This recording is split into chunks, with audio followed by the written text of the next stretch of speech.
Let's see here. Okay, I think we are on. Excellent. Welcome everybody back to Paleontologizing. It is so good to have you here. I'm here at Chicago's magnificent Field Museum of Natural History. And holy cow, am I excited. There is going to be so much to see and do today. What better place to start than underneath a gigantic sauropod dinosaur? Let me do a little intro first. If anybody is new here, then welcome to Paleontologizing. My name is Danny Anduza. I'm a dinosaur paleontologist. I'm here on Twitch trying to do some good old-fashioned science outreach, talking about the incredible history of our wonderful, wonderful planet. With a strong focus on dinosaurs, because that's what I work on, that's what I dig up, that's what I publish on, that's what I talk about 5 days a week. Usually 5 days a week here on Twitch. It's going to be closer to 7 now that I'm on this big road trip, going all across the United States, visiting different museums, visiting different field sites, and streaming whenever I can. So, welcome everybody. Sazla Shakes, Matthew Crossart, Ironheart, Chickens Pickens, Rowan, Izzy Black. How are you doing? It is so good to have you here. Been very, very excited about this. The Field Museum of Natural History in Chicago, Illinois, USA, is one of the world's largest natural history museums. They have over 24 million specimens in the collections, and they've got one of the most impressive and comprehensive walk-through time exhibits looking at the history of life on Earth. So pretty excited about that to show you. And right here, we've got a magnificent titanosaur dinosaur. So this is a cast of Patagotitan majorum, which is an enormous sauropod dinosaur from the late Cretaceous period of Argentina. It is one of the largest dinosaurs that we have so far, and it is incredible to be near. Just absolutely astonishing. I mean, let's just take a quick walk around and give you some idea of the scale of this animal. Pretty extraordinary. Now, this is a pretty recently discovered dinosaur. I think it was only published back in 2018? Something like that? Somebody can look it up, but Patagotitan. It is an extraordinary creature. I mean, take a look at this. So one of the very largest animals to have ever walked the earth. Just absolutely astonishing. Very, very cool.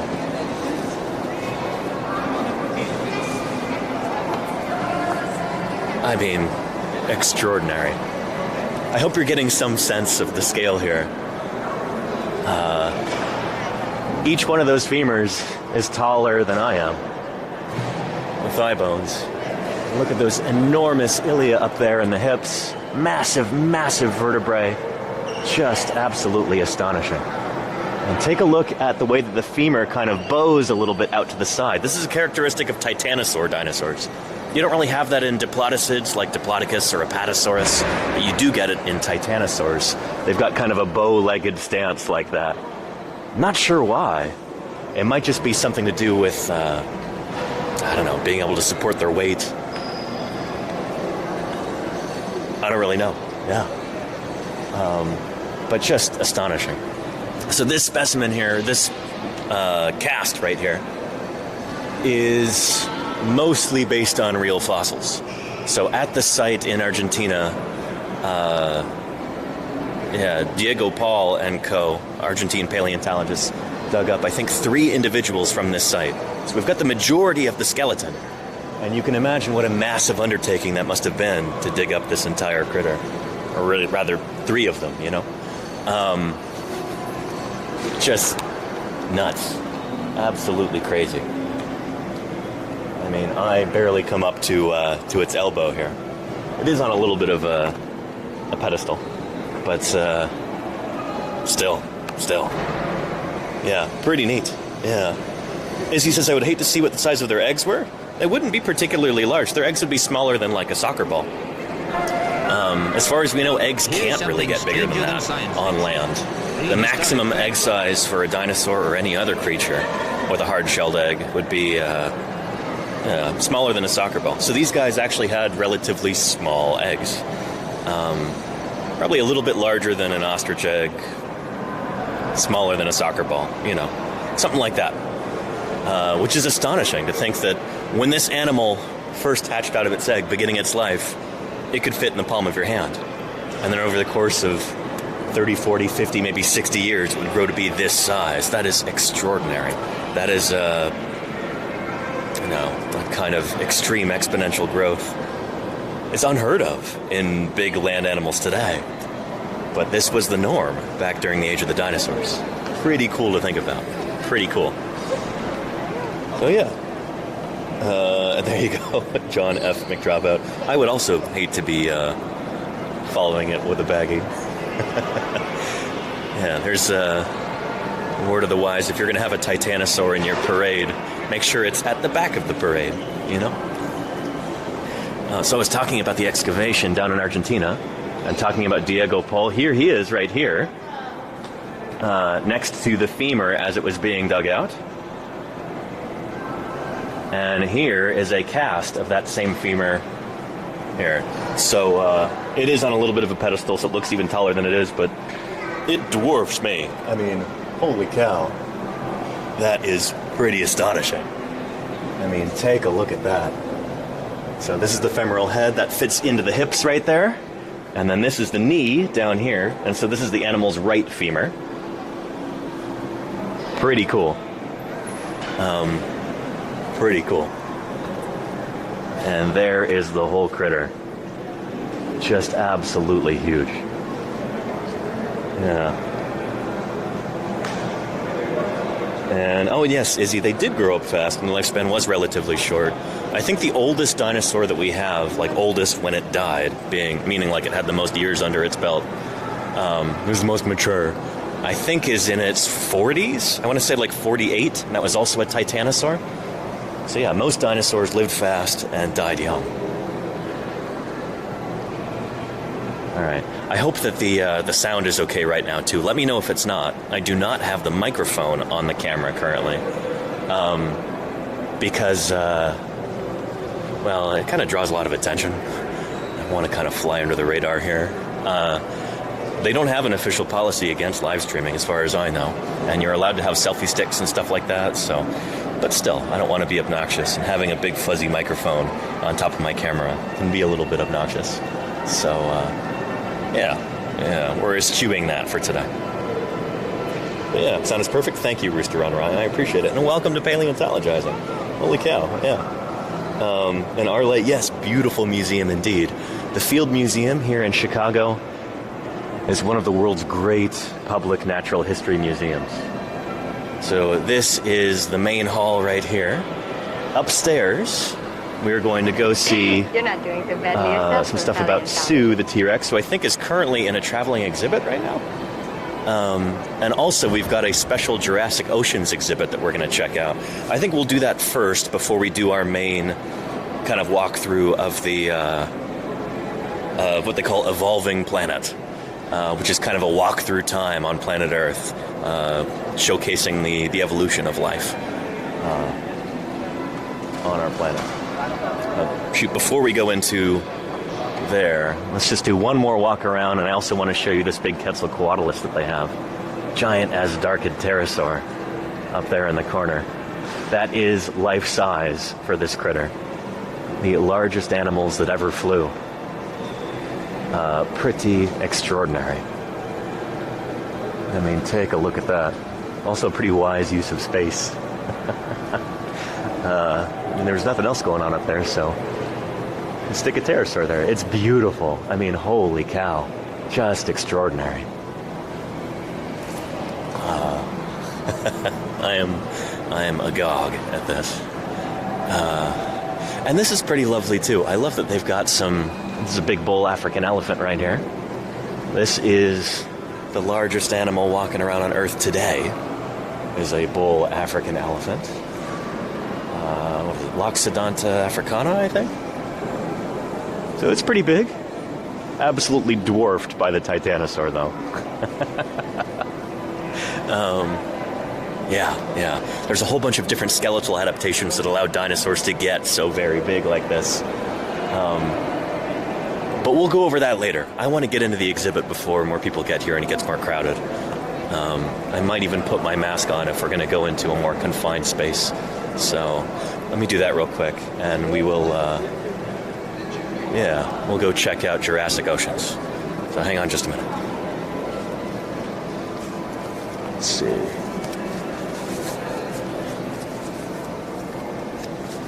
Here we go here. Very, very cool. Let me get my ticket out, because I think they're going to punch it or something. Very cool. So we're going to see some plesiosaurs, we're going to see some mosasaurs, and we're going to see some sharks. Hey there, how's it going? All right.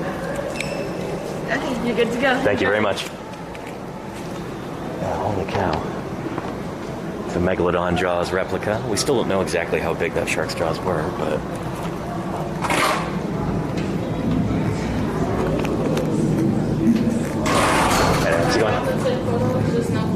No flash? Thank you. Oh, very cool.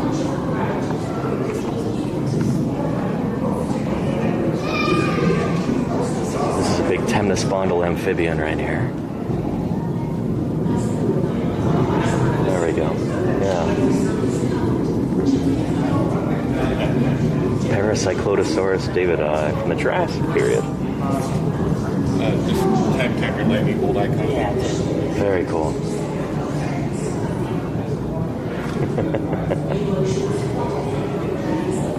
So this is one of those critters.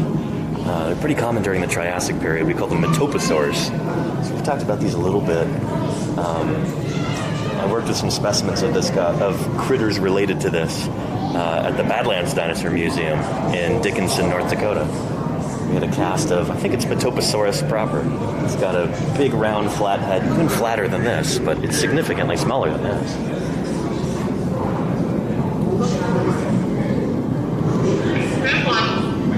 Very cool.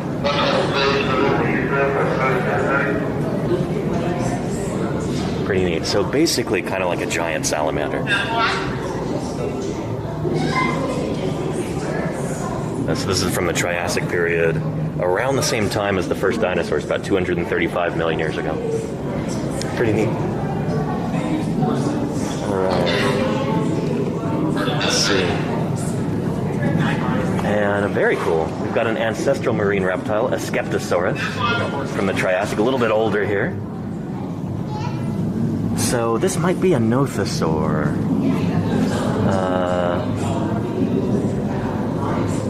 Yeah, they should say what it is. I bet you this is a nothosaur. It looks very nothosaury. It's got these very prominent sharp teeth in its snout there. Like kind of short legs. So this is an animal that evolved from land-living ancestors and then moved on to living in the seas. So this is kind of one of your earlier marine reptiles. They later go on to just take over the oceans, which we'll see later on. And holy cow. We've got an ichthyosaur skull cast. Look at how big this is right here. It's pretty extraordinary. Very cool.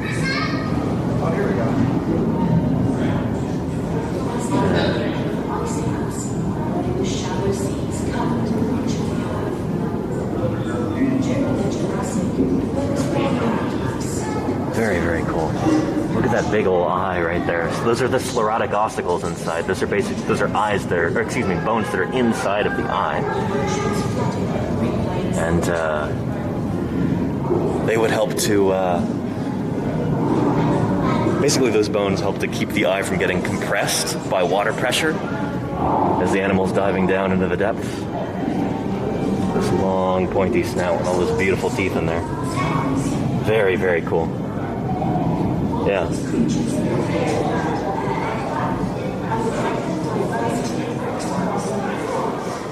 Very, very cool.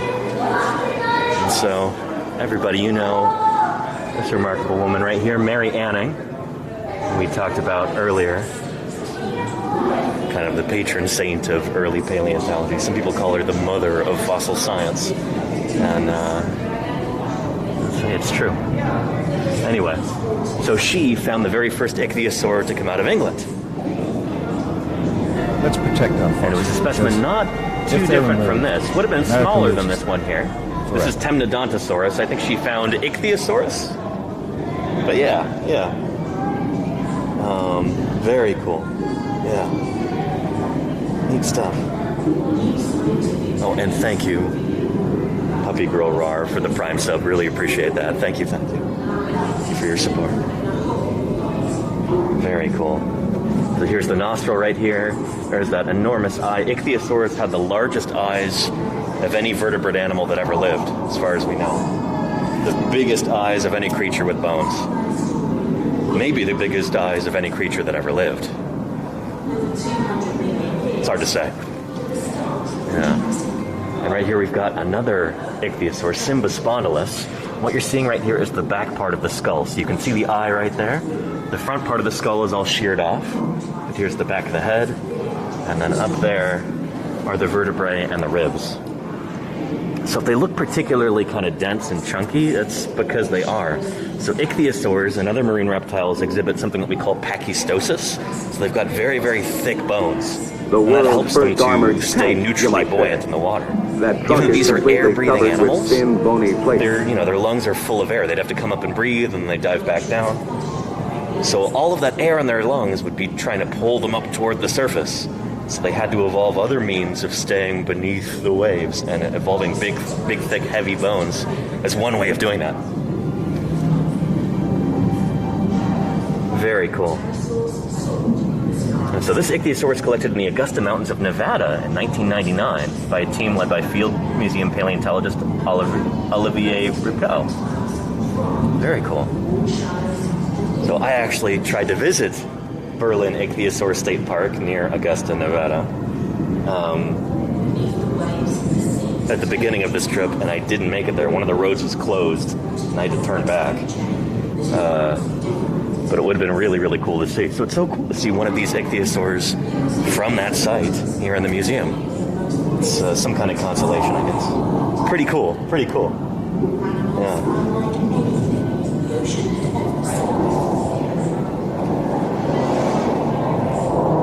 Very neat, yeah. And Ironheart says, is it only water living creatures that have iossicles? No, almost all vertebrate animals do, except for mammals. We lost that during our history. But most creatures do have it. Fish have that. Birds have that. Modern reptiles have that. I think even some amphibians might have that too. So we're kind of the odd ones out as mammals. And we've got a dinosaur footprint here. Very cool. Yeah. You can see the shape there. There's one toe. There's the second toe.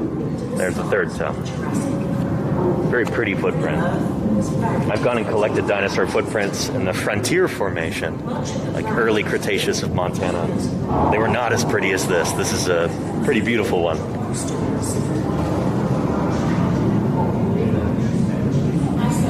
Very cool. So from an animal, probably like an iguanodont, maybe a camptosaur, something like this. Two-legged plant-eating dinosaur with a beak and big three-toed feet like that.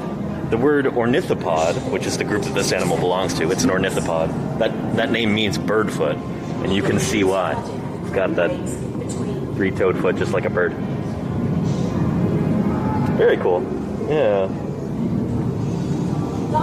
Neat stuff. All right. We've got some Jurassic corals here and some algae, some shells. This is kind of rounding out this environment so that, just giving you a little bit of context. The other organisms that were alive at the time.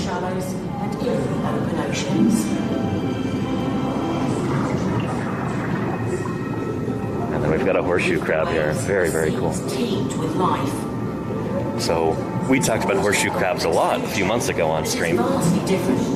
They're actually still around today. There's one genus of horseshoe crab that's still around. But these used to be very, very common in Earth's oceans millions of years ago.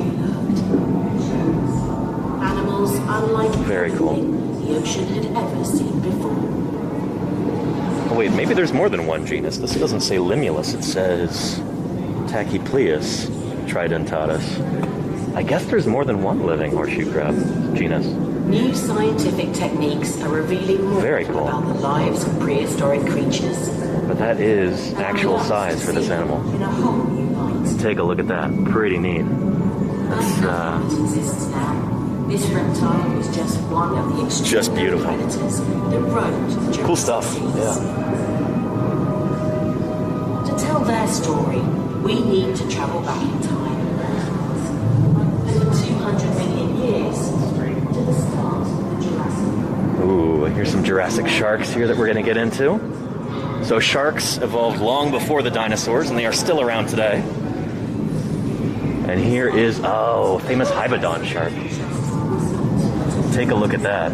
These big spines that may have made the shark so famous. So this existed at the same time as plesiosaurs, and ichthyosaurs, and critters like that. And you can see there's one big spine right there, and another one on the dorsal fin and on the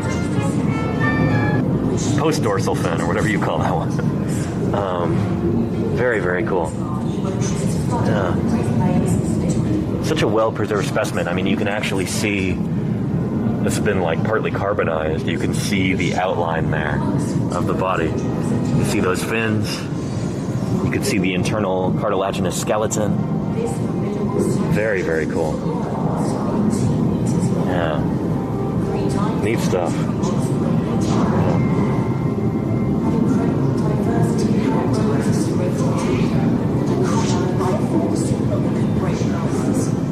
Ooh, and this is neat. A replica of Jurassic shark skin. Take a look at that up close. So we actually know the texture of these animals' bodies because of preserved skin. So sharks have what we call denticles in their skin. They're basically like little tiny teeth. And so if you actually run your hand the wrong way down a shark, like running your hand backwards down a shark's skin, you can cut your hand. Because all of these tiny little denticles in the skin can be pretty sharp. Very cool. We've got some shark teeth here from Otodus obliquus. So this is the same genus as Otodus megalodon, big megatooth shark.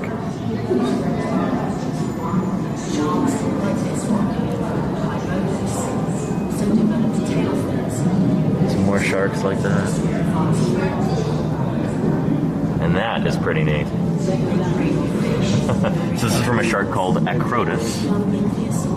And so this is what we call a durophagous shark. So a shark that eats really, really tough stuff. They would use these big bulbous teeth like that to just crunch through the shells of mollusks and mussels and all kinds of stuff like that. Pretty neat. And then here's a modern shark, Heterodontus. And you can see that same kind of setup there in its jaws. It's got those same kind of round, crushing teeth. Pretty neat. Yeah. Very, very cool. Awesome. So sharks can have a huge variety of different dentitions, lots and lots of different kinds of teeth for different purposes. And one of those is from one of the largest sharks that ever lived, Megalodon. And that is a genuine Megalodon tooth right there. Very, very cool. We still don't know exactly how big this shark could get, because all we really have of it are teeth and a few different fragments of vertebrae and that kind of thing. So it's still a mystery how big this shark could get, but most estimates are around 30 to 50 feet, something like that, which is very, very large. So just to give you an idea of scale there. This is not even one of the largest megalodon teeth. They get significantly larger than that, up to, I think, maybe about 8 inches. Very cool. Oh, and this is really neat. So this is some whale bone that has bite marks from a megalodon. Take a look at that. Very, very cool. Wow. Pretty neat. All right, let's continue on here. Oh, there's a hybodont shark, the one with the spines, like I was talking about. I think this is from Walking with Dinosaurs. Sharks evolved flexible jaws. Pretty cool.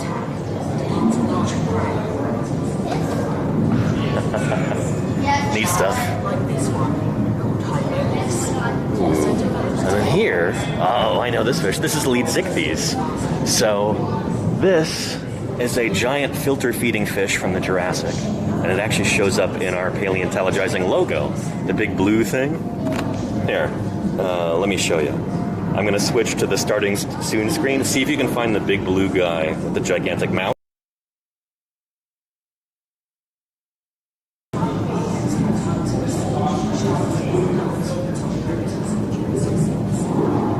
All right, did you see it there? Over on the left side, kind of toward the middle, but more on the left, that's lead zichthies, which is this gigantic fish right here.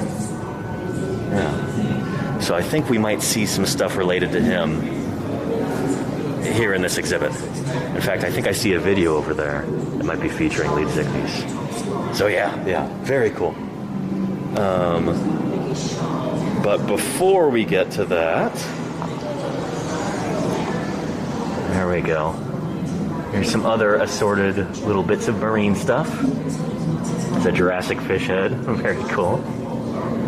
We've got some mollusks right there. I think these are bivalves. And then, very cool. Is this a coelacanth? What is this guy? Shoot. Oh, this is one of those examples. These are actually more common in the fossil record than you might imagine. Examples of fish that are trying to eat another fish and they end up dying in the process, just choking because the other fish was too large. This is an example of that right here. So here's a smaller fish lodged in this fish's gullet, and you can see that right there in the actual fossil. Pretty special. Pretty special. So yeah. And here we have my favorite group of fishes.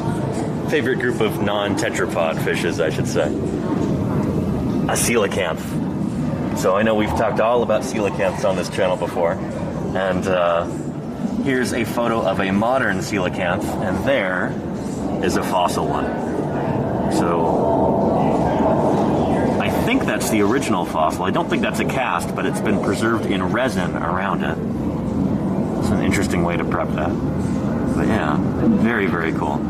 So this is a coelacanth that's 150 million years old from the Jurassic period of Germany. And it's got that very cool, what is it called, a tricircle tail? So it's got those three lobes, one on the top, one on the bottom, and then one in the middle. And you can see it there. One on the top, one on the bottom, one in the middle. Very, very cool. Coelacanths are incredibly special fishes, and I could talk about them all day, but we've got a lot more to see, so let's keep going. Very cool. So this is like ooh, yeah, you can see that. Tail almost reminds me of like a swordfish tail. It's kind of twisted and flattened right there. Long, skinny lobes on it. It's indicative of like a pursuit predator. And look at those teeth and the jaw. So there's its eye, and then there's its teeth. Very, very cool. You see those pectoral fins? Right here.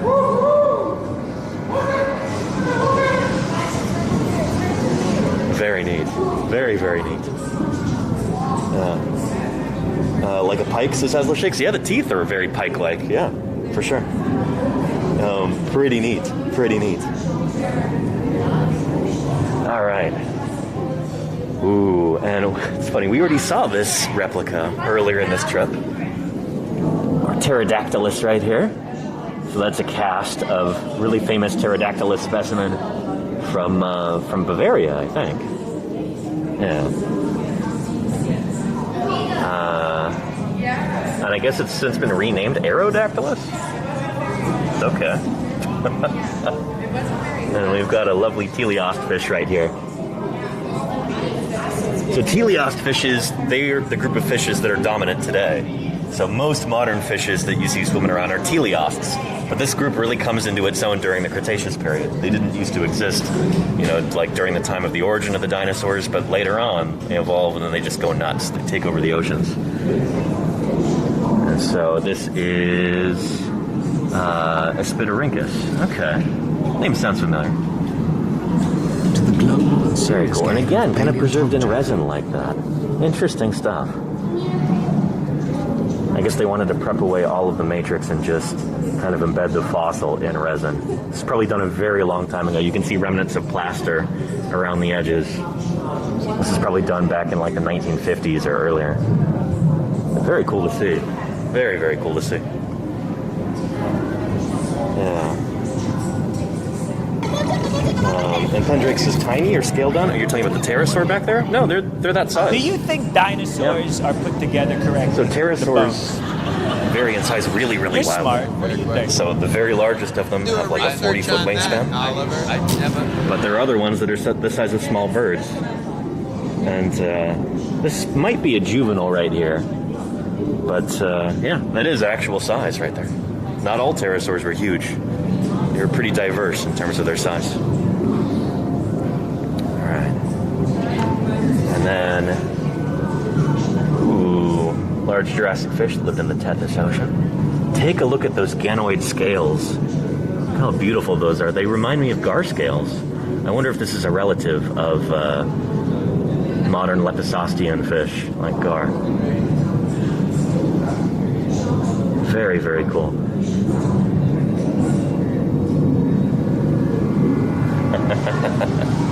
Pretty neat.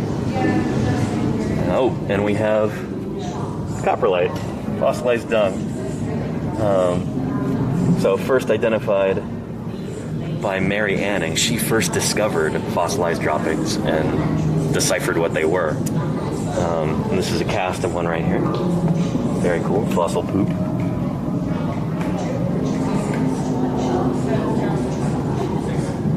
We've got an ichthyosaur here moving through a school of fish, kind of like modern dolphins or sea lions do today. And holy cow, this is one of my study animals. We've, for some reason, got a claw of baryonyx right here. Oh shoot, this is the same exact claw that I have in my office, but here they put the keratin sheath over the top of it, and look how much longer it is. So the actual claw core comes out to about here, so it'd be about that long. But with the keratin sheath over the top, it is significantly longer and pointier and more formidable. Very cool. They did not do this, I can tell you. I can't tell you in detail because the paper isn't published yet, but yeah, just you wait. Very, very cool. Did not expect to see baryonyx here in this exhibit. Pretty neat. Can we get some baryonyx emotes going in the chat? Yeah. Very, very cool. Yeah.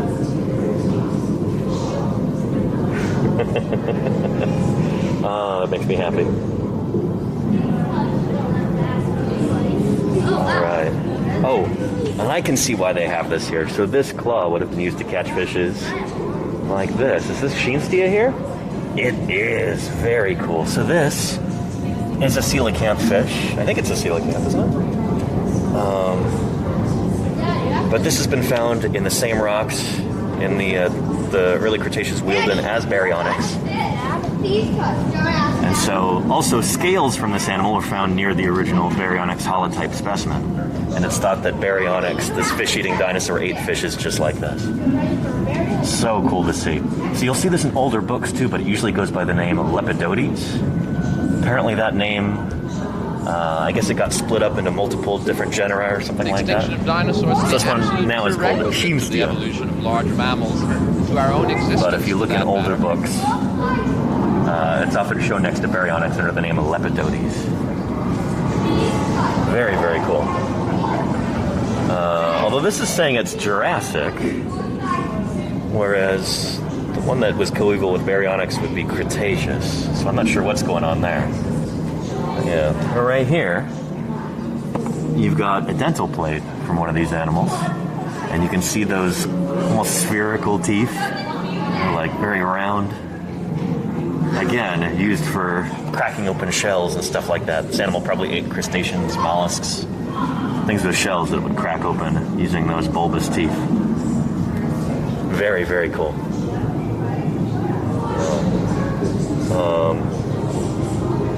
And yeah, there you go, book spruce. Yep, indeed. Yeah. Neat stuff. Very, very cool.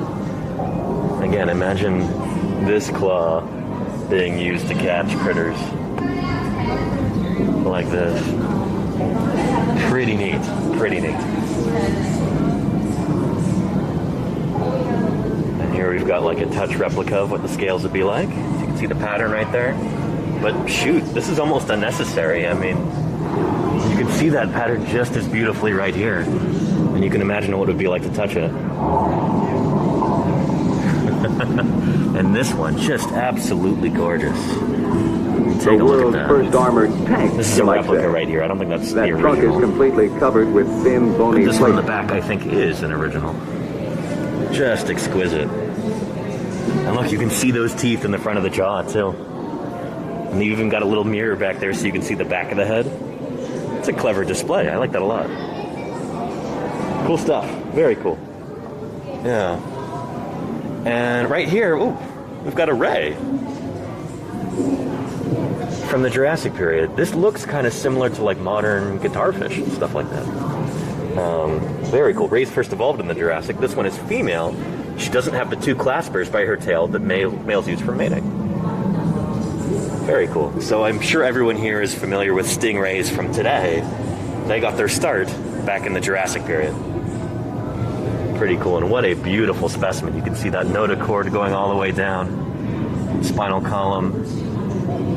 And then you can even see those cartilaginous, I don't know what to call them, supports, I want to say, throughout the pectoral fins there. Very, very cool. And that really weird looking skull.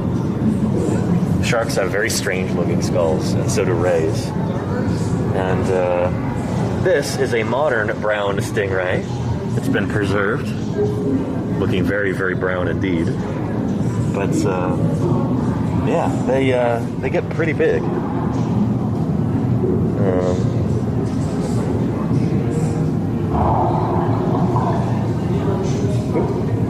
on a sec. There we go. Rays are very strange, and they're very cool as Sazla shakes. I've made friends with some bat rays near where I live. I'd go out for a walk and I'd see them in San Francisco Bay, right in the shallows. And I'd go back at the same time, you know, a bunch of different days, and they'd still be there. They're, I don't know, I guess behaviorally they like to follow routines. Snuffling along in the shallows, looking for mollusks and crustaceans and stuff like that to chomp on. Pretty cool. Interesting to think that it all started back in the Jurassic period, when dinosaurs were walking around on land and when these guys were swimming in the seas. So we were talking about Leadsichthys, this gigantic filter-feeding fish from the Jurassic period.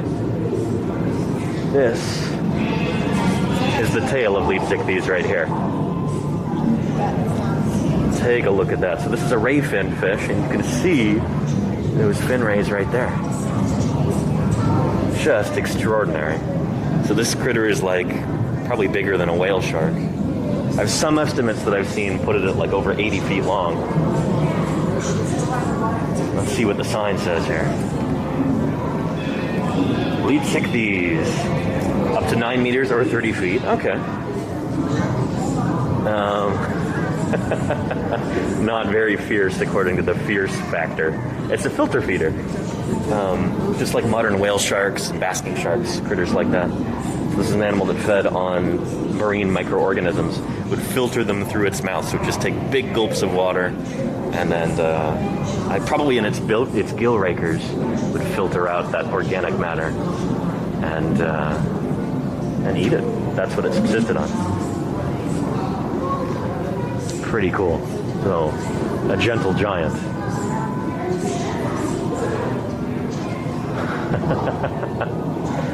Pretty neat. Pretty neat.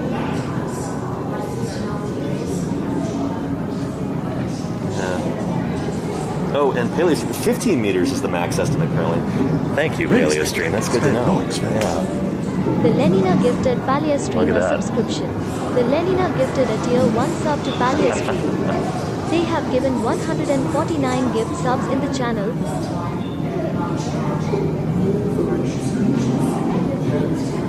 Very, very cool. Let's continue.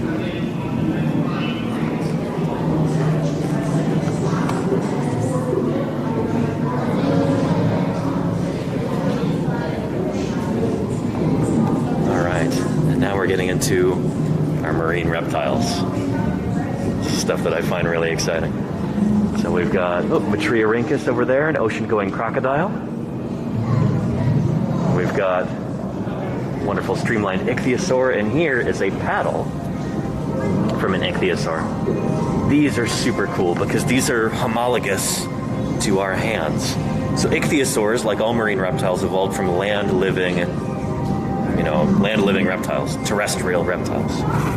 And so during their transition to the ocean, their limbs became paddles. And so here, I think that might be the humerus right there. And then there'd be the radius and ulna somewhere in there. And then you get further down, you get to the phalanges. Those are finger bones, all flattened out into this remarkable paddle. So ichthyosaurs probably didn't use those paddles for propulsion. They probably used their tail for that. So here's a fleshed out model of an ichthyosaur here. So that's that same like pectoral paddle like I was talking about, like you just saw over there. It's that right there. So those seem to be mostly for steering, almost like rudders or maybe like diving planes on a submarine. The tail is the powerhouse. That is the means of propulsion for this animal. That's how it got around. It would switch that tail side to side in the water, like you see here. Sculling its tail. It's supposed to be a juvenile ophthalmosaurus. This is from Walking with Dinosaurs. And so it would use those limb paddles probably for changing direction or changing depth, stabilizing itself in the water. But it's the tail up there that actually provides the propulsion. Pretty neat. And this is supposed to be, it does look like Pteranodontosaurus. I think it's supposed to be Ichthyosaurus communis, though. And I like how it says replica. Just so you don't get confused and think it's a real fleshed out ichthyosaur. But very cool. It's an interesting choice here, is they've given it some pretty prominent eyelids there. And a lot of ichthyosaur reconstructions that you see, they really kind of overemphasize the eyes and make them look huge and bulbous. And here, it's maybe Ichthyosaurus communis doesn't have particularly huge eyes, but I like that they've actually put proper lids around the eyes, you know? That's an old trope, to just have the eyes bugging out of the head. It goes back to some of the earliest days of paleo art depicting ichthyosaurs. Yeah. And here is kind of a smaller ichthyosaur here. It's supposed to be another Ichthyosaurus communis. You can see the extent of its skeleton. So there's its head right there. You can see the eye. It does look pretty big. There is the paddle. The arms. There's a little paddle there. A little bit more difficult to see. Would have been the hind limb when these animals' ancestors lived on land. And that vertebral column going all the way back. And then only the bottom part of the tail fin has bones in it. The upper part is entirely fleshy. No bones in that. So it's got this kink in the tail, and it goes down after that, so like that. So the top of the tail, the upper fluke would be coming up like that. Like you see here in this model. Very cool. I love the counter shading on it. Kind of watercolory. It reminds me of, like, you know, people painting with watercolors. This feels very marine, you know. Yeah. Over here, oh, got some neat representations of ichthyosaur skulls here. Yeah. Oh, and you meant the flipper fossil. Oh, gotcha, Paleostream. Okay, cool. Yeah. And thank you. whoever gave PaleoStream a gift sub, really appreciate that. Thank you for your support. Yeah. Beautiful. That does not look like a cast. That looks like a genuine ichthyosaur skull. Very cool. Another Ichthyosaurus communis. And here is a 3D printed ichthyosaur brain and skull replica from a different taxon. Much bigger eye on that critter. And I guess that's the brain case, is it? Or is that an endocast of the brain in blue? Wow, larger brain than I would have imagined. I'm sure it's got a really, really large visual centers. Very like huge optic lobes, I'm sure. But very cool. Another wonderful example of 3D printing being used for science outreach and education. That's really, really cool to see. Yeah, neat stuff. Yeah. Fast-moving predator. This ichthyosaur had good eyesight and a well-developed sense of smell. Not surprising, but very, very cool. And here we've got a lovely ichthyosaur skeleton in multiple slabs. Take a look at that.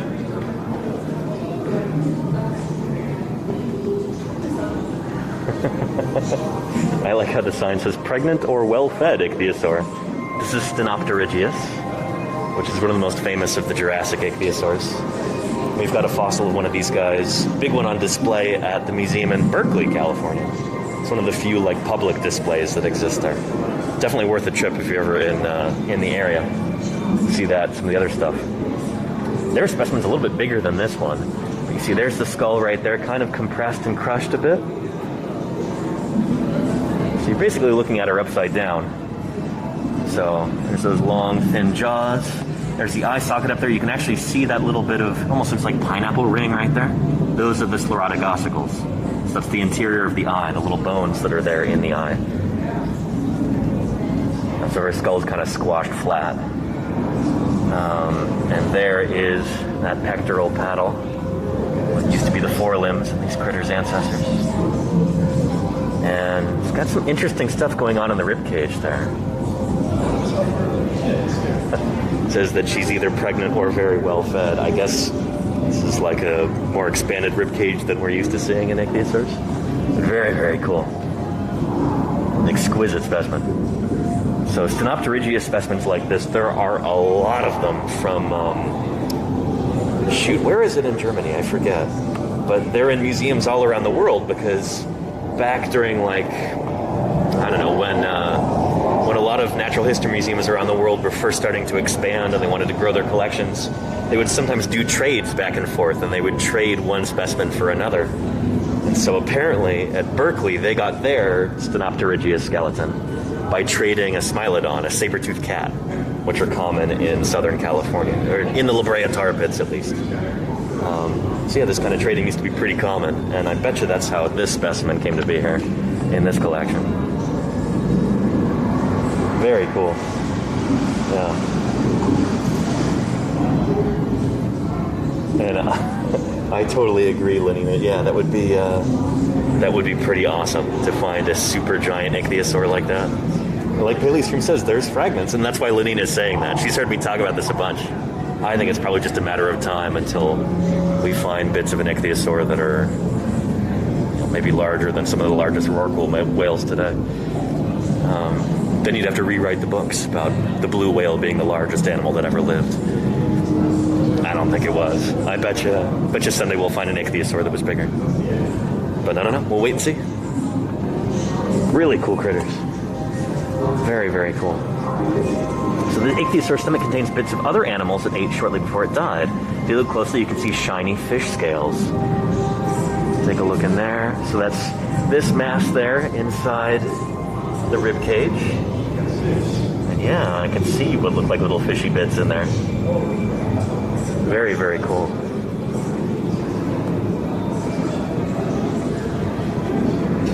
Really awesome.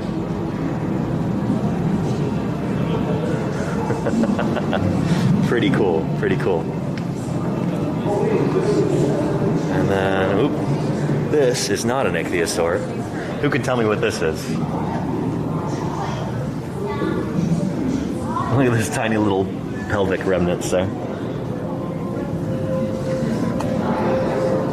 What kind of critter is this? Who can tell me? This will give it away. Take a look at that skull. Again, not an ichthyosaur. What is that? It is a kind of whale, Mr. Fossil. Yep. Yeah.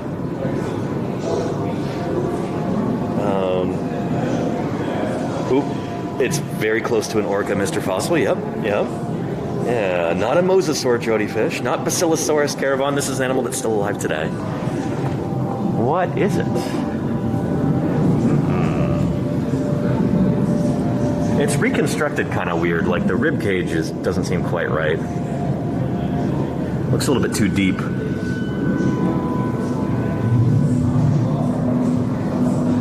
Not Brachiosaurus, nope. Not a beluga. It's still kind of, well, a little bit further away, Mr. Fossil. This critter right here, at least according to the sign, is a common bottlenose dolphin. Tursiops truncatus. That chest does look too deep for a dolphin. I'm not sure why it's like that. But yeah, that's a dolphin. Very cool. You can see the hyoid bones in there underneath. I like that they included those.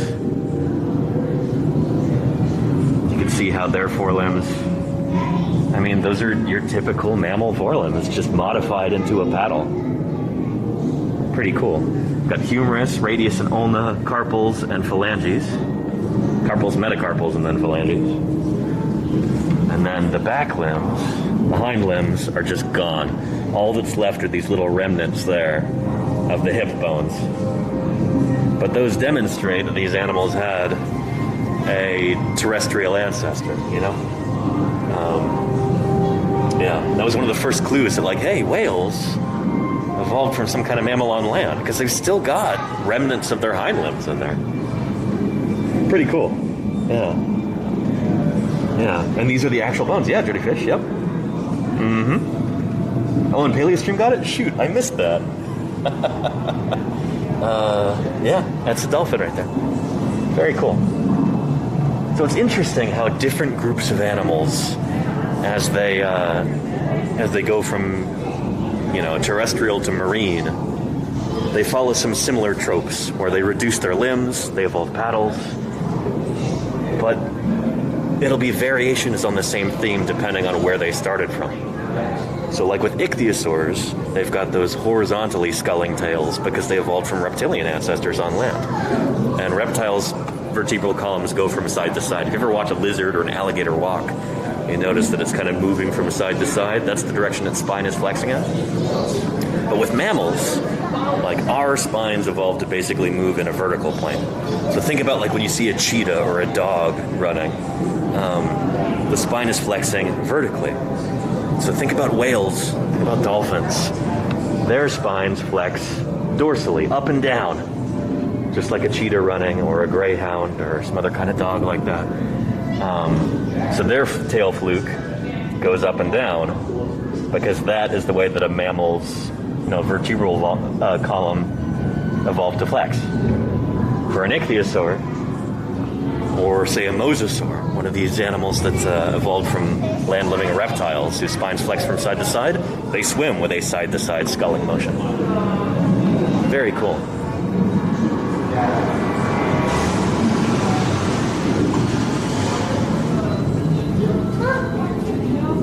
So who did they live with? Very cool. We've got another beautiful ichthyosaur skull right here. And it just says Ichthyosaurus, just the genus, no species name on this guy. Oh, really? And here are, oh, there's a fossil ichthyosaur eye. Very cool. Look at how big that is. I don't quite remember how exactly these work, whether the fleshy part of the eye is inside of the sclerotic ossicles, or whether it encompasses the whole thing. Paleostream might know. But take a look at those ammonites right there. Very cool fossil mollusks. Superficially similar to modern creatures like nautilus, but they're actually different. These guys, I think, are more closely related to octopus than they are to nautilus. Very, very cool. And they lived all over ancient oceans. during the Mesozoic era, when critters like mosasaurs and plesiosaurs were swimming around. But now they are completely extinct. So they went extinct at the same time as the dinosaurs. Very cool. Pretty neat. Pretty neat. Oh, and this, holy cow. Definitely my favorite marine reptiles would have to be the long-necked plesiosaurs, like this critter. Take a look at that. Yeah.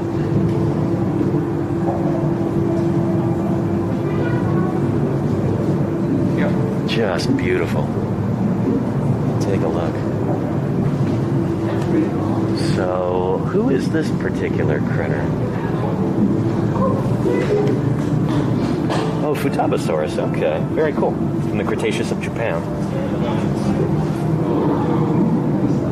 Take a look. Oh, man.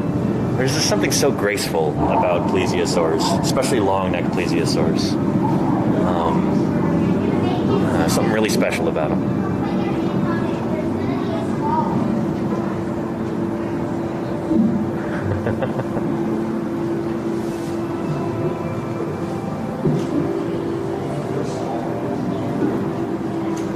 No other creature in the world. I love the ammonites floating above it too.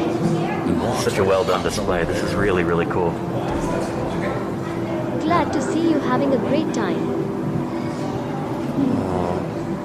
And Fish is my local museum has opalized plesiosaur. Fish is your local museum in Australia somewhere? Because Australia is like the world capital of opalized fossils. Is that, hang on, opalized plesiosaur, is that, shoot, what's his name? Is it Eric? There's a nickname for that specimen. I want to say it's like Eric or something. Let me know, because, yeah, I remember reading about that when I was a kid.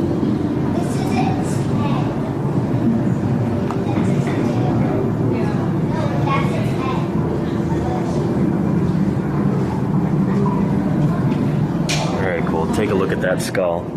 So you can see the front of the skull. See how it looks kind of squashed? Because it was.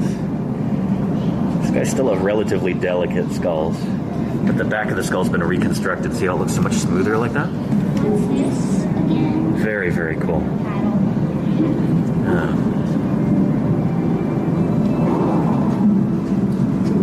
Pretty neat. Just exquisite. Yeah, and it's Eric. Oh, cool. Books Bruce? Yeah, awesome.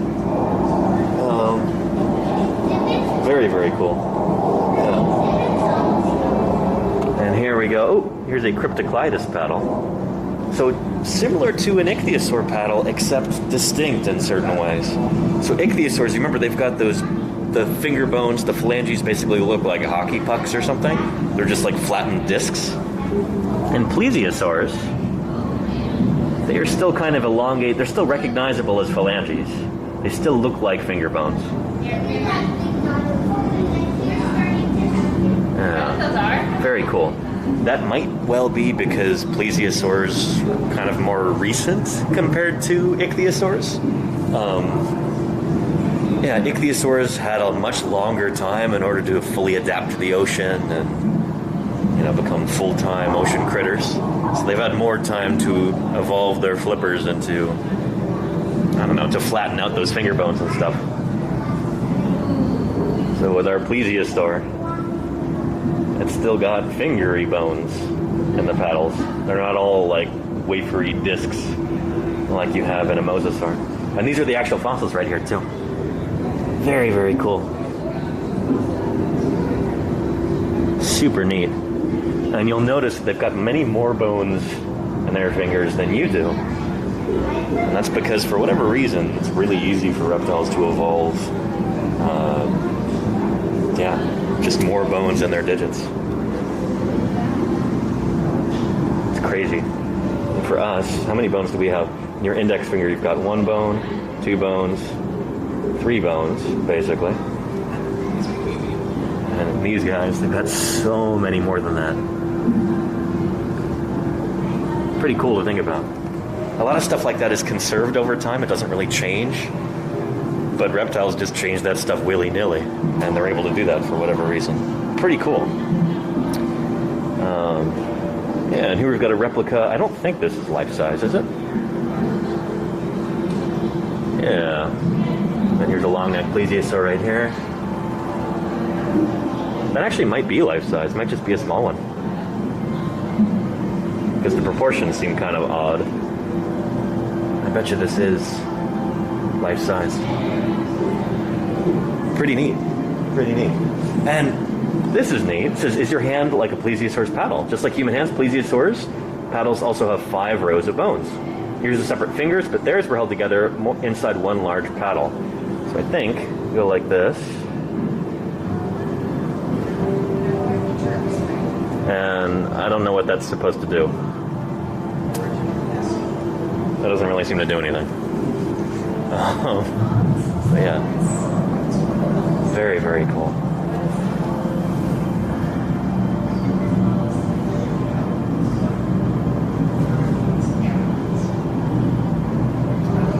Oh, that's one of Mary Anning's specimens. Is that right, PaleoStream? Holy cow, we should take a look at that again.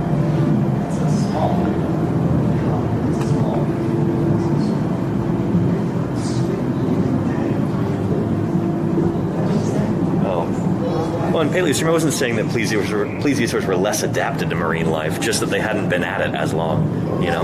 Maybe if they'd been allowed to continue to evolve, those finger bones would have fully flattened out like an ichthyosaurus, or shoot, maybe not, actually. Come to think of it, like we were talking about, ichthyosaurs didn't use their paddles for propulsion, as far as we can tell, but plesiosaurs did. This is their primary means of propulsion. They would flap all 4 of these flippers, and that would be what propelled them through the water. Their tail would have acted more like a rudder, as well as their neck. So maybe the difference in the shape between plesiosaur paddle bones and ichthyosaur paddle bones is something to do with that. This is a means of propulsion for a plesiosaur.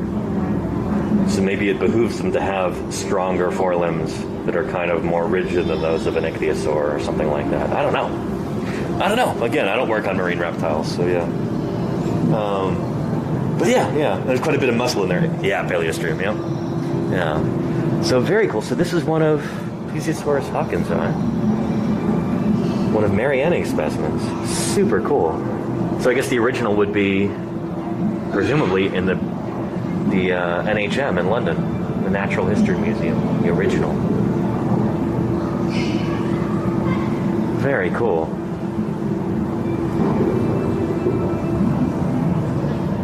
That is super neat.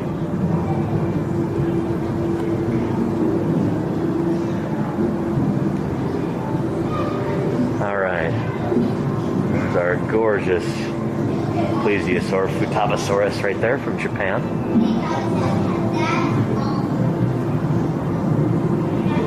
You can actually print out a papercraft Futabasaurus, print it out and then assemble it.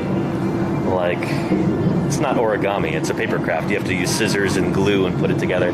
But if you search like Canon Futabasaurus, Canon like the camera company, you'll find it online. It's pretty cool, from Canon Creative Park. And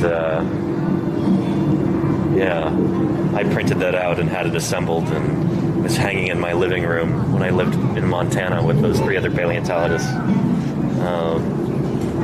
Yeah. I didn't get to bring it to California, but maybe someday I'll make another one. Yeah.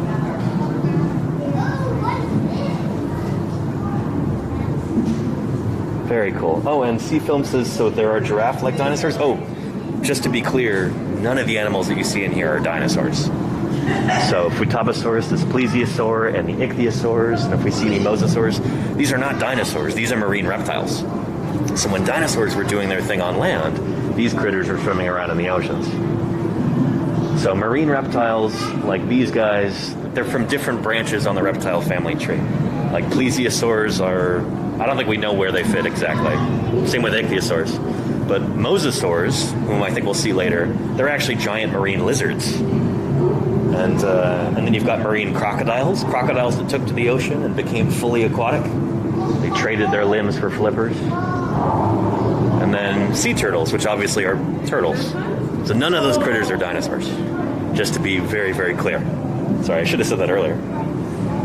Yeah.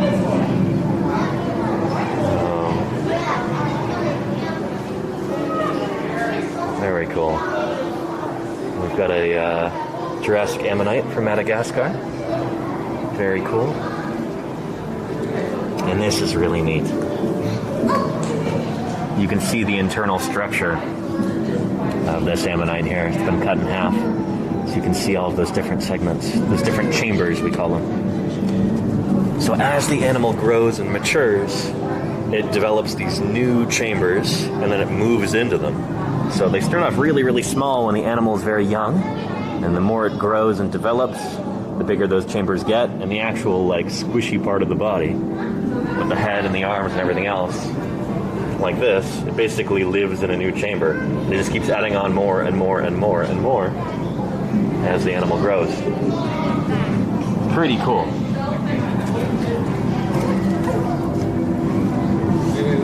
And so ammonites are super diverse in terms of their size and in terms of their, like, the structure of their shells. It's pretty extraordinary. We've got many, many different kinds. And some of them just go absolutely nuts with the patterning on their shells, with the sutures, and also just with the overall shape. Some of them are like a weird corkscrew shape. Some of them just look like weird deformed pasta.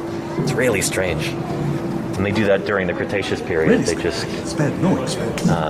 got all different kinds of shapes and sizes. It's really neat. And we've got nautiloids here. These are cool. There's a modern chambered nautilus right there. This is their first gift sub in the Oh, and it channel. actually has the soft tissue there too. Super cool. So these guys are still swimming around today. They are at risk of extinction, I think, because people collect them and I don't know. People really like their shells and they get made into all kinds of trinkets and stuff. These animals are declining because of that. But their lineage goes all the way back to the age of the dinosaurs. And here is a Jurassic one right here. So they look superficially pretty similar to ammonites, but they're distinct. They're from a different group of cephalopods. And this is basically what it looks like on the inside. So like ammonites, they also build these new chambers like that. And there's kind of the internal structure, all the fleshy bits on the inside. Yeah, very cool. Very, very cool.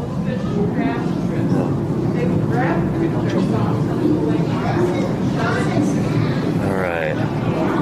Got another nautiloid right here. Look at how beautiful that is. Holy cow. So sometimes when you're looking for fossils like this, you get really lucky and you still have some of the original, like, mother of pearl material in there. And this is what we're seeing here. Just gorgeous. What a thing of beauty.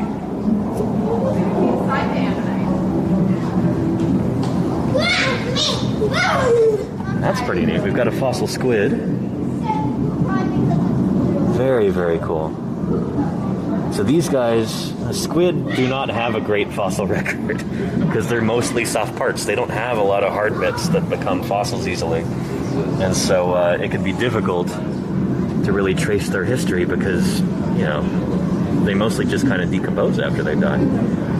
They don't really leave behind a lot of hard parts that can become fossils. Oh, and very cool. So there's a colossal squid tentacle right there. And the very largest living squid there is. Messanichtoothus hamiltoni. There we go. Live in the Antarctic Ocean. Very cool.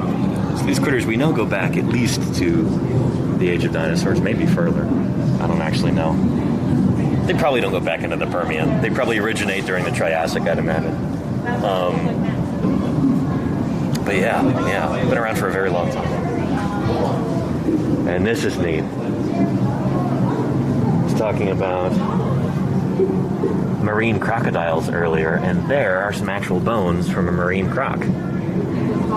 So, marine reptiles, there's multiple groups that exist during the Mesozoic, each doing their own thing, and this is one of them. So, there was a lineage of crocodilians that took to the oceans and just became very well adapted to life in the sea.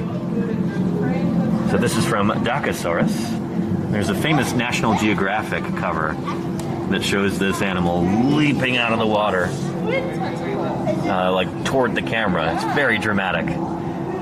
That's it was nicknamed Godzilla when it was found. And it does have a slightly Godzilla-shaped head, I suppose. But yeah, would have been a pretty fearsome marine predator.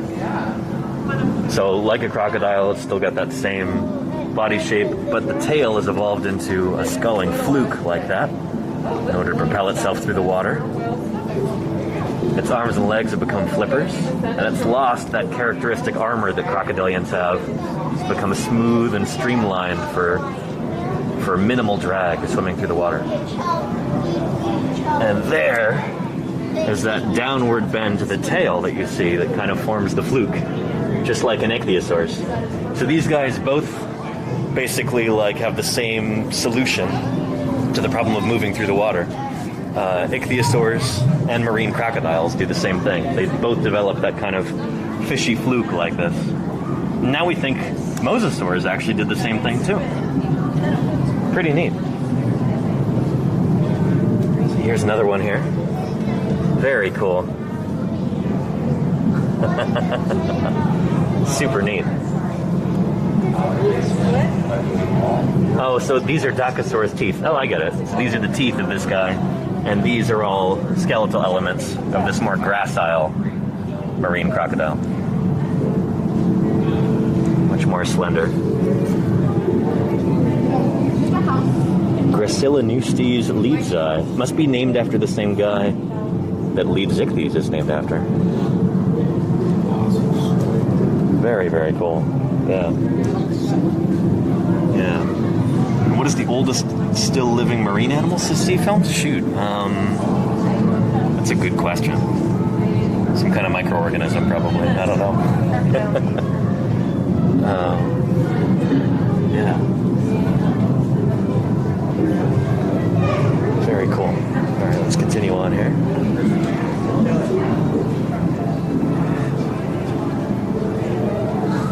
Oh, and very cool.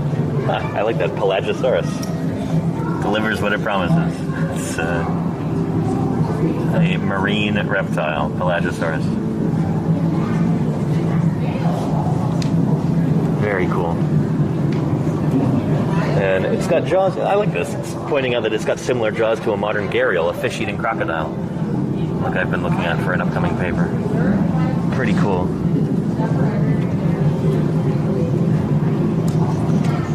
Neat stuff. Yeah.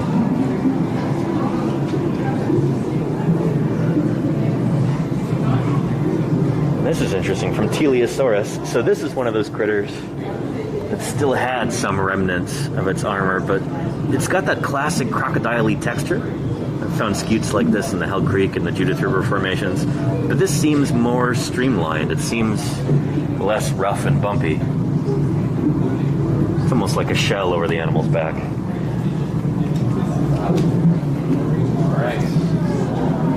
Very cool. Teleosaurus. And yeah, they kind of emphasize the smoothness right here. Dinosaur. There's that classic crocodile texture. There's a little bit of a raised surface in the center of these, but for the most part, they're nice and smooth. Interesting, as you would expect from an animal that's evolving to become more streamlined. Very cool. Yeah. Oh, Miles, is this the one you saw in Dinosaur Train? Brachiosaurus. Really, really neat. I love how many marine crocodiles they have here. Was not expecting that in this exhibit, so this is really, really cool. And there, we've got a big old turtle carapace. Take a look at that. Pretty flat one. Yeah. Pleurosternum. Pretty neat. I don't know why they show a leatherback turtle. This is not the same group, but whatever. I would have put a green sea turtle or something there instead of Dermachelys. It's a different group of turtles. Anyway, here we've got a short-necked plesiosaur. Sometimes called a pliosaur. And this is Liopleurodon. Take a look at those dentaries right there, those lower jaws. Those big conical teeth. remind me of like sperm whale teeth. Or maybe like very, very large crocodile teeth. Very cool. Kind of lacking serrations. They're mostly just for puncturing through flesh and holding it there. Not really for slicing or dicing. Very cool. We've got, is that the ischium back there? Or ilium, I mean? Yeah.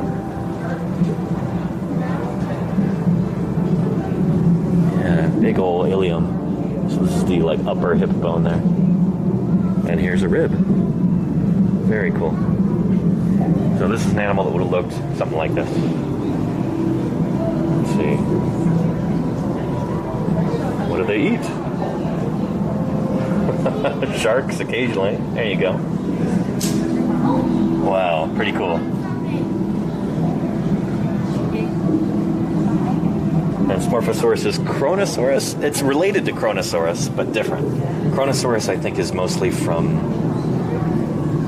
Maybe not mostly from, but I know Kronosaurus is from Australia. Maybe from a few other places. Might be from Europe, too. But Liopleurodon is from Europe.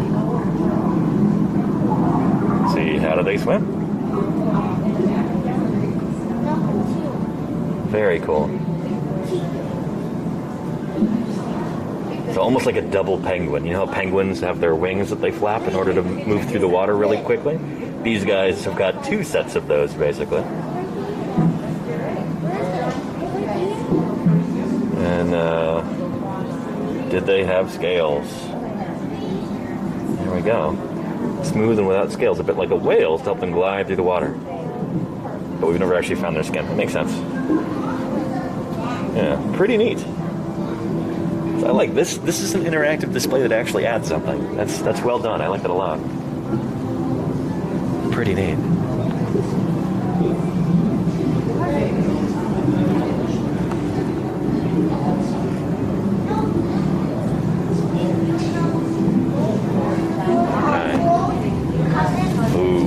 Going to get into our mosasaurs. So these critters are actually giant marine lizards. They're related to things like Komodo dragons today.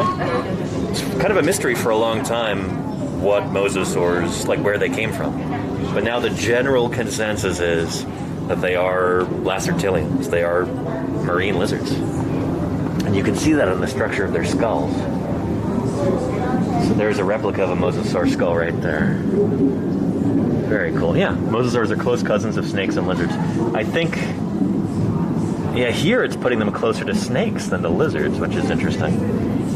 But that's kind of misleading. They're within the lizard clade. They're within Lacertilia. Yeah. Skull of Platycarpus right there.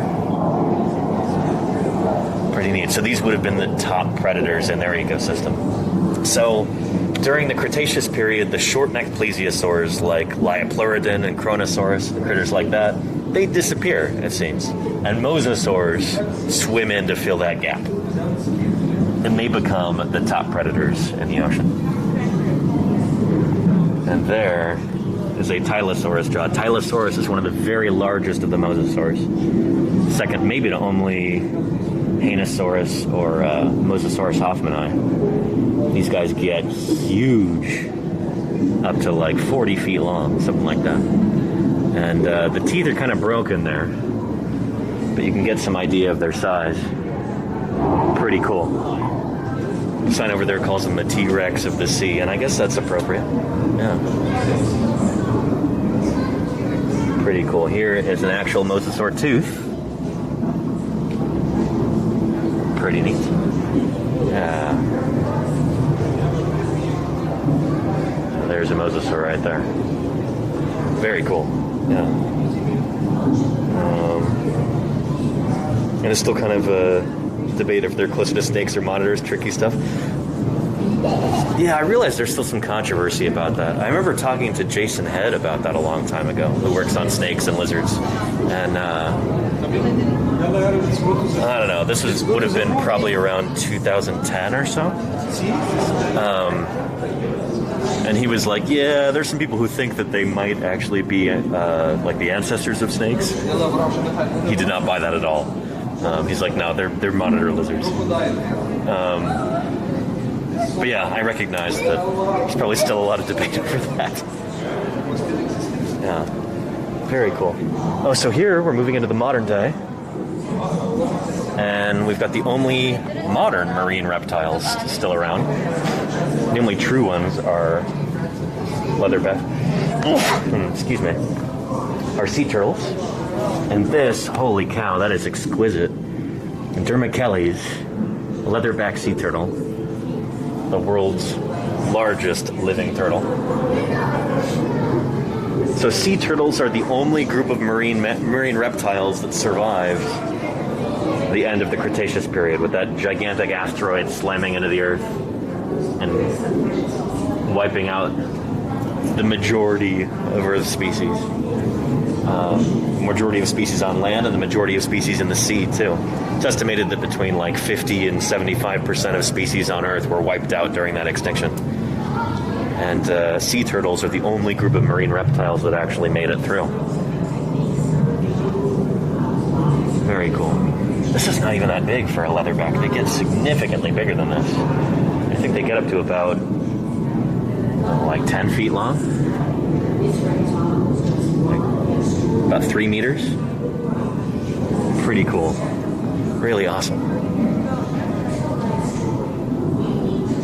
And so another group of marine reptiles that evolves after the extinction is sea snakes. And they are among the most venomous of all modern snakes. I think it's the beaked sea snake. Might have the most potent venom of any vertebrate animal. This is a blue-banded sea snake, apparently. Very cool. Yeah.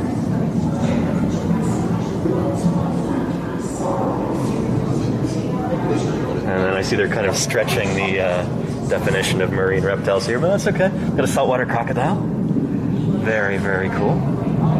Crocodilus porosus, the largest living crocodile by mass, I think by length too.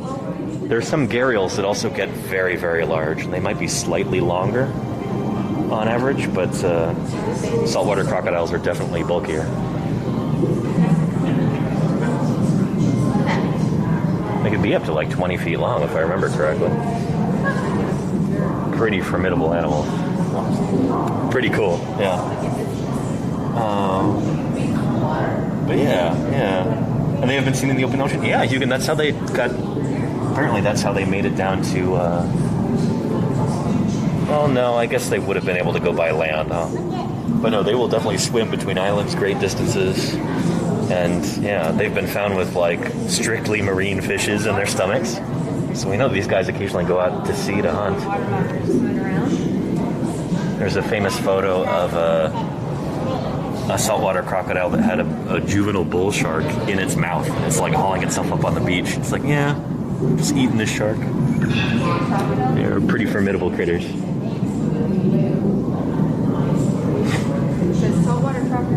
Oh, and this is really neat. Looks like a varanid lizard swimming through the water there. Reminds me of how a mosasaur would probably have swum. There's a leatherback sea turtle. And here's a big old monitor here, a water monitor. Very, very cool. Oh, just extraordinary. Basically like a terrestrial mosasaur almost. Pretty cool. You know, these are probably my favorite modern lizards. Are varanids. They are super, super cool. Yeah. And why are sea snakes not in more horror movies if they're not so venomous? That's a good question. I think they rarely bite people. Sea snakes are very shy. They don't like to be around people at all. They're not liable to attack anybody.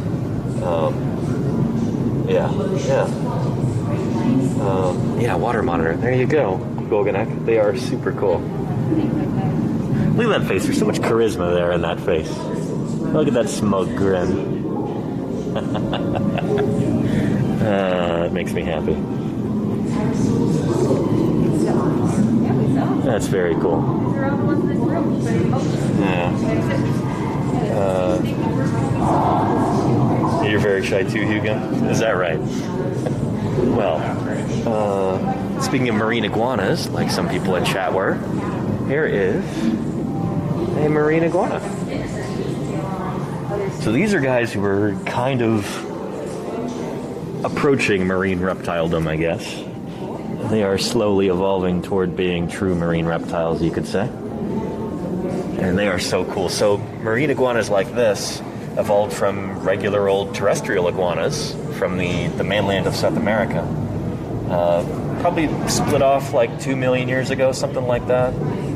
Like probably not too long after the formation of the Galapagos Islands. So these iguanas somehow ended up on these islands out there and then evolved this really peculiar lifestyle where they live on the shore, they cling to these rocks, and then to feed, they will plunge down into the water and eat vegetation, seagrass and algae and stuff like that in the water. And being ectothermic, being cold-blooded, they can only actually be in the water for like a short amount of time. Their body is like cooling down really quickly, so they've got to get in, eat their food, and get out while they can. Who knows, with another few million years of evolution and with the right kind of selective pressures, we could have a new branch of true marine reptiles from marine iguanas. And there is a video of one. This is what they do. Really neat.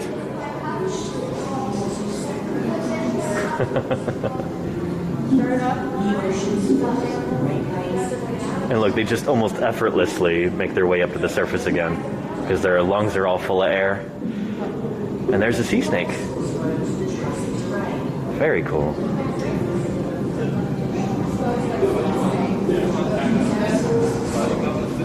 See, they've got a kind of a flute tail, not flute, a paddle-like tail, almost like an eel or something. Pretty neat. So these guys, I think, evolved in like the Eocene or the Oligocene. They haven't been around for all that long, to be honest. Yeah. And then we've got a Nile monitor. Or excuse me, a water monitor. Very, very cool.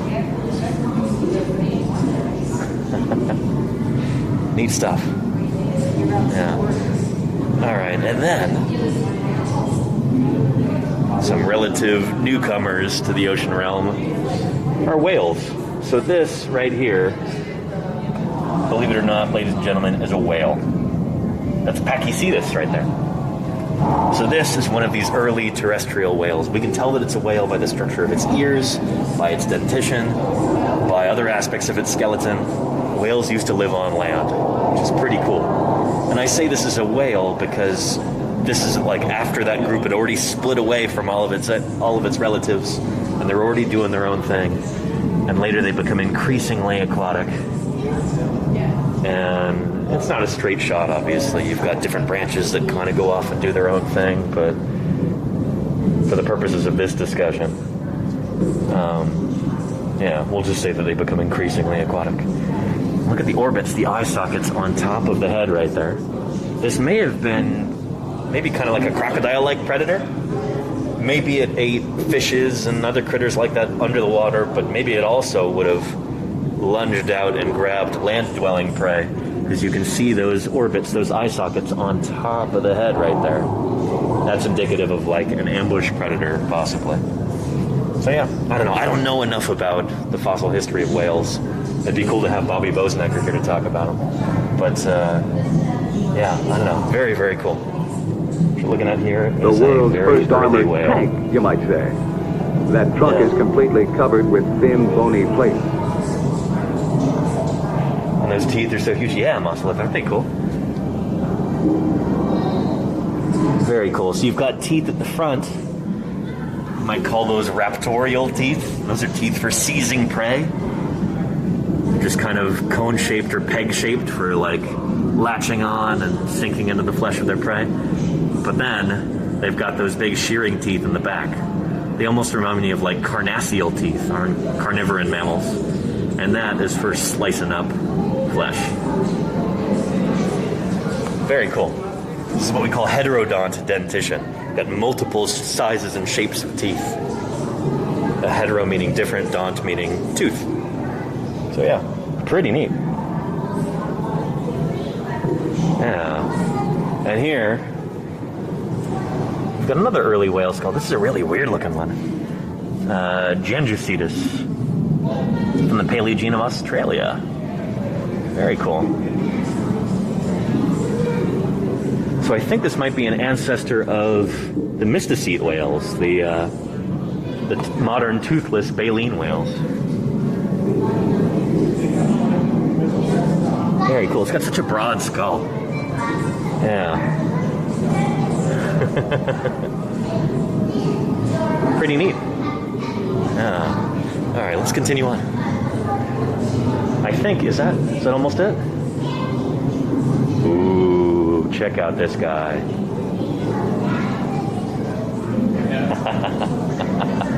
Very cool. Dorodon.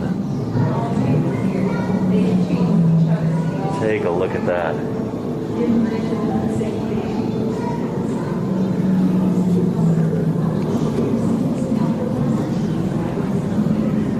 So this is an animal that's pretty much perfectly adapted to the ocean at this point.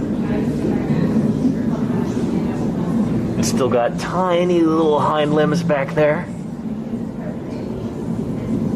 So it's a whale that still has hind limbs. But check out those teeth. Just ridiculous big shearing teeth in the back, and then you've got those raptorial grabbing teeth in the front. So in the front you've got grabbing, and the back you've got slicing, shearing, tearing. Very cool. Very, very cool. Yeah.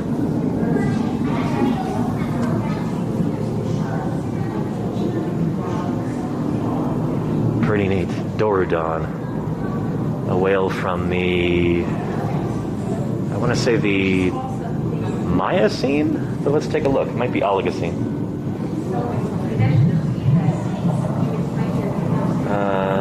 Doesn't say in particular, just says Paleogene. It's not going to get more specific than that.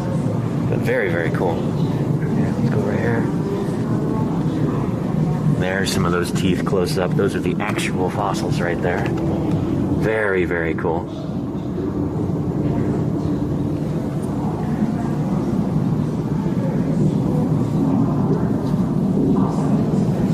And there is an endocast of the brain of Dorodon. Number 3 right there. No, hang on. No, right there. And that's an ichthyosaur brain. So I guess they're trying to make the point that these guys had much bigger brains. I mean, they are mammals. Mammals tend to have big, wasteful brains. But yeah. Just like their ancient relatives, mammals today usually have bigger brains for their body size than reptiles.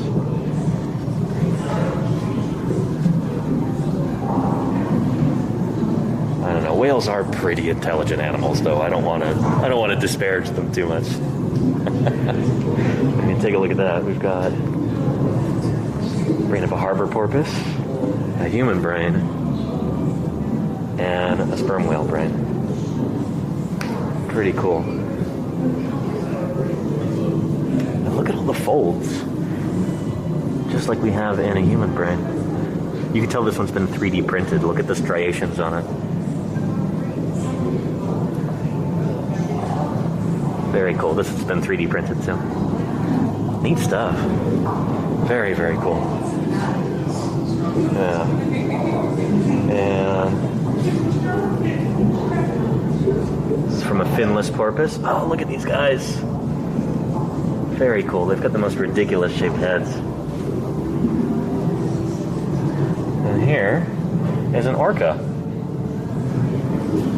And you see they've also got those raptorial teeth.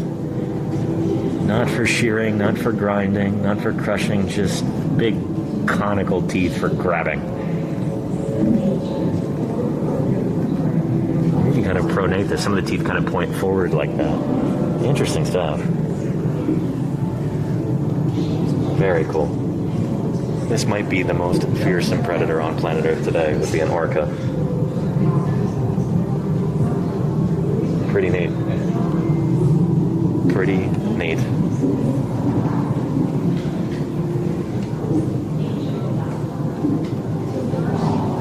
That's your favorite animal? Very cool rooster on Ryan. That's a good favorite animal.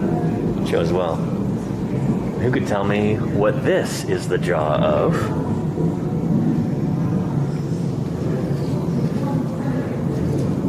Do we have any Melville aficionados in chat?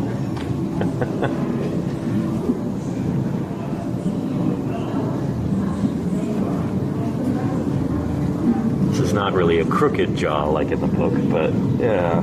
Delicia, you're right, but what kind of whale, I wonder? Yeah, not a pilot whale.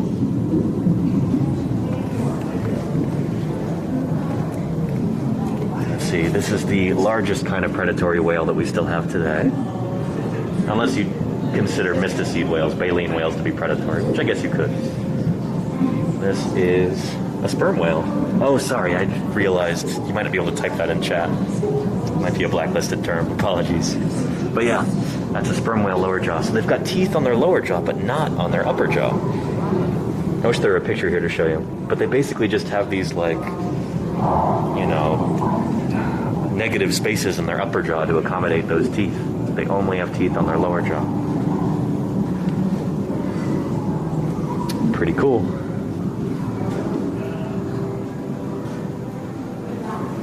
Very, very neat.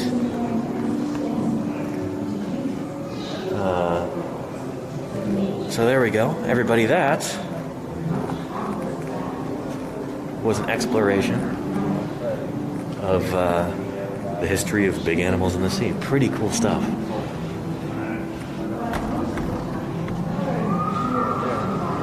Oh, and neat. Check these out. Oh, that is super cool. Oh, I like that a lot. I like that a lot. Very cool.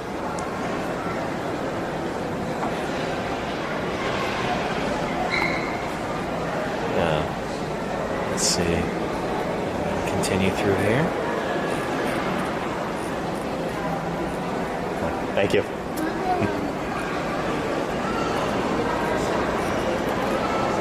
Well, all right. Take this off for a second. Well, hope you enjoyed that, everybody. That is but one exhibit here that we're going to look at. I think we should go upstairs and go ahead and start our walk through time. I'm not sure if Sue the T-Rex is actually here right now. I think she might be on tour currently. So we're going to go up and see Evolving Planet, which is their big walk through time exhibit here, all about the history of life on Earth. That is going to be really, really neat. So,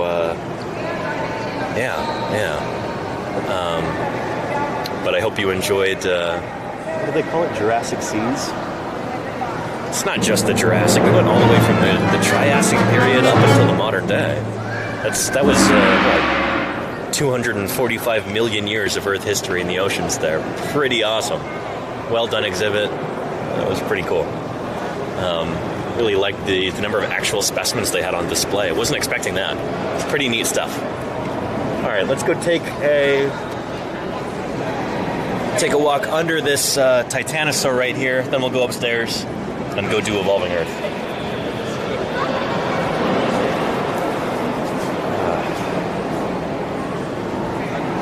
There we go.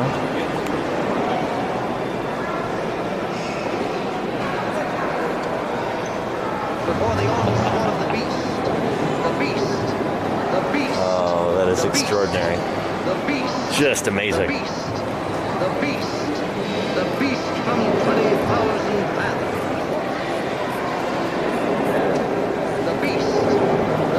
All right. Someone is in Chicago. So we've got to go How's upstairs. The Field Museum? Love that place. Grew up in Chicago, smiley face. Make sure you get some Portillo's before you leave.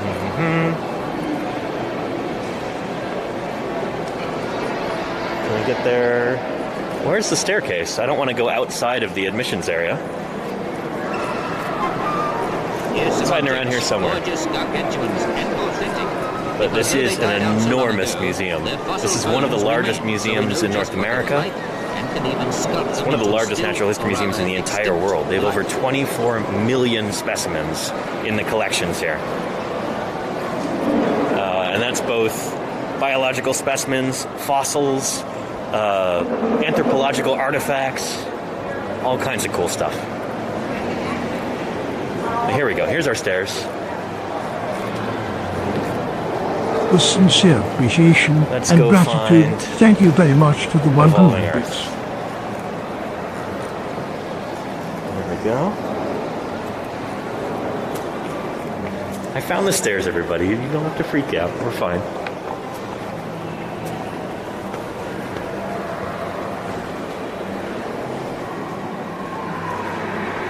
All right, this is the upper level.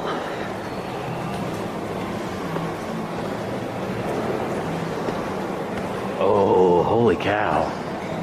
You know who that is, everybody. We've got a coelacanth over here. This looks like a replica of Vladimiria columnae. Really spectacular. Coelacanth. I'm actually reading a book on these guys right now. Moose Not Mooses gifted Delicia 27 a subscription. Moose Not Mooses Take gifted a a look tier at that. 1 sub to Delicia 27. They have given 17 So this gift is a subs in the replica channel. of a coelacanth. Pretty, and thank you, Moose Non Mooses, for the gift sub. Really appreciate that. Jacob Neon, thank you. Holy cow! And we're getting some hydrate redemptions too. Thank you, Greg. I'll go over and Neon gifted 2 subs. drink some water there. Really spectacular. But if I recall correctly, this is where Sue's Gifted skull gifted usually Smog sits. Slayer a subscription. So I guess that means she's Gifted not a here. tier She must 1 be on sub to tour Smog right now. Slayer. So yeah. So we won't get to see Sue today. Fair enough. You know, lots of other stuff to see. Check out that coelacanth. Pretty amazing. Look at those very fleshy limb-like fins. So most fish have kind of wispy, thin fins like that. These guys have fins that are very limb-like. That big fleshy lobe is right there. That's why they're called lobe-finned fish. Really spectacular. Spared no And these guys are very close to the Moose origin Not of tetrapods, of Mooses land-living gifted vertebrate subscription. animals. Moose Not Mooses gifted So a tier 1 sub this to fish that you Iceland. see right here They have given is 18 actually gift more subs in the closely channel. related With to you sincere and me appreciation than it is to and say gratitude, a thank trout you very much or a to the halibut 100 or a bits. sturgeon or something like that. Really spectacular. Spared no expense. Moose Pretty Not cool. Mooses gifted Red Pretty cool. 2,850 a subscription. All right, I'm going to drink some water and then we will go find our 285. evolving planet exhibit. They have given 19 gift subs in the channel. Yeah, level 2 complete. Thank If you, the Lenina. situation calls for still Again, more all I have protection, to see what's he going simply on is groups this right ears here. which projected from his So, body armor. notifications and everything, I don't see or hear those.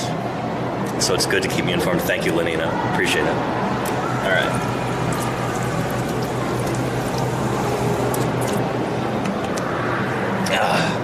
All right, I'm hydrated. Let's continue on.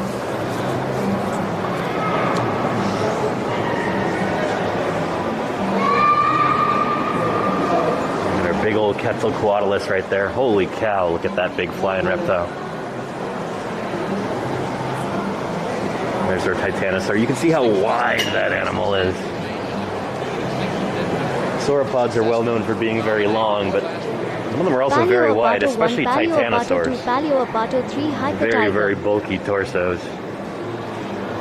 Just look at those big old ilia flaring out to the sides, those big hip bones. Super, super cool. Very neat. Now, I think Really spectacular. Spared no expense. we want to go this way Rogen gifted 1 Pakudinpu a subscription. to get to Rogen gifted a evolving tier Earth. 1 sub to 1 Pakudinpu. And this is cool.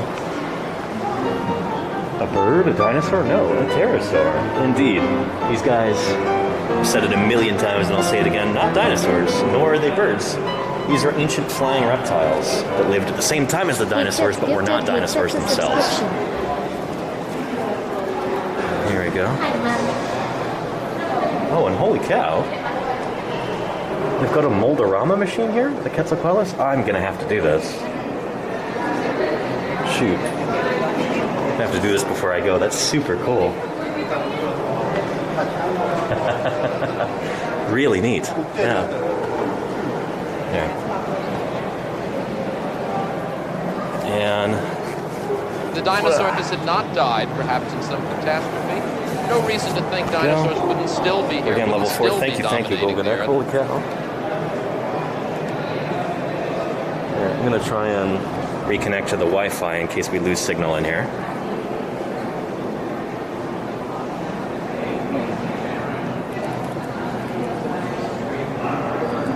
Let me know if I need to watch out for anything behind me, okay, chat?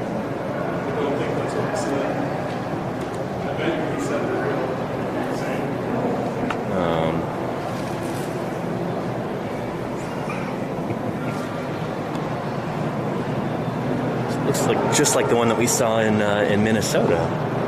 Big old Quetzalcoatlus. This one somehow looks friendlier, but very, very cool. And it is just inches from the ceiling. I mean,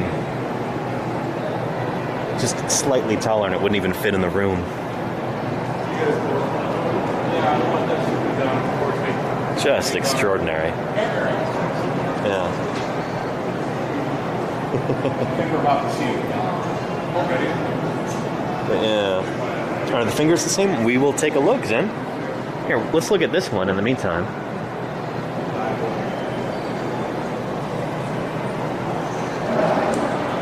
So it's got a wingspan probably something like 12, maybe 13 meters. Huge. So like 35 to 40 feet, something like that. Just enormous. The biggest living thing that ever flew. And how do those animals fly with such a big skull? It's all full of air, Peppercat. Yeah. They're very, very highly pneumatized. So despite being so bulky, this animal would have been very, very lightweight. So the bones here, and yeah, the fingers do go backwards, just like at the one in St. Paul, Minnesota, at the Science Museum there. But these bones are basically like big cardboard tubes. Super, super thin walls on these bones. And they're just full of air, along with the skull, too. These guys take pneumaticity to an absolute extreme. They're just totally full of air. And it's that lightness that allowed them to take off into the sky.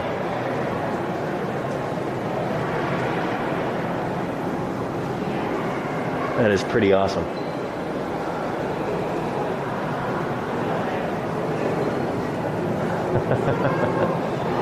And shoot, someday somebody's going to find a complete skull from one of these critters.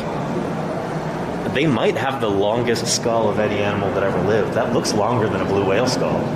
I've never heard anybody say that before, but shoot.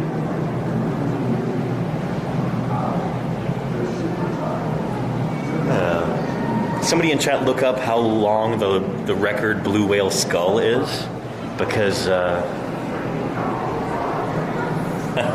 I bet you this guy's got a beat. Yeah. Here, let's take one more look.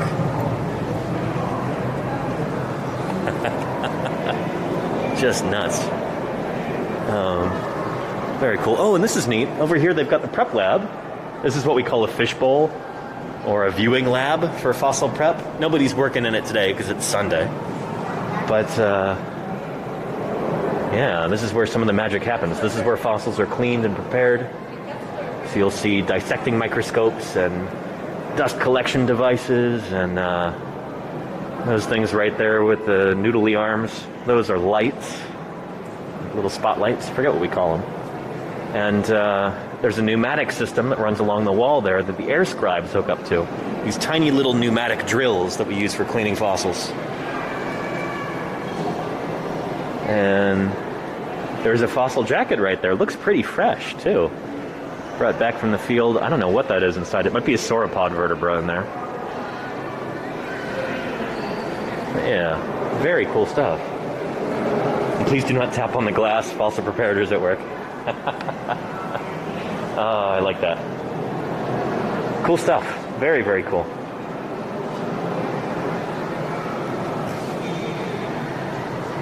Now, I think, hang on a second. When going gets cold, Antarctic dinos.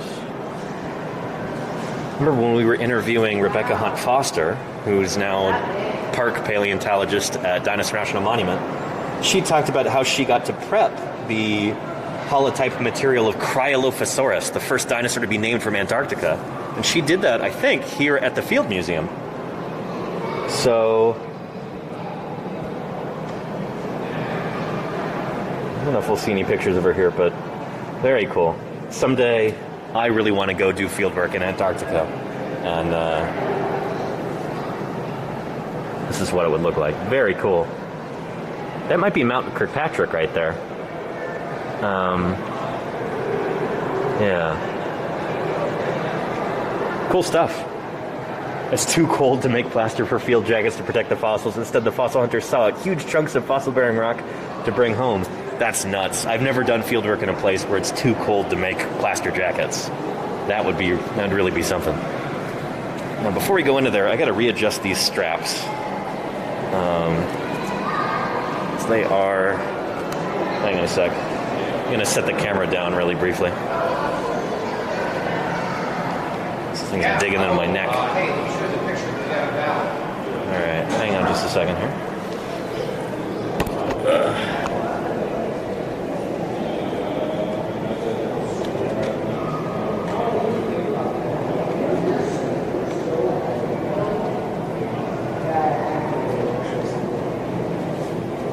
There we go. That's better. Very, very cool. And what a great photo opportunity here. That makes me happy. All right, here we are in Evolving Planet. I'm so excited about this, everybody. This is not the first time I've seen this. It's like the second or third. This is one of the world's greatest natural history museum exhibits in terms of talking about the history of life on Earth and how life evolved. I don't know if I've been to another museum that does it better than this. You are in for a treat, everybody. This is truly extraordinary. Yeah, very, very cool. And 19 feet for a blue whale skull size. Oh, shoot. Okay, blue whales still take the cake then, Hugan. But anyway, I love this. So I remember reading a little bit about the thought process behind this exhibit. This is what we call a walk through time kind of exhibit. So basically, this is going to be walking you through the evolution of life on Earth. So we're going to see critters like dinosaurs and everything. Back here, there's Parasaurolophus there in the back corridor. We're going to start off here. We're going to go through early life, through the age of fishes, through ancient swamps, and then we're going to go through the age of dinosaurs, and then through the age of mammals. So when the people who worked on this were first dreaming up the concept for this exhibit, they wanted to introduce really, really simple concepts up front, because they knew that, basically when you're a visitor walking through a museum exhibit like this, you might have kind of a limited attention span, So they want to get all of the really, really important concepts out here for people to read right at the beginning. Because if anybody's going to read any of the displays in an exhibit, they're going to be the ones at the beginning. They're going to be the ones at the front. And so we're just starting off with some key messages here that are going to make everything else make sense. So right here, all life evolves. They're really trying to hammer this point home right here. And I want this to be in your head as you're walking through. This is really, really excellent exhibit design. So I just want to point that out to everybody. Life on Earth began. I love the color scheme here. Oh, and this is super cool. We've done this little thought experiment before on my stream many, many times. So let's do it together right now. So Earth is 4.5 billion years old. That's a lot of time. Imagine all that time plotted on your arm. So stick out your arm just like that. So Earth formed at your shoulder. So that's the beginning of your arm right there. From there, right past your elbow, not much happened. So up until your elbow, Earth is still cooling everything. Around your forearm, so right about there, let's say, the first single-celled creatures emerge. Right about here. We'll look closely at the tiniest last sliver of your fingernail. That's all of human history. So right there. Very cool. So the first dinosaurs show up basically right there, along that knuckle on your middle finger. Pretty cool. Pretty cool. Oceans of hot magma, giant asteroid belts, Very cool. 100 degrees. We thought this sweltering Earth chilled 4 billion years ago. But thanks to the very old rock, scientists now think Earth cooled down much earlier. We're going to cruise through a lot of this stuff. How could a rock tell us all that? Yeah. Let's ask a field museum scientist. My name is Philip Heck. I'm the curator in charge of the meteorite collection, the rock and mineral collection. And the rock? We have a really old neat. rock here. We've got some iron-rich rocks here. Might be partly oxidized by super early organisms. Inside this really old rock, there are really, really old crystals. 4.4 billion year old zircon crystals. Oh, neat. So they're talking about zircon dating there, which is really, really neat. Zircon dating is such an interesting process. So it's talking about the formation of oxygen in our atmosphere. Oxygen was not a plentiful thing until oxidizing organisms started making it. Things like stromatolites, these very cool colonial bacterial mats. And you can see right there, the interior were the earliest ones, and they just build layer upon layer upon layer. And as they're living out their lives, they're taking in carbon and they're releasing oxygen as a waste product, like plants do today. And that helps oxygenate the atmosphere. Very cool. And speaking of stromatolites, we've got some right here in a beautiful painting by Charles R. Knight. So I think one of the coolest things about the whole Evolving Planet exhibit is the way that they incorporate the classic artwork of Charles R. Knight through all of these modern displays. So he was contracted by the museum to paint these, I think around 1915 or something like that. So yeah, stuff's quite antiquated at this point, but artistically beautiful, just gorgeous. So I'll be pointing out some of his artwork as we continue to move through here. We thought this sweltering Earth chilled 4 billion years ago. So here's his painting of stromatolites. Scientists now think Earth cooled down much earlier. 400 billion years. Very cool. How could a rock tell us all that? Well, as a field museum scientist. My name is Philip Heck. I'm the curator in charge.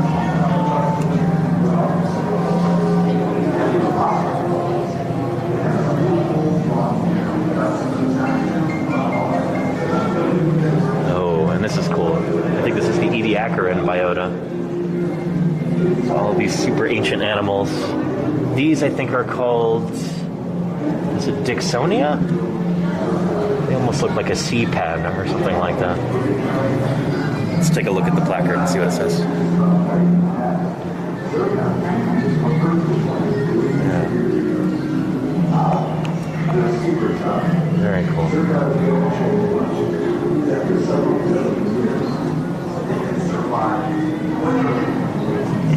Talking about the evolution of the first animals. And yeah, I think that is the Ediacaran biota back there. First. Yeah, there we go. Dickinsonia. That's these guys, right? And these are Charnia right here. There's one sticking up.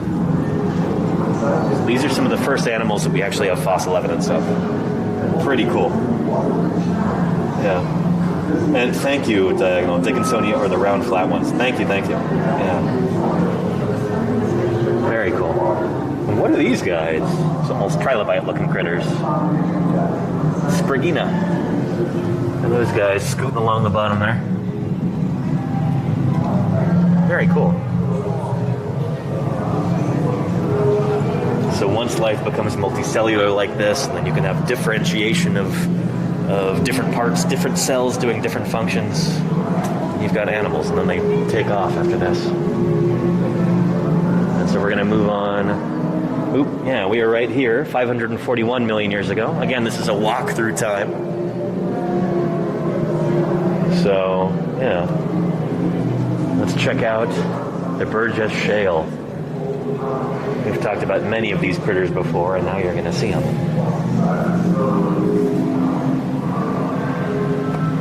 Check this out.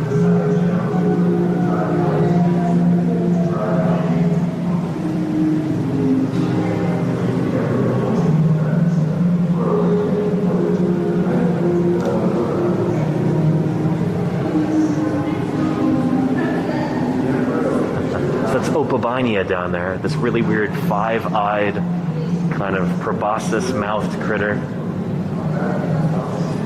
unlike anything else alive today.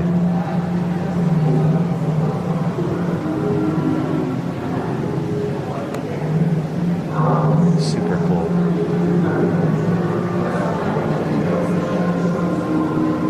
So everything that you see here is an animal. I don't think there are any plants represented here. These are each different animals. Things that resemble sponges or corals. Oh, there is something very, very special. That is called Pikaia. And so that, we think, is an ancestor of what we call chordates, creatures with backbones. So it's a pretty small member of this community. It doesn't seem particularly, I don't know, showy or important or anything, but a creature very much like that would be the ancestor of you and me and every other vertebrate animal on Earth. Everything from frogs to whales to pigeons to whatever. And there is the top predator in this ecosystem. Also the largest animal in the Burgess Shale, Anomalocaris. Looks like it's caught a trilobite or something. It's crunching on it. There it goes.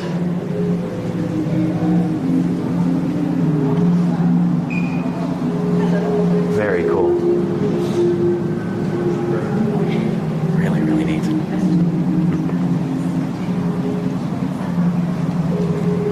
So here is an assortment of different trilobite fossils. Very cool. And that looks like Phacops, number 34. Am I right about that? Let's look it up. 34, yeah. Phacops. Just a classic looking trilobite. Just beautiful. Something very elegant about that genus. And they can actually curl up into a ball, too. Like you see right there. I think that's a really neat feature. A lot of paleontologists have a favorite trilobite, and Phacops is mine. Yeah, pretty neat. From the Devonian period. Some of them have got long eye stalks like this. Some of them have various spines and protuberances. They are extremely varied animals. They existed on Earth for hundreds of millions of years. And then they go extinct during Earth's greatest mass extinction, the Permian mass extinction. But we'll get to that later.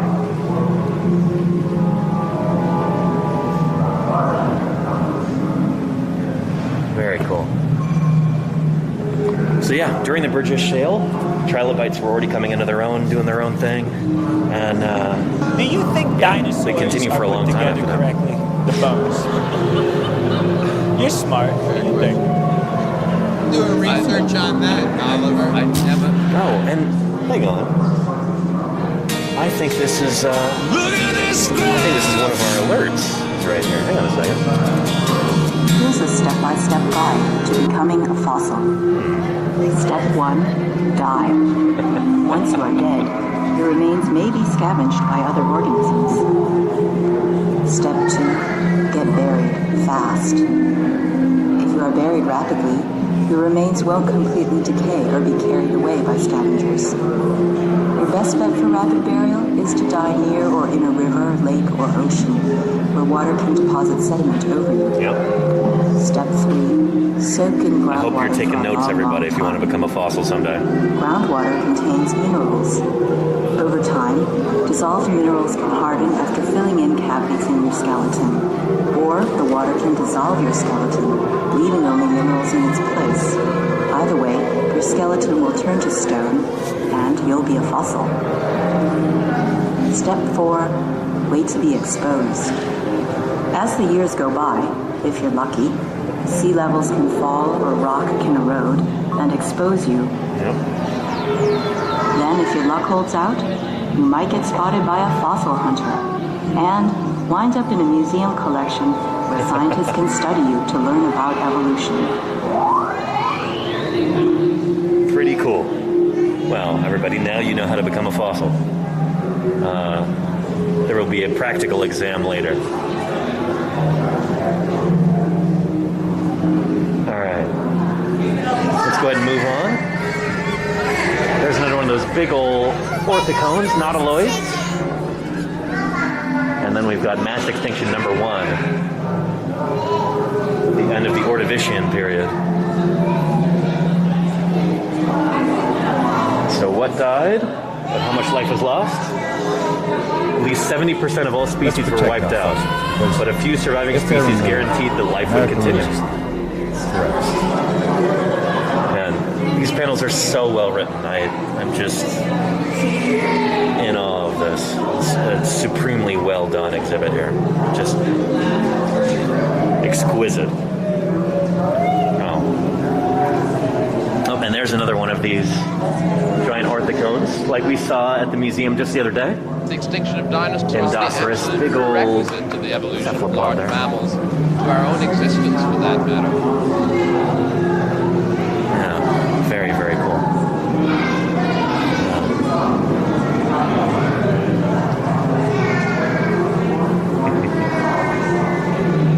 So it's funny, I've not really read too much about the Ordovician mass extinction, but global cooling seems to have been the cause. Large landmass moved over the South Pole, causing glaciers to form and global temperatures to drop. It's likely made sea levels fall, causing habitat loss, triggering extinction of species vulnerable to cold. So yeah, seaway regression is it's kind of a recurring trope in the history of life on Earth. It causes mass extinctions.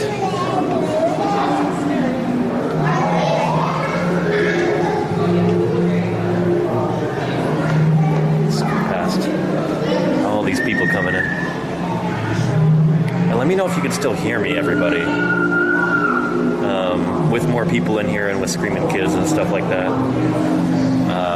Might overwhelm my microphone. Let me know if I should get out the shotgun mic and put it on there. Yeah. Sounds good? Thank you, Mayor Space. Good. Yeah, I'm just using the microphone on the camera, so I'm glad it's working. But check this out right here. So we have now moved into what's sometimes called the Coal Age. And this is just an exquisite painting by Charles Arnott. Take a look at that. You've got all these horsetail-like plants. Diagonal, you're still here, right? Can you tell us a little bit about some of these Mississippian and Pennsylvanian plants here?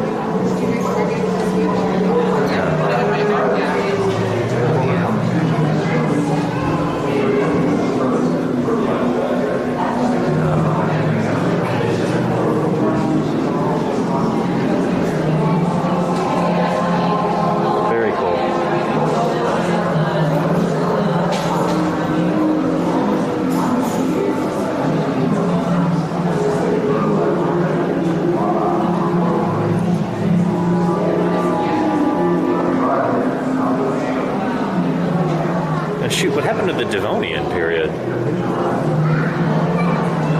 The Silurian. Okay, I guess they're right here. We just passed them real quick. There's the Silurian and Devonian. There we go. Plants made a major move to land. Animals weren't far behind, and the sea's life flourished. Fishes diversified, and massive reefs sprawled across the tropical seafloors. From this rich diversity of life and water, animals, including the first tetrapods, like this critter right here, that looks like maybe Ichthyostega there. They make their way onto land. Very cool. Alright. And here is an actual fossil right here. Cheluria serosa from the Devonian period. You can see just gorgeous preservation there. Really, really nice.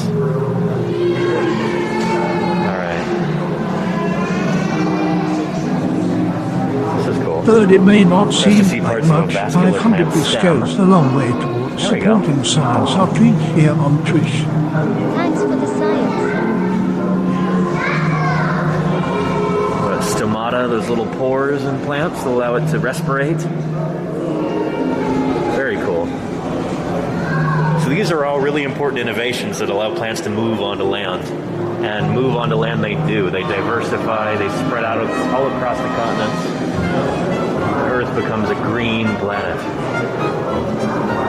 I wanted to come over here to show you that is the signature of Charles R. Knight. You will recognize some of his work later on in the museum if you've been alive on planet Earth. You've seen some of Charles R. Knight's work, or at least seen copies of it. So keep your eyes peeled. I'll show you. But very, very cool. This is an original. Charles R. Knight, 1930. It's astonishing to consider that Charles Knight was almost blind. He's this incredible visual artist, like just a master nature painter. And the man could barely see. Nearly blind. Some people say that he could almost see into the past, though. And looking at his work, it's hard to argue against that. Yeah. Some lovely fossil plants here. I don't know much about these, so we're going to kind of cruise through. Oh, and holy cow, did we get... Are you a fan of dinosaurs? Did we get a raid? Hang on a second. I won't get angry if you aren't. Here. Let me go over here.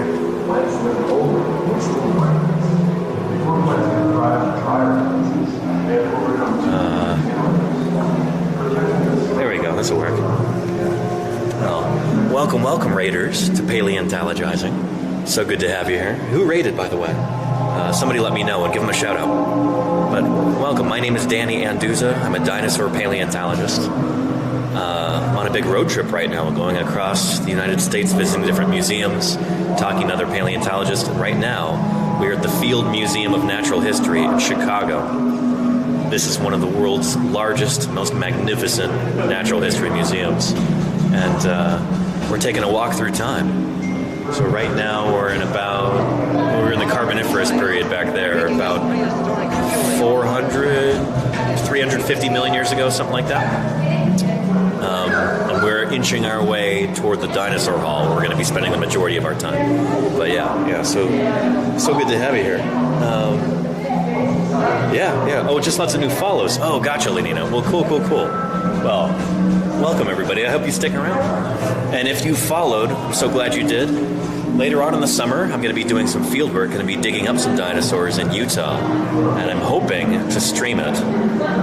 Got to see if our equipment works for that, but that's the plan. Yeah.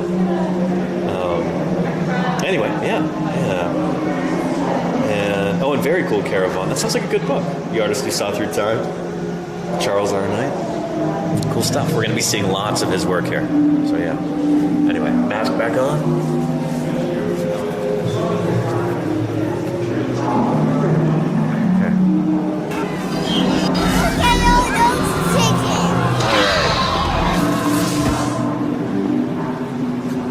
Life colonized land, a new diversity of fishes swam the seas. We've got jawed fishes and jawless fishes, agnathan fishes like these guys, Protaspis. And I love to see that sign. Some people get disappointed when they see that an object has been removed for research, but that shows that this is a living, breathing collection, you know? That stuff is currently being worked on. Somebody is photographing that or measuring it or scanning it, getting ready to publish on it. That is pretty cool.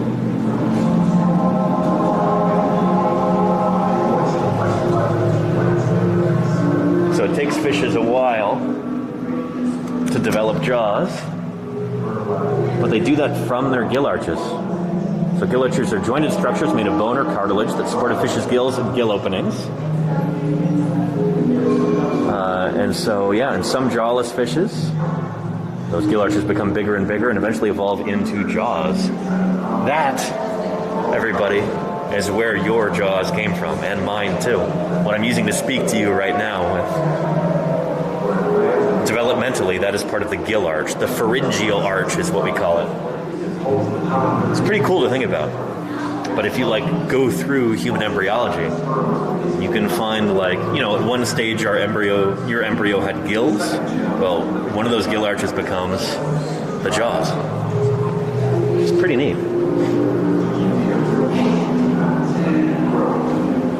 That means sometime in the next half decade. Yeah, maybe longer, Mayor Space. But yeah. Yeah, so placoderms are some of the earliest jawed fishes. That looks like Bothriolipus right there. Yeah, there we go. Bothriolipus canadensis. Yeah. Very cool. So some of these guys are really weird, and they've got basically like armored arms coming off of their head. Really strange. And then you start to get acanthodian fish. So they actually have fins. They've got spines in those fins. They've got jaws. A lot of them have teeth. And then you get fishes that start to look more like modern ones here. Take a look at them. These are actinopterygian fish.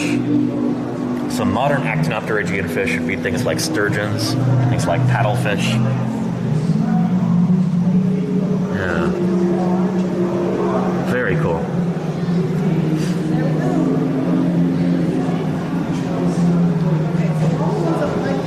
And I could be slightly wrong about that. Maybe actinopterygian fish also include teleost fish. I'm not sure. Anyway. But they're distinct from sarcopterygian fish, like our ancestors. The lobe-finned fishes. Like coelacanths and lungfish and stuff like that.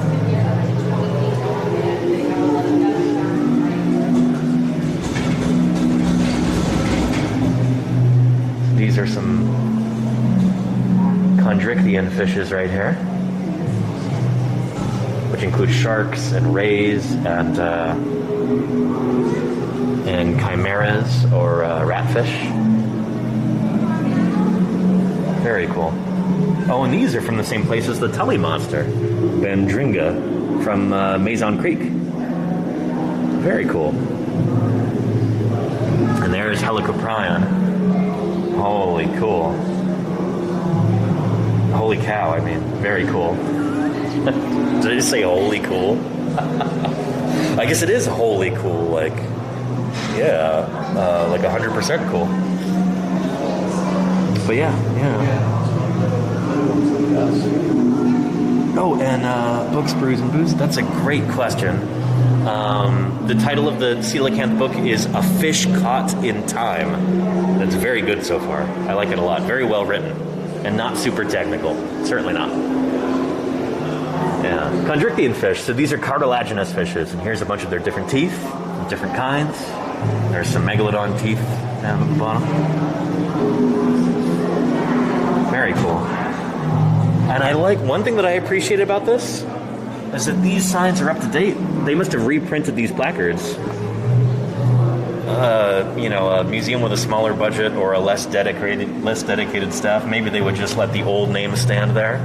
Carcharodon megalodon. But now we know it as Otodus megalodon, and you see that reflected right there. Very cool. This is, I appreciate that. Up-to-date signage. Because that only happened a couple years ago that it was reclassified. And here we've got Dunkleosteus. Very, very cool.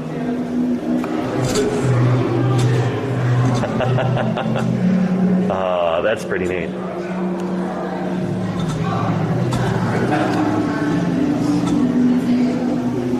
What a formidable set of jaws on this critter.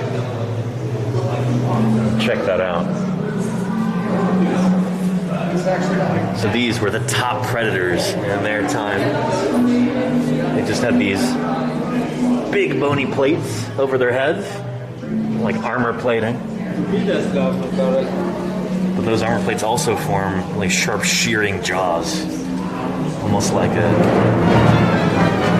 turtle's beak or something like that, but instead of herbivorous. Take a look at that. Really, really formidable. Very cool. Yeah. Never gets old goodness. I'm glad you appreciate big placoderm fishes like these, Izzy. That's such a charismatic animal, Dunkleosteus.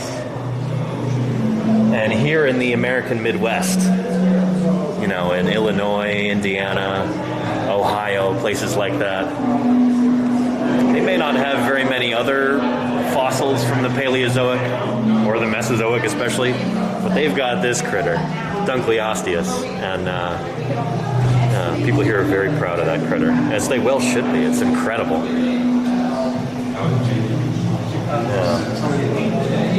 Yeah, just exquisite. All right, and now right over here, let's take a look at some Sarcopterygian fish. So these are fishes like the coelacanth. There's a coelacanth right there. Over here too. These are very close to the origin of land-living vertebrates, what we call tetrapods, backboned animals with limbs, backboned animals on land. So the name Sarcopterygian, like it says there, comes from the Greek sarko, meaning flesh, and pteron, meaning wing. They basically have fleshy fins that, in one lineage of these animals, develop into arms and legs. So that Sarcopterygian fish right there, again, is more closely related to you and me than it is to, say, these sharky guys or any other kinds of fishes. This is basically very close to a tetrapod. And we see that transition happening right here. Let's take a look. These are so cool. Yeah.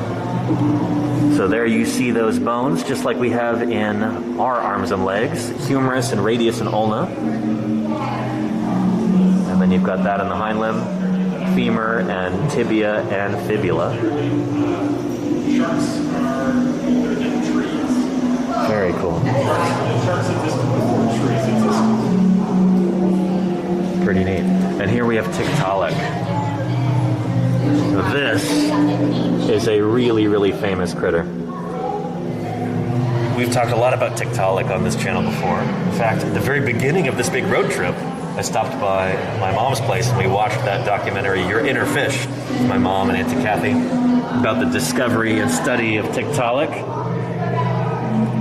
So this is a lobe-finned fish whose fins are basically primitive limbs.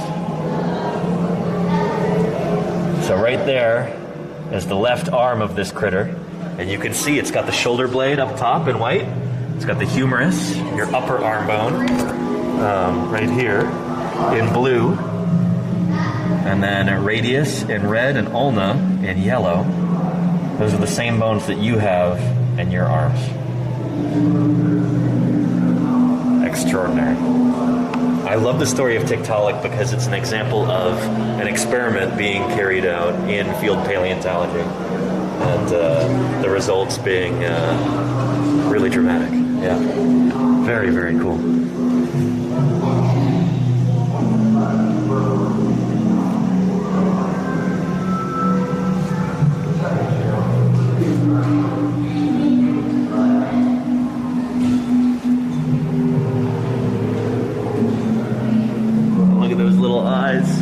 Staring up at you, chat. Hi there. But what an extraordinary animal. Tiktaalik is so important to the study of our origins. Super, super cool animal. And you might notice that I've got a 3D print of this same fossil specimen at home, but I need to print mine larger because mine's smaller than this. I need to print it life size. Very cool. Pretty awesome. Yeah. Oh, that's cool. Chicago sits on an ancient reef. Very cool. And here is Earth 420 million years ago. Some of you seem to like that number a lot. This is what Earth looked like at the time. And there's Chicago. It looks like this has been scraped away by people touching it. Chicago wasn't that big at the time. In fact, it didn't exist yet as a city, but you know what I mean. Anyway. Got reef-building organisms. These are all from the Chicago area, about 420 million years ago.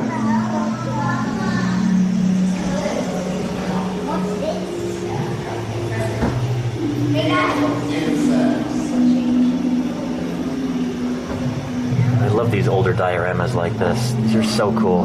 This big old nautiloid. And all of these are remarkable creatures. We've got crinoids, we've got bivalves, we've got brachiopods, we've got bryozoans. Super cool. And I love the way that they've used mirrors here to just make it extend on forever. That's super cool.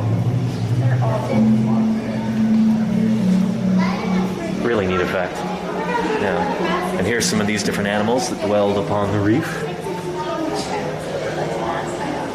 The various snails, trilobites, bivalves and brachiopods, and nautiloids. Super cool. And then it all comes to an end, or I don't know, for a lot of these critters here, with another mass extinction.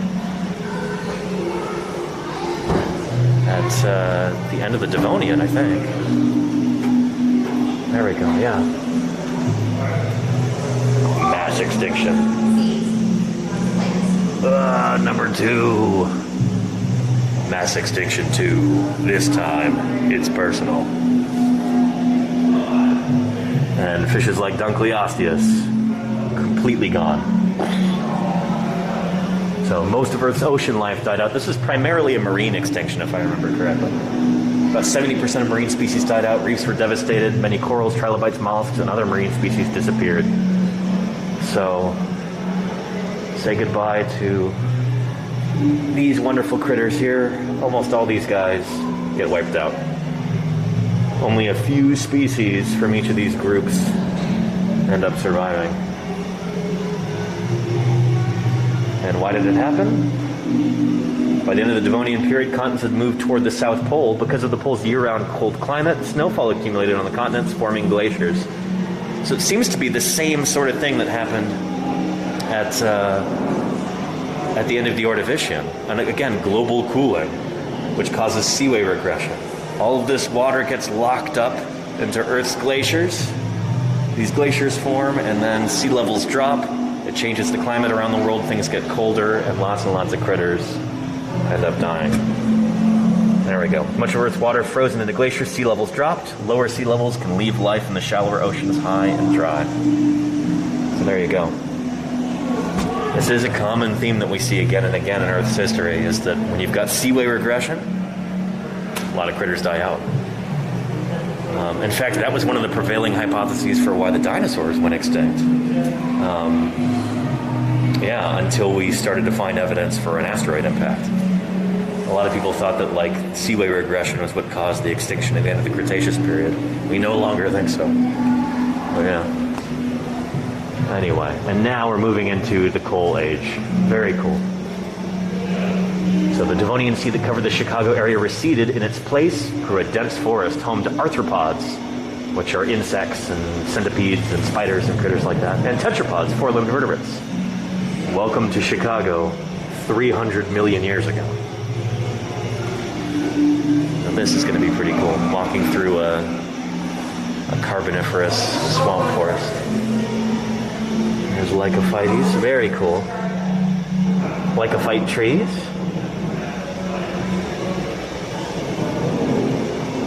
So these are not really like modern trees. They're basically like giant ferns, giant horsetails, things like that. And here's some horsetail fossils here.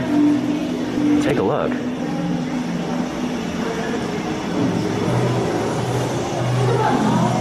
There's some ferns. One of the world's best fossil sites tell us what these ancient forests were like. Very cool. Most of these fossils were found near Mazon Creek, just 60 miles southwest of Chicago. 300 million years ago, the Mazon Creek area was covered with shallow bays bordering swampy forests. And there was all kinds of different critters making their living here. There's these gigantic horsetails, trees like this. Oh, check this out. Arthropleura. Giant millipede relative. And these guys get much, much bigger than this, up to like 12, 13 feet long. Like 4 meters. It's enormous. Yeah. The beast. Very cool. The beast. The beast. The beast. I love how they have a trackway from in here. The beast from 20,000 planets. So if you were to encounter this animal, if you were to travel back in time to the Carboniferous period Happy anniversary, and Danny. encounter this animal in the wild, you probably wouldn't have to worry about it too much. It's probably a scavenger. It's probably eating vegetative matter, just dead plants and stuff like that, like modern millipedes do. I mean, you might trip over it or something, but it probably wouldn't bite you. Pretty cool, just like modern millipedes.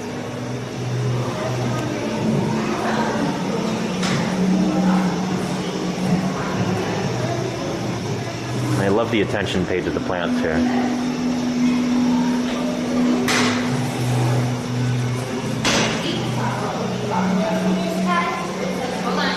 Very cool.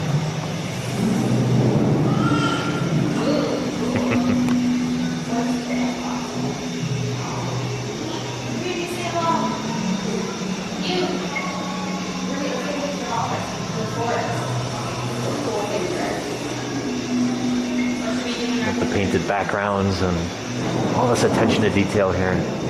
The different texture of these different plants. You've got these scaly trees like these. Got these ones with, I don't know what kind of texture that is.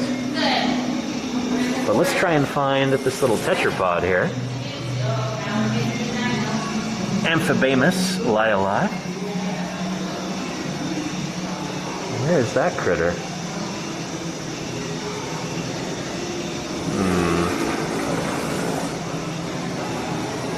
Can you hear the dragonflies buzzing around? Or stem dragonflies or whatever they are. There's that little, you could see him there. The red thing on the ground, you could see him in the mirror. Very cool.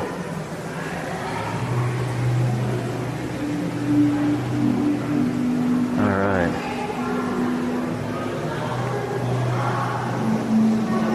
Hey. It's you. It's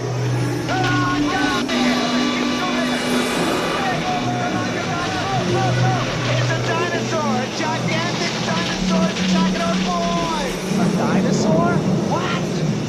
Meows and their 111 raiders don't know what they're in for. All right, wave hello to yourself, everybody. Yeah. And let's see. What's all this Oh, and holy cow, we got a raid? What's going on here?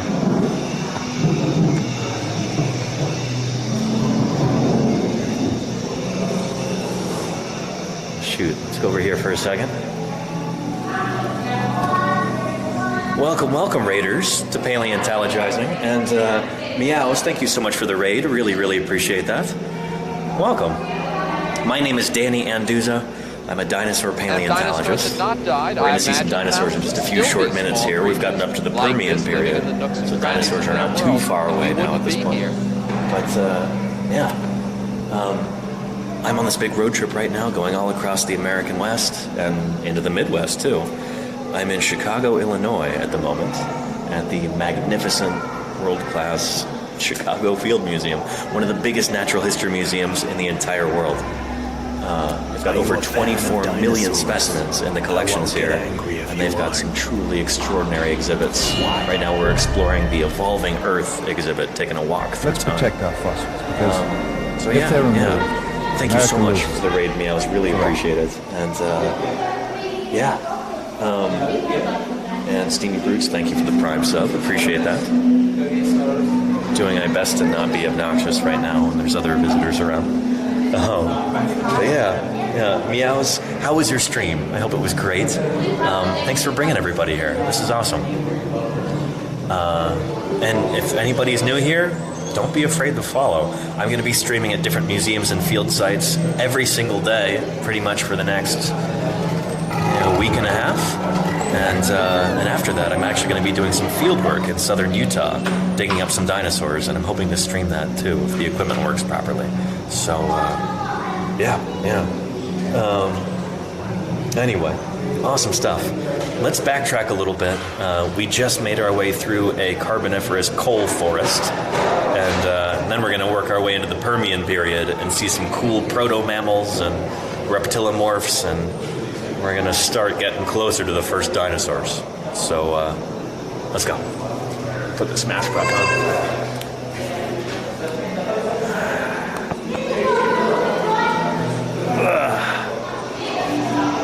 So again, here is our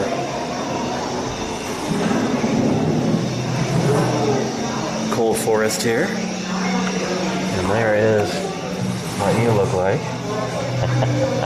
Look pretty funny right now, Chad. All right. Oh, and this is really neat. Before we move into the Permian period, let's check out one of the strangest creatures from Mason Creek, known as the Tully monster. This is also Illinois state fossil. So very cool. And there's Francis.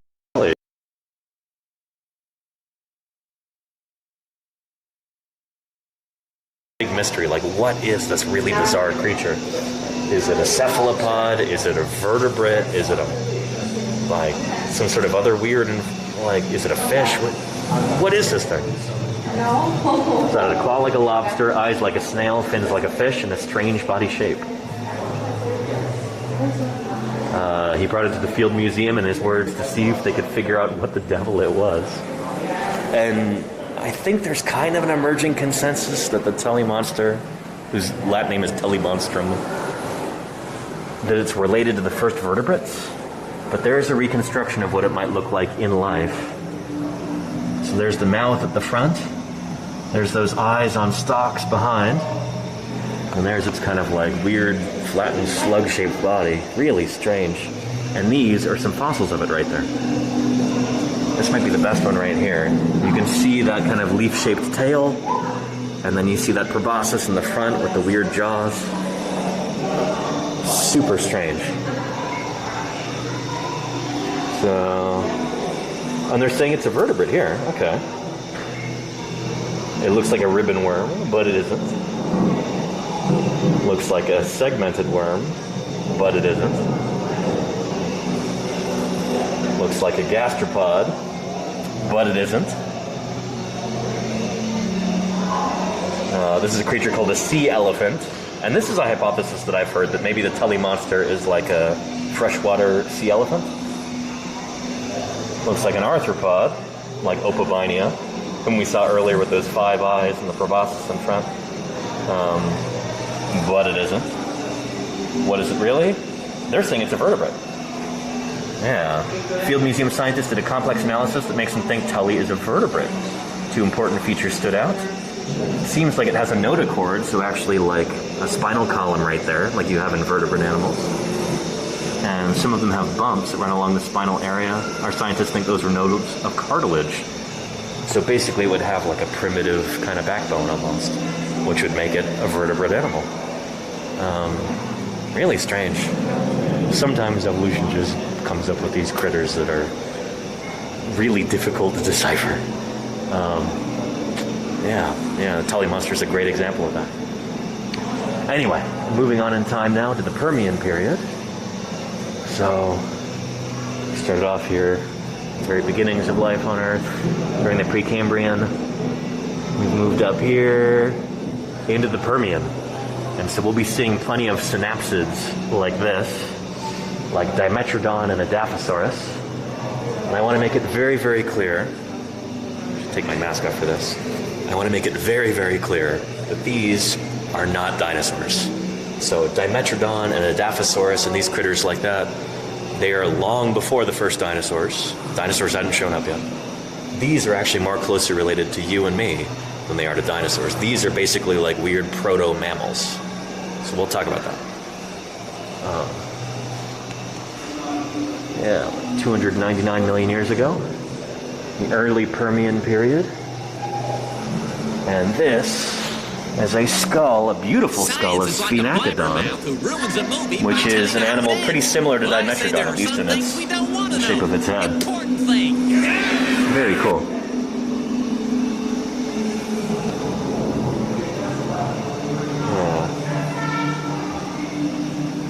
This drawer contains almost all of the North American identified specimens of Troodon. And there we go, some lovely trees here. Showing these off for diagonal.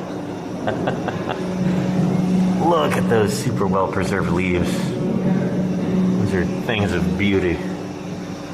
Glossopteris, these trees are really, really common in the Permian, and I think did they make it into the Triassic? I forget, diagonal, you can tell me.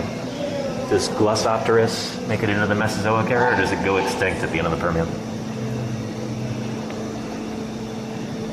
And this came to us all the way from Antarctica, from Mount Chops in Antarctica. Very, very cool.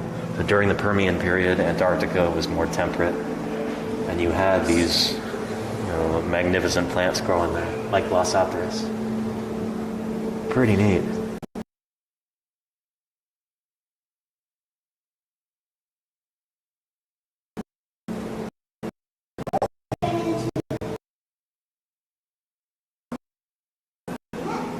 Some things.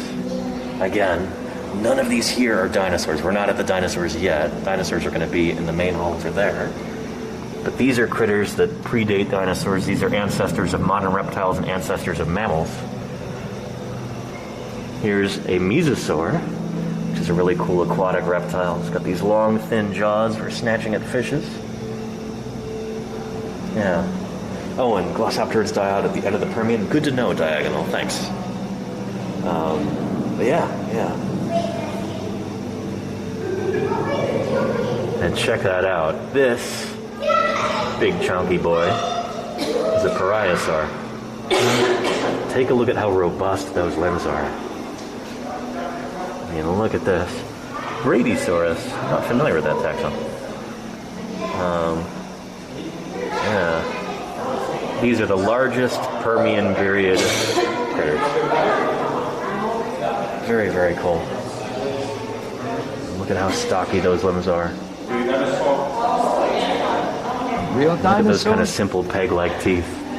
So this is another animal that would not have chewed its plant food. Would just take big gulps of it, and then that big barrel-shaped gut is for digestion. Basically, it would just ferment the stuff in its gut.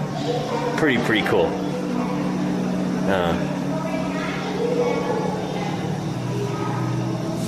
And then I don't want to pass this up too. Take a look at that gorgeous painting up there by the extraordinarily talented Charles R. Knight. There's his signature there. I remember this and many other paintings like it by Charles Knight. I had his posters in my room growing up. First time I came to the Field Museum, I was astonished to see them in person and astonished to see how big they are. These are murals, basically. I had no idea. The sheer scale of them is astonishing. And so it's, yeah, and a lot of these, especially as we get into the dinosaur hall, they're grievously out of date, obviously, but they still hold up just as works of art. Just extraordinary. The man was just a preeminent talent.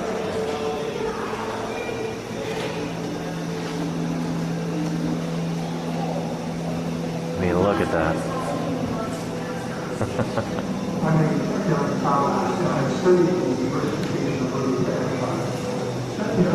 A lot of Charles Knight's work has just kind of almost like a dreamlike quality to it.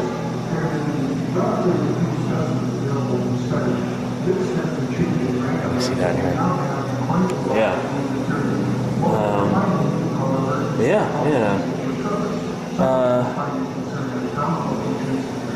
Let's look at the amniotic egg and talk about that a little bit, as they're highlighting this here.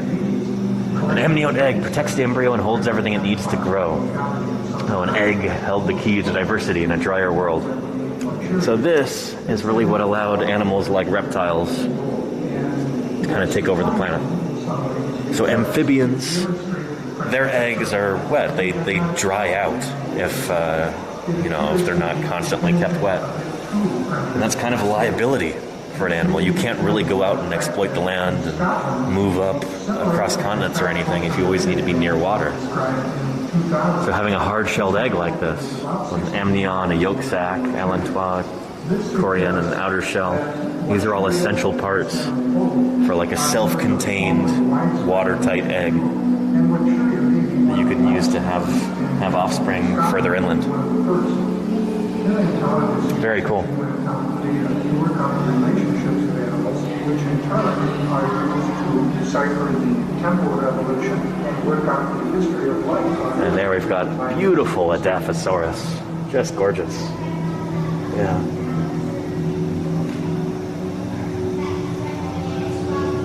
And Caravan says, I wonder if Knight's paintings influenced the design of Aurora plastic scenes and model kits. Absolutely, 100% yes. So Charles R. Knight's work is some of the most emulated and most copied, really, of any artist, I think. And we'll talk about that as we get into the dinosaur hall too. But he basically like set the visual style for dinosaurs and other critters for, the better part of a century. But yeah, we'll talk about that. So Adaphosaurus right here. This is a big herbivorous reptile, or mammal-like synapsid. And look at the kind of those transverse processes that are coming off of the neural spines there. Really cool. I wonder what those would have been for. If there's something structural or what, I don't know. And then we've got Dimetrodon, the classic back there. Very much a carnivore.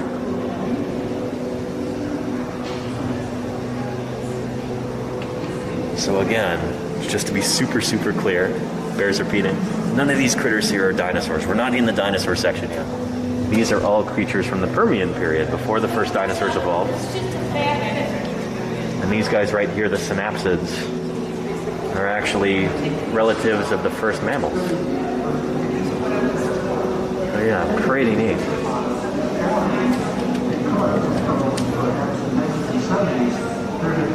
Relatively few specimens available for study.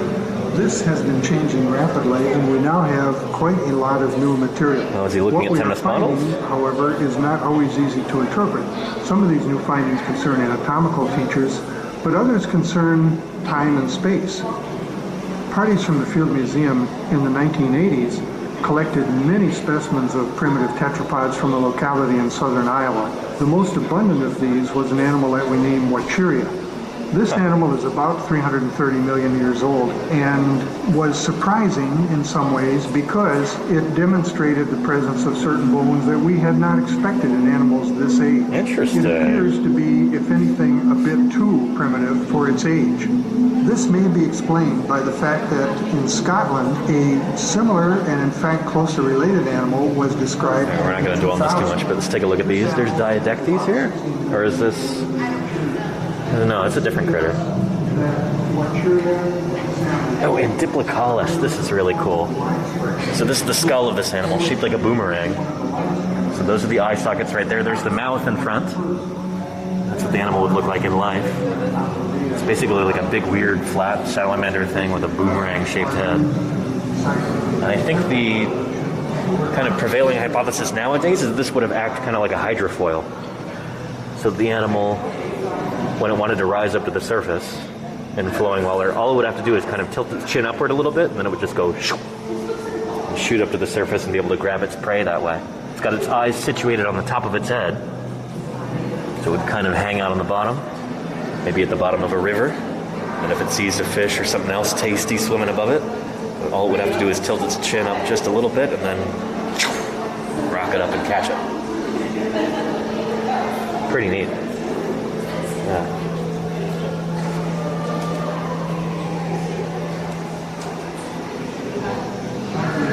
And I think that's Ariops there in the back, number 3. Yeah, Ariops, Megacephalus. Very cool. It's probably a meat eater. Certain meat-eating tetrapods today have similar teeth. And, yeah. Scientists think Aryap spent much of its time in the water because its skeleton doesn't seem very well set up for walking around on land much. So yeah, probably ate fishes and whatever else it could catch. Pretty cool.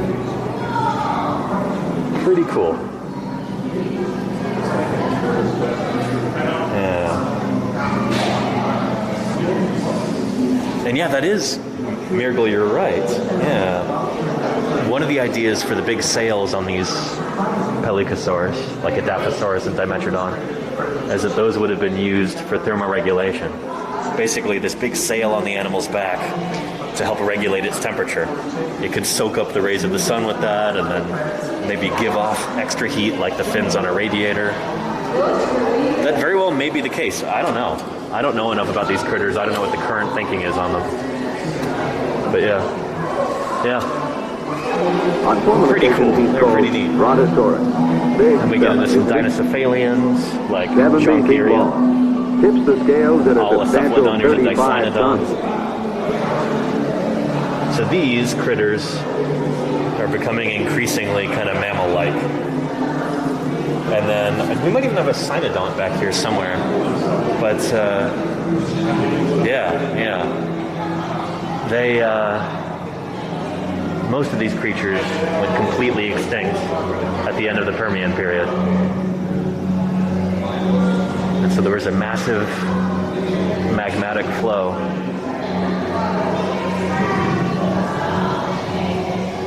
This was the greatest mass extinction in Earth history.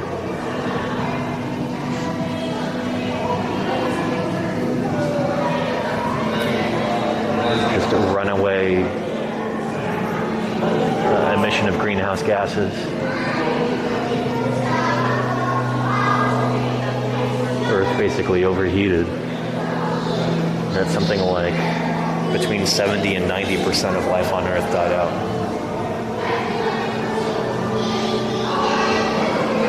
Sound familiar? Yeah.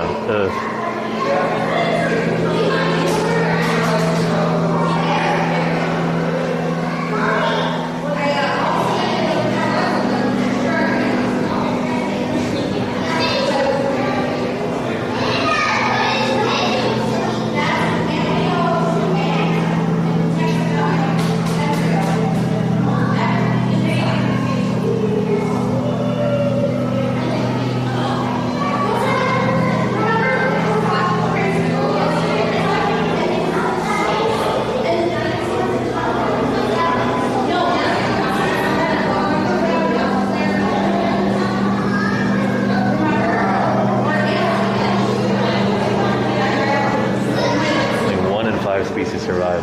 Nuts. And there's Lystrosaurus right there. They kind of take over the world after that. Yeah. So, I don't know. If we keep doing the same thing, pumping all this carbon into the atmosphere, we're going to have a repeat of that. It's going to be the same thing. But right now,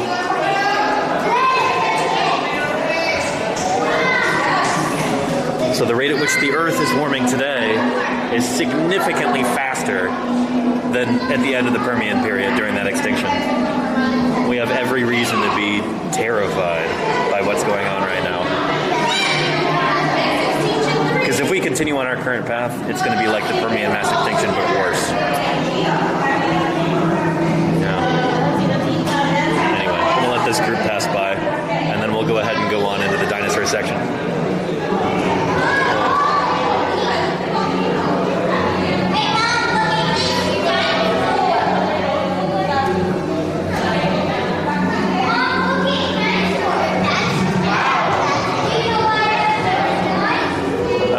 So,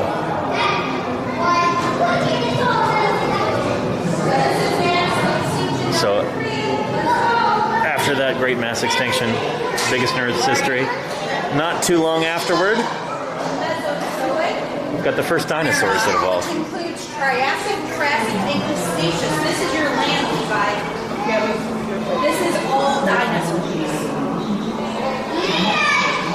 So here in the early Triassic period, dinosaurs still aren't here, but we've got Dicynodonts and cynodontians.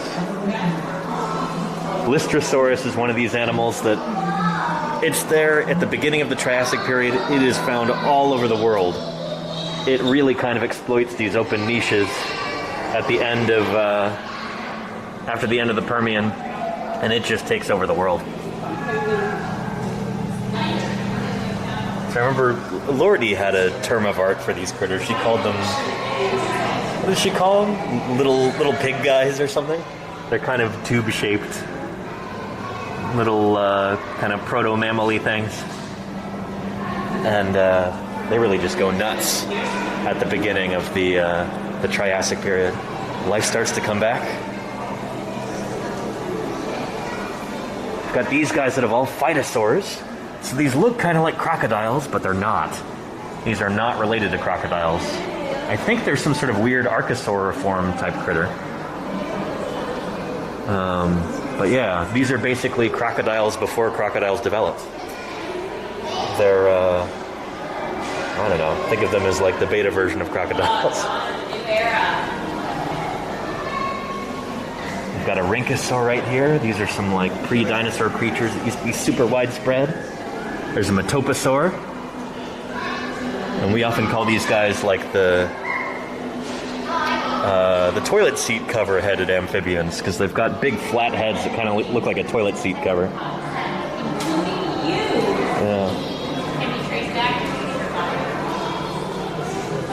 And jody fish, let's see. Carbon fixation, plants. Jody fish, yeah, that may well have actually contributed to the burning at the time during the Permian extinction. I'm not sure. Yeah, I don't know. It's a good question. All right, and here finally we get to our dinosaurs.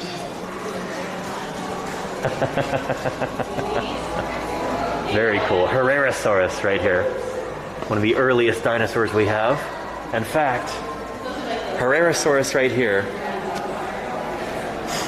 Herrerasaurus right there, is such a like primitive basal dinosaur that we're not even 100% sure that it even is a dinosaur.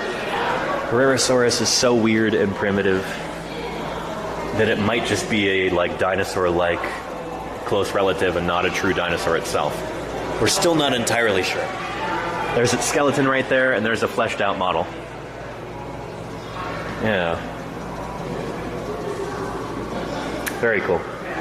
And let's take a look at this. We talk about the evolution of mammals a lot on this channel, and how they were all small during the age of dinosaurs. There's an early mammal-type creature right there. Is that Megastrodon? Or Morganucodon, okay. This is about as big as, well, no, they get a little bit bigger than this, I suppose. Mammals start to look mammal-y. There we go. See how I just figure out the mammal family tree. Let's do it.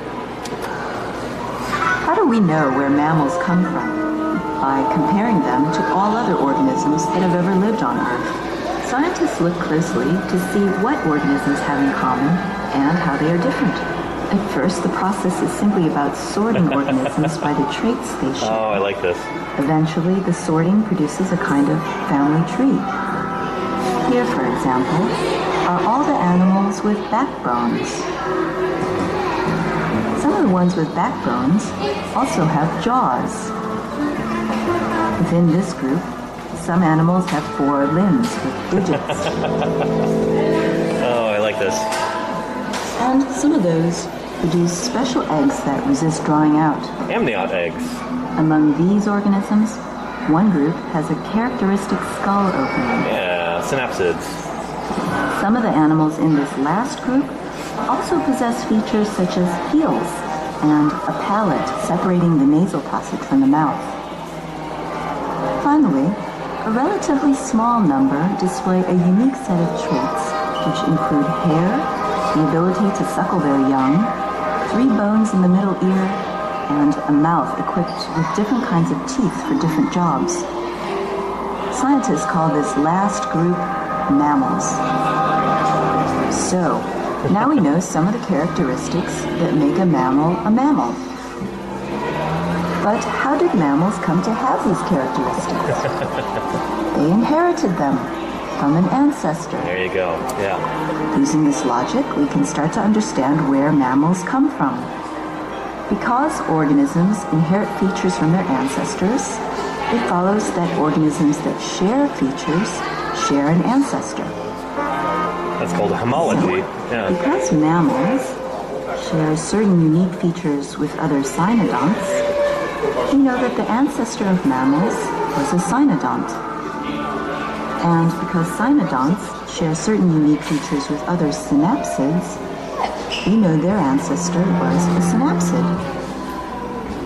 Using this same theory, we know that the synapsids descended from an amniote. Amniotes are a specialized group that shares a tetrapod ancestry. The tetrapods are a unique group of navistomes whose common ancestor in turn was a vertebrate. To visualize these evolutionary relationships, scientists construct a diagram like a family tree called a cladogram. Cladograms can show us the phylogeny, or evolutionary history, not only of mammals, but of every living thing, past and present. Pretty neat. I hope that made sense. I'm going to see if I can find that video online. I bet you that's on YouTube somewhere, because that would be really useful for, for when I'm back doing office streams.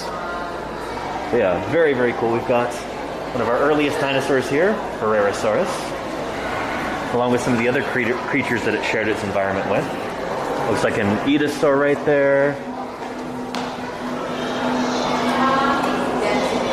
Yeah. Basilosaurus. This is a Silosaur. Not a dinosaur, we think. Some people think they might be ancestral ornithischian dinosaurs, but the jury's still out on that. Yeah, Desmatasuchus, that's an Edosaur. There's some sort of Pseudotsuchian critter, crocodile relative.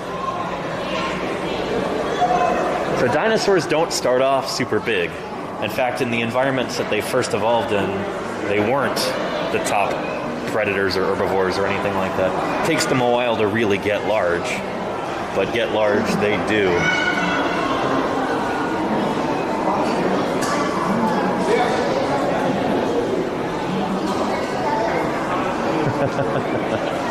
Here, let's do this counterclockwise over here.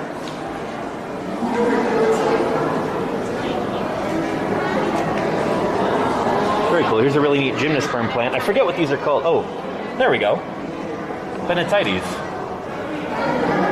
So this is not a cycad. It's a plant that produced these weird kind of pseudo flower things to kind of spread pollen around. Very cool. So these were common, especially in the early Mesozoic, I think.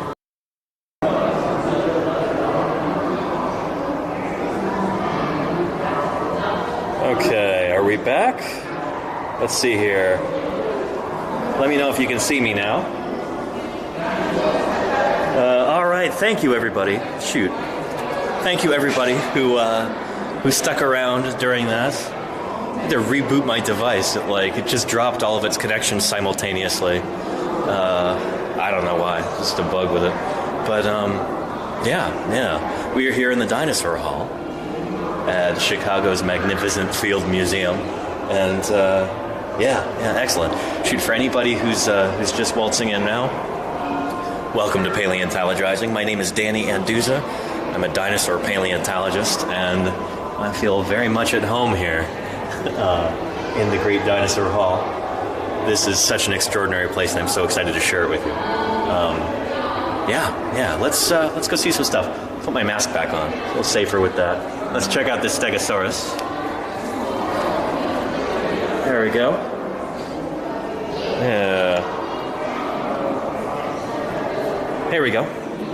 Yeah, Stegosaurus. Very, very cool. The largest of all the stegosaurs. From the late Jurassic of North America. Check that out. Very, very cool. What an incredible critter. And take a look at those big dorsal plates. And then take a look at these spikes on the tail. Just extraordinary. Very, very cool. Very, very long spikes on the tail. I wonder if this is a composite skeleton or what. This might be a cast of one of the specimens from Wyoming. Take a look at that. Really, really cool. And yeah, there is that Charles R. Knight painting back there, that famous one. So many different depictions of Stegosaurus come from that particular painting. So like the Stegosaurus from the 1933 film King Kong, or the Stegosaurus at the 1964 World's Fair. They all draw from that painting right there. They're all partly inspired by that enormous painting. Very, very cool. But as you can see in the painting, it's got kind of sprawled forelimbs, looks kind of sluggish. I like how the Stegosaurus here is mounted in this really graceful way, kind of walking on its tiptoes, and standing proud. Very, very cool. Oh, man, what I would give to see one of these animals alive in the flesh. Yeah. So cool. So Stegosaurus, of course, is, you know, the classic stegosaur that everybody knows, much more so than Kentrosaurus or Twojangosaurus or Huayangosaurus, critters like that. But Stegosaurus is actually pretty unusual. It's very, very large for a stegosaur. And its dorsal plates are also pretty bizarre for a stegosaur, too. It's a pretty unique member of its family. Even though everybody thinks of Stegosaurus being the classic stegosaur, it's very much an outlier in its family. It's larger and weirder. Yeah, pretty cool critter. It's kind of amazing still how little we know about Stegosaurus as a group. Stegosaurus is by far the most well-known out of any member of the family. We've got multiple specimens of this critter from the Jurassic of North America, but it's I don't know, it's got lots and lots of relatives that are all known from much more fragmentary specimens. I think maybe Kentrosaurus might be the second best well-known, but even that is, I don't know, there's kind of gaps in what we know about it in terms of its osteology. Very cool. Now let's take a look at some of these sauropods here. We've got Repetosaurus. This little sauropod here, I think from Madagascar, right? Yeah. This was not full grown when it died. It certainly doesn't look like it, no. So this is a titanosaur. Let's take a look at this. Repetosaurus krausi. Repetosaurus krausi. Repetosaurus. Very cool. So juvenile dinosaurs are really, really important for understanding how these animals, how they developed. It's got those classic titanosaur-shaped vertebrae right there. Very cool, like we saw in the giant titanosaur downstairs, Patagotitan. It doesn't quite have those bowed-out femurs yet. I wonder what that's about. Maybe that's something that develops through ontogeny. But pretty cool. So this animal would be probably just a few years old. I wonder if they've done histo on it to figure out. Yeah. How do we know this is a juvenile and not just a smaller type of sauropod? There are a number of clues, but its vertebrae are the giveaway. This is, I kind of quarrel with this a little bit. So vertebral fusion, you can use it to say that an animal is immature, because that's usually like a no-duh kind of a thing. But if it does have fused vertebrae, you can't say that it's fully skeletally mature.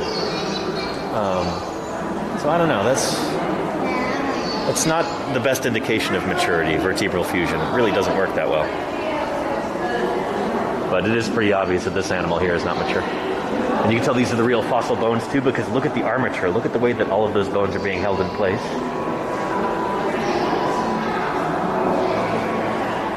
Very cool. Of course, that's... Oh, and take a look at this painting up here. Oh, big ol' Apatosaurus, known as Brontosaurus at the time that Charles R. Knight painted that. So at the time, a lot of scientists thought that big diplodocid sauropods like this would have had to live in the water in order to support their massive bulk. And so Charles Arnott was, he would take suggestions from scientists on how to do certain things. He was always trying to listen to the latest science, but any time that his instincts told him otherwise, he'd usually follow his instincts, and we're so glad that he did here, because he shows this animal up on dry land. There were some scientists at the time who thought that was impossible, but Charles Arnott, being such an excellent student of modern animals, he realized that, like, no, this animal looks like it should be able to walk around on land just fine. And so thankfully he painted it that way. And in doing so, he actually helped some popular depictions of dinosaurs to be more accurate than the scientific consensus of the day, at least as we understand it now. It's pretty cool to think about.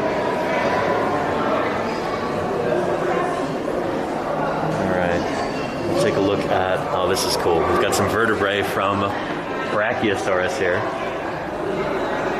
Brachiosaurus altithorax, which is actually one of the rarest of the Morrison Formation sauropods, as I understand it.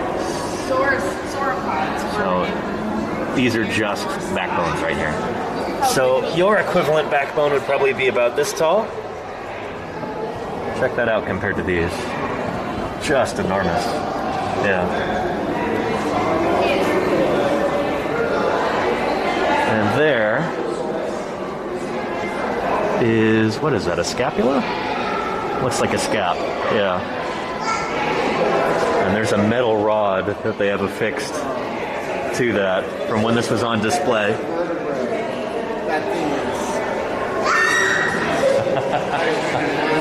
Very cool. And unfortunately, this is no longer true. It says you can see a life-size cast of Brachiosaurus outside in the Field Museum's terrace. I did not see that today. I think they have it taken down. Apparently the big, like, weatherproof cast that they have outside is not as weatherproof as they thought. It's been deteriorating in recent years, and hopefully they bring it back. But yeah. Very, very cool. And take a look at this. We've got a quarry outside of Grand Junction, Colorado, where these Brachiosaurus bones were uncovered by Elmer S. Riggs, who was a paleontologist here at the Field Museum. And his story is kind of a sad one in some ways. So during the great, like, dinosaur bone rush, when all these different museums were out looking for for sauropod dinosaurs to put up on display, Elmer Riggs really desperately wanted to find a big sauropod dinosaur and bring it here to the Field Museum. But I don't know, he wasn't very well supported by the powers that be at the museum. They didn't give him enough funding. They didn't really take him seriously. I don't know. It's just really frustrating to read these stories about Elmer Riggs' tenure here at the museum. He did end up finding Brachiosaurus, but, like, they didn't give him proper funding in order to be able to, like, mount it here in the museum. He found the back half, or at least dug up, or brought to the museum the back half of an Apatosaurus, which you see right here. But they didn't give him the funding or the support to find a front half. And so for years and years and years here at the Field Museum, they just had the back half of an Apatosaurus on display. So just the hind limbs, the rib cage, and the tail. And it looked ridiculous, like the front half of the dinosaur is just not there. And they wouldn't give Elmer Riggs the proper funding to go find more of an Apatosaurus to complete it. Back at the time, people who were in charge of museums thought of dinosaurs more as display objects than as, like, I don't know, serious sources of scientific information. And so because of that, they made some interesting calls in how they mounted this specimen here. So a lot of this is the actual fossil bone. So you look along here and you see the tail. A lot of that is the actual fossil bone. And in some cases there are metal rods going straight through the bones, which is nuts. You would not do that in a modern setting. But It happened back then. This was mounted, I think, back in the 1930s or maybe the 50s, I forget. But yeah, luckily nowadays we've got front half up there, and it's got the proper skull on it. Back when they first put the neck on the Apatosaurus, they gave it a big Camarasaurus type head. And shoot, I think it talks about that right here, maybe? Yeah, so this is the head that used to be on that skeleton, or something very similar to it. This is a common thing, is that Apatosaurus skeletons in museums would have the wrong head on them, a head that looks like that, when in reality, that is the real head. Kind of more elongate, more graceful, looks more like a horse's head instead of this big boxy thing. But yeah.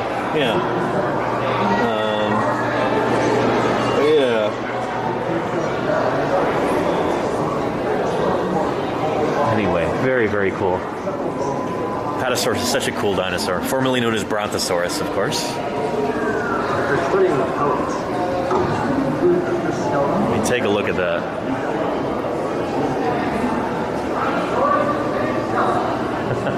Look at how robust those limbs are. But we're going to see some Diplodocus skeletons later on in the summer, everybody. So from a very similar dinosaur, a member of this same family. They're very closely related. Diplodocus is about the same size, and yet it's probably like 1/3 the weight of Apatosaurus. Apatosaurus is just super chunky. It's got these really, really robust, thick limbs. Everything about it is just really heavily built until you get to the extremities. So I want you to keep this picture in your mind right now. Look at how wide these neck vertebrae are. Just think about how chunky this is and remember that for when we look at our Diplodocus later on in the summer. When Field Museum paleontologist Elmo Riggs challenged that understanding.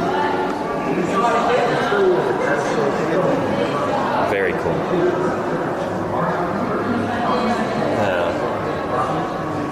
And right here, we've got what really spectacular. Spared no what fans of the Jurassic Park series might call raptors. These are Dromaeosaurids. You've got Deinonychus. I think this little guy right here is Butryraptor, maybe? Subs in the channel. Let's see. 1 and 2. Anyway, so the Velociraptor from Jurassic Park, that animal on screen with the kind of boxy head like that, that's not actually Velociraptor in those movies. It's Deinonychus. It's this critter right here from North America. So you were looking at the Jurassic Park Velociraptor, Deinonychus. And that little guy right there, I think, is Butryraptor. Yeah, there you go. Butryraptor. And so, unlike you see in the Jurassic World films, these guys actually had feathers all over their bodies. They would have looked like big, weird, ground-running eagles or something like that. Like this. Look at those wicked claws on there. Pretty formidable. So, pretty much every dinosaur that belongs to this group, what we call Maniraptoran dinosaurs, the ones that are very close to birds, they had feathers all over their bodies.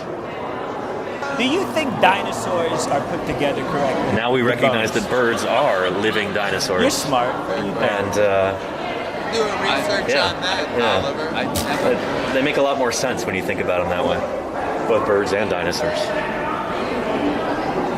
Very cool. And then up there we've got a lovely painting by Charles Knight.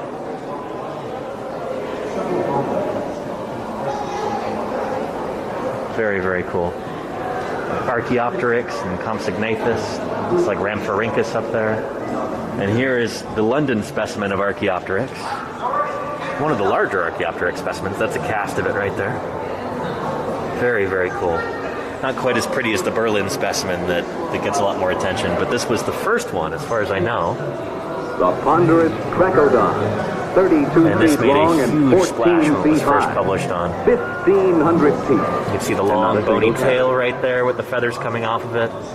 Long dinosaur-like hind limbs. Dinosaur-like, they are dinosaur hind limbs. This critter is a dinosaur.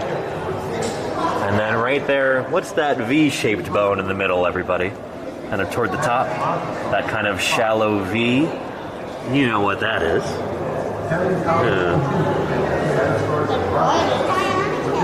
Very, very cool. Yeah. Delicia, you're exactly right. That is the wishbone. And now, if we take a look at these guys, they should have the same thing there. We call it a furcula. F-U-R-C-U-L-A. Furcula. That's like the scientific term for the wishbone.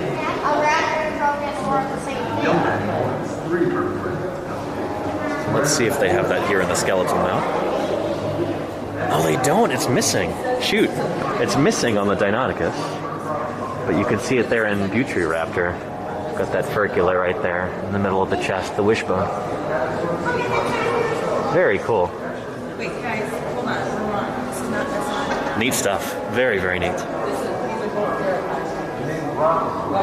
longer used by paleontologists. All right. Oh, and holy cow, is this? Is that the real thing, or is that a cast? Looks like a cast. Yeah. No, the real one should be in collections, I hope. But that's Cryolophosaurus right there. The first dinosaur to be named from Antarctica. Cryolophosaurus. So this is the back of its skull, highlighted in yellow. And there's that big crazy cast right there. Very cool.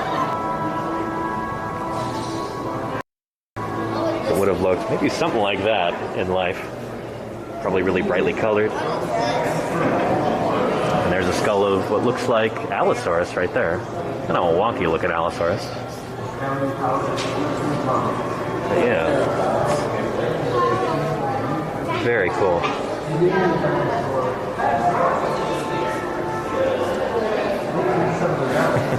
Maybe we'll watch that video in a minute. But yeah. Very cool. Cryolophosaurus. Really, really neat. And then back here, we've got this big old Tyrannosaur. I think they call it Displetosaurus here. But, let's take a look. That skull looks very Gorgosaurus-y, but maybe the skull is just a cast. Yeah, some kind of big late Cretaceous Tyrannosaur. Let's see what they call it. And there is Lamiosaurus underneath. It's getting preyed upon. Yep, Lamiosaurus. And they're calling it Displetosaurus here. Interesting. Huh.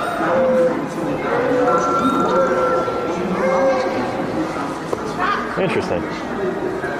Oh, and we're getting a raid? Well, thank you. Holy cow. Go over here for a second. In with 33 raiders to talk about dinosaurs. Take this off momentarily. Thank you so much, Astro Connect, for the raid. Really appreciate that, and welcome to Paleontologizing. Astro, I hope you had a wonderful stream. It's great to have you here. Welcome, everybody, to Paleontologizing. My name is Danny Anduza. I'm a dinosaur paleontologist, and I'm streaming to you now from the Field Museum in Chicago, Illinois, USA. And we are currently in the Grand Dinosaur Hall of the Field Museum. This is pretty awesome stuff. I'm very, very excited to be here and very excited to show you around. So yeah. Again, I'm a dinosaur paleontologist. I work on dinosaurs. I dig them up, I study them, I publish on them, and now I talk about them live on Twitch. Usually every weekday when I'm back home in my office. But right now I'm on a big road trip, going all across the U.S., visiting different museums, visiting field sites, visiting with other paleontologists, and streaming whenever I can. Later on in the summer, I hope to actually stream some field work. Going to be digging dinosaurs down in Utah in a little over a week. And hopefully, cross your fingers, the equipment works and we can live stream that. So yeah. Anyway, put the mask back on and let's go see some more dinosaurs. Real dinosaur? And if anybody's not yet following Astro Connect, consider doing so. There's some really cool streams in the field of astronomy, stargazing, that kind of thing. So yeah.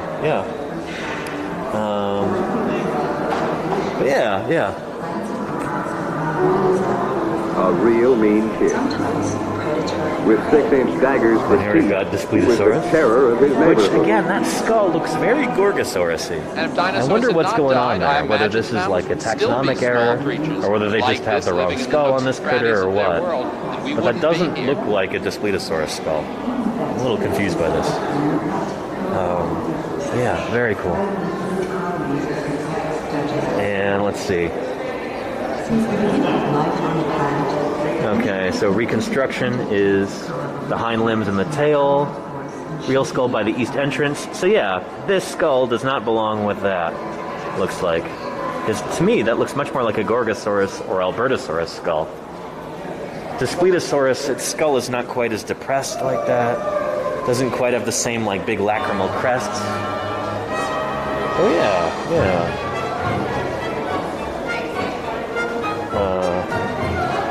The dinosaur exhibit is always your favorite, still is? Me too, Astro, me too. Yeah. Glad you can be here and enjoy part of it with us. If you're feeling up to it, I know you just got done with your stream. You might be exhausted right now. So don't feel like you have to stick around, but it's good to have you here. Yeah. Take a look at that. Now, people talk about Tyrannosaur forelimbs being really, really small, and these are not, they're not the biggest, but still pretty robust. It's funny, these are about the same size as like a T-Rex's arms, even though Tyrannosaurus is a bigger animal. It's got proportionally smaller arms. And I recognize this Triceratops over here. I'd recognize this guy anywhere. This looks like a cast of the AMNH Triceratops, the one at the American Museum of Natural History. A really interesting looking head. So this is from the lower Hell Creek Formation. So it's from pretty early on in the Hell Creek. And that skull there, a lot of the back of the frill is reconstructed. I really hope someday they decide to like re-prep that. Because I betcha there's some fenestre in that frill. I bet you that this, Triceratops is actually like Torosaurus. Because it seems to be one of those ones at the bottom of the Hell Creek Formation where you'd have fenestration going on in the frill. And that would be kind of a nice little smoking gun to show that Triceratops and Torosaurus are actually the same dinosaur. But, yeah. Anyway, we've got a pretty antiquated pose right here on this animal. Look at the way that the elbows kind of bend up like that. It's kind of those forelimbs sprawling out to the sides. I mean, out of the Triceratops, its forelimbs were a little bit more upright than that. It still had probably a little bit of sprawl going on, but not as much as this. Looks like he's doing push-ups or something. Yeah. And then again, we've got our old Protoceratops mount back here too. And should not be sprawling that much. That's funny. This is a cast, obviously. Yeah. Cool stuff. Ready for a charge, says Drenzels. There you go. Now let's take a look at this Apatosaurus video over here while nobody else is there.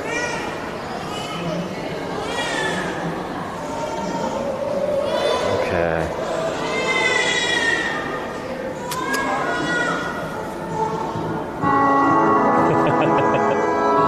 Yeah, I actually have a command about this. What was it? Bronto command? Brontosaurus? In 1887, a pelvis and a few vertebrae of a large dinosaur found near Morrison, Colorado, were sent to Yale University, where paleontologist O.C. Marsh studied the fossils. Othniel Charles determined Marsh. that they came from a new type of dinosaur. He named the dinosaur Apatosaurus ajax. Meaning deceptive In lizard. 1879, Apatosaurus. another skeleton was found at a dinosaur quarry at Como Bluff, Wyoming. Several bones from the skeleton were also sent to Marsh. He named it what? Brontosaurus After Louisa? studying the pelvis, he concluded that this skeleton was that of another new dinosaur, which he named Brontosaurus excelsus. Oh, okay. Excelsus. Brontosaurus is one of the most complete sauropod skeletons ever found. It was studied extensively, and its name became very well known. Yep. Over the next several years... It's a great name. I mean, it's very evocative. Thunder lizard, Brontosaurus. Skeletons. He recognized that Apatosaurus and Brontosaurus were similar in size and form, but he maintained that they were distinct animals because of the differences in their pelvises. The pelvis of Apatosaurus had 3 vertebrae, but that of Brontosaurus had 5. Well, I think that can change through ontogeny, I want to say. Paleontologists continue to Sacral think that virtue Apatosaurus and Brontosaurus were different dinosaurs until 1903, when Field Museum paleontologist Elmer Riggs challenged that understanding. After studying the Apatosaurus skeleton in front of him, Riggs concluded that the differences Marsh observed in the pelvises of Apatosaurus and Brontosaurus were simply age-related. Yep, ontogeny. A younger animal has 3 vertebrae in its pelvis, whereas an older animal has 5. As the animal grows, 1 vertebra from the back and 1 vertebra from the tail are added to the original 3. Yep, there you go. 5 vertebrae. So again, ontogeny, super important. The Apatosaurus and Brontosaurus skeletons were actually different examples of the same dinosaur species. Since Apatosaurus was named first, the name Brontosaurus is no longer used by paleontologists. Yep. But the name still lingers in the public mind. Yep.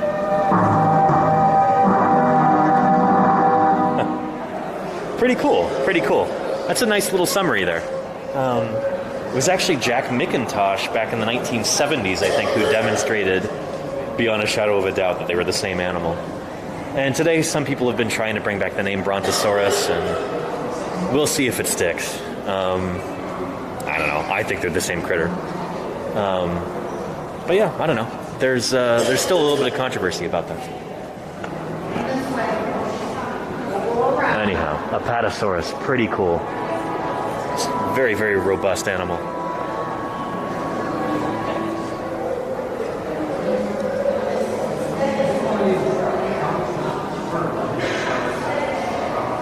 Ooh, we've got some fossil jackets over here, field jackets. Yeah. Pretty neat lettering on these. It's impressive.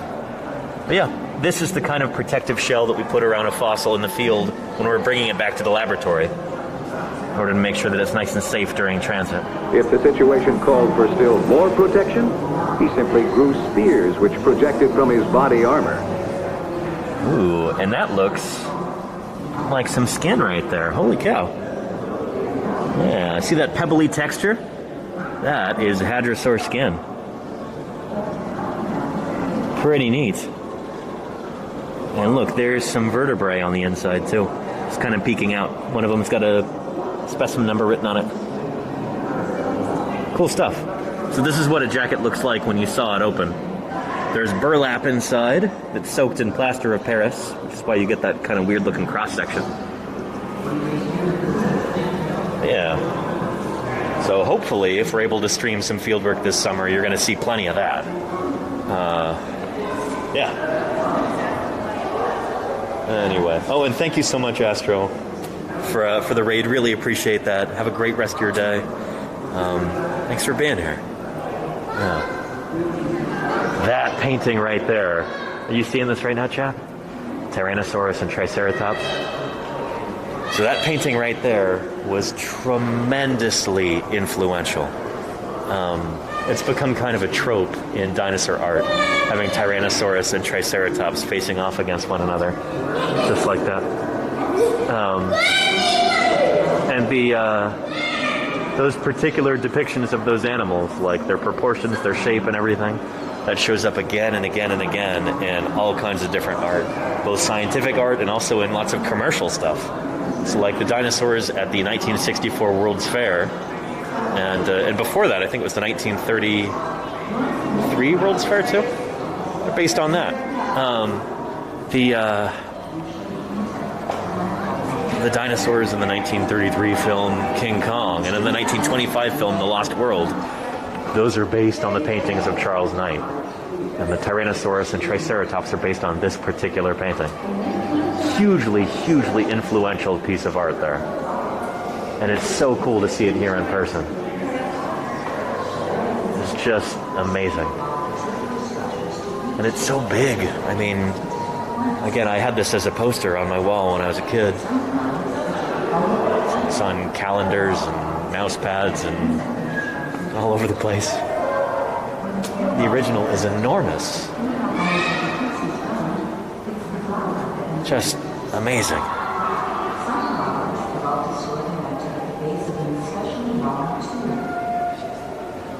And it's even more amazing when you start to realize that Charles R. Knight, this visionary artist, was nearly blind.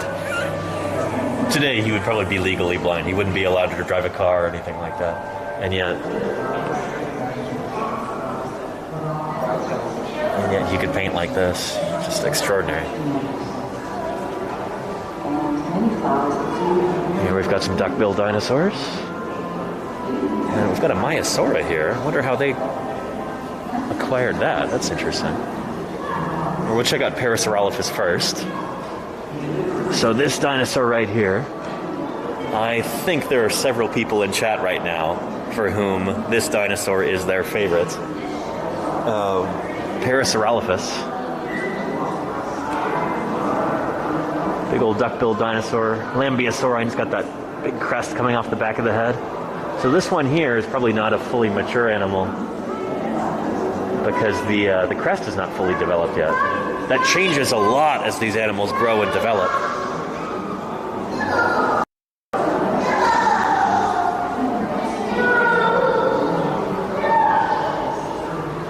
And here we've got a crestless hadrosaur, Maiasaura. This is a juvenile right here. Probably less than a year old. These animals grew incredibly fast. And I wonder how they acquired this. Maiasaura juvenile, Montana. Gift of Nicholas J. Pritzker. I wonder if this is from a private quarry or something. Nowadays, almost all the Maiasaura material in the world is at Museum of the Rockies, where I used to work in Montana. There's a site called Egg Mountain that really helped change the way that we think about dinosaurs. My old boss, Jack Horner, worked that site and was able to demonstrate by looking at these remnants of Maiasaur nests that these were dinosaurs that had big nesting colonies. They would all congregate in the same place in a big rookery like modern birds do. And they raised their young together and actually looked after their babies, brought them food in the nest. Complex behavior like you might see in modern birds. This was unfathomable to a lot of people back then who thought of dinosaurs as just being like, I don't know, big, slow-moving, dim-witted reptiles. Maiasaura helped to show that no, they were not like that. They exhibited complex behaviors. They were very social, really intelligent, warm-blooded, really just deeply fascinating animals. Yeah. And Ragondar says, is there a reason why it's called Maiasaura rather than Maiasaurus? Excellent question. I'm glad you brought that up. So it has to do with, I guess, the gendering of this dinosaur. So the name Maiasaura means good mother lizard because Jack was able to demonstrate that they cared for their babies in the nest. And so Maiasaura, the part at the end, is feminine. I think it's Latinized Greek. So saurus is either like masculine or neuter, I think, and saura is female. There's a number of different dinosaurs that end with the suffix saura. There's Maiasaura, Gasparinosaura, Bonitasaura, Lialinosaura. So if a dinosaur is named after somebody who's female, or if the dinosaur itself has like a feminine name, you do saura instead of saurus. Does that make sense? Yeah. And Tumor Boy, that was Jack Horner's first book that he ever wrote. Maya, A Baby Dinosaur Grows Up. It's a good book. You should check it out, everybody, if you've not seen it yet. But yeah. And Jody Fish, I have no idea if that's the same Nicholas Pritzker. I don't know. You can look it up, maybe. I'm not sure. Yeah. Cool stuff. Yeah. And Renan Geo6, Maiasaur, favorite dinosaur? Yeah, it's one of my very favorites, too. Maiasaur is It's a pretty extraordinary animal. And Parasaurolophus is pretty cool too. Right here.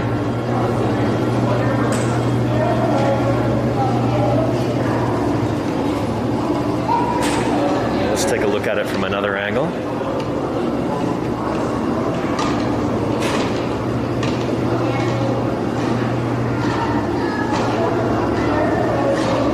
And there you go, Smorphosaurus. It's your favorite, right?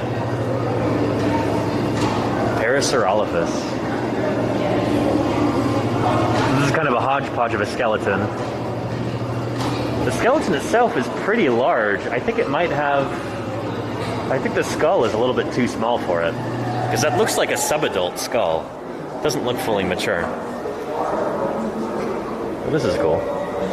Handsome heads made trumpeting tones. So yeah, this right here is an air passageway that would run through the crest. Basically like a resonating chamber for the animal. So think of it like a trombone or something like that. Very cool. And so looking at this here, real fossil is behind the scenes reconstruction. Oh, so does that skull actually go with the rest of the... Huh. Interesting. Yeah. Like you often see in a lot of dinosaur mounts that are on public display, the skull is often a replica and the real one, an exact copy of which was made and put here, the real one will be behind the scenes. Having a big heavy skull like this, one of the heaviest bones in the skeleton, supporting it there at the end of the neck can be a real challenge for the armature makers, and also that's usually the part of the animal that gets studied the most, and so you don't want to have it up out of the reach of scientists. You want to have it in a place that's accessible. So that's why the actual skull is going to be behind the scenes, and that exact replica is here mounted on the skeleton. Does that make sense? I hope it does. But yeah.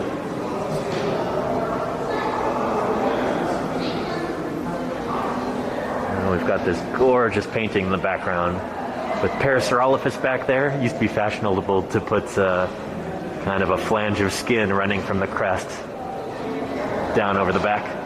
And Corythosaurus, Edmontonia, or is that Ankylosaurus? I'm not sure who that's supposed to be. And Edmontosaurus there. Used to be known as Trachodon. Yeah. Pretty cool. Also hugely influential art. So if you ever see the 1941 film, or 1940 film, Fantasia, animated Disney film, the Parasaurolophus in it look exactly like that. They're just basically copying Charles R. Knight's painting here. And his Trachodon was also hugely influential. Up until, up through the 1960s. You know, this painting was done in what year? Charles R. Knight. We'll go look at the signature right there. But yeah.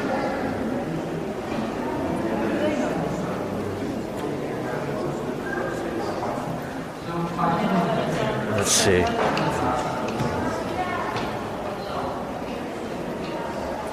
Charles R. Knight.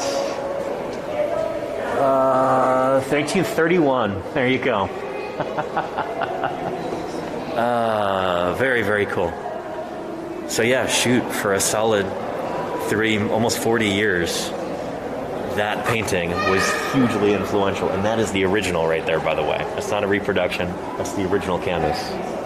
Just so cool being here in the same room. And then take a look at this lovely depiction of Mesozoic marine reptiles here. We've got some plesiosaurs and ichthyosaurs. And again, nowadays, it's very much out of date, but just artistically, it holds up. That is so beautiful. So well composed. Charles R. Knight really was a genius.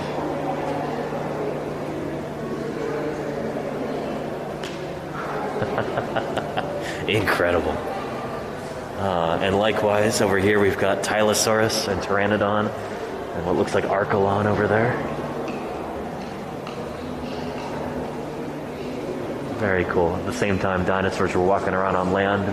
Reptiles like this were swimming in the seas and flying through the air. Again, you look at almost any depiction of a mosasaur from the mid-20th century and it'll look like that. Hugely, hugely influential artwork. And you can see why. It's just exquisite. Yeah. Yeah.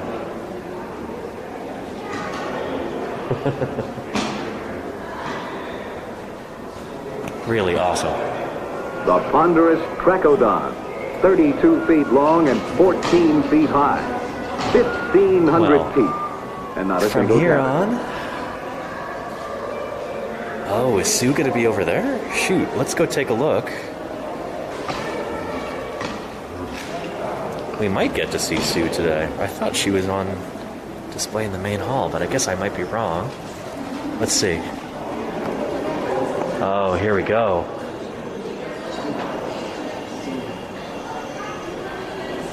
Oh, I did not think we were going to get to see this.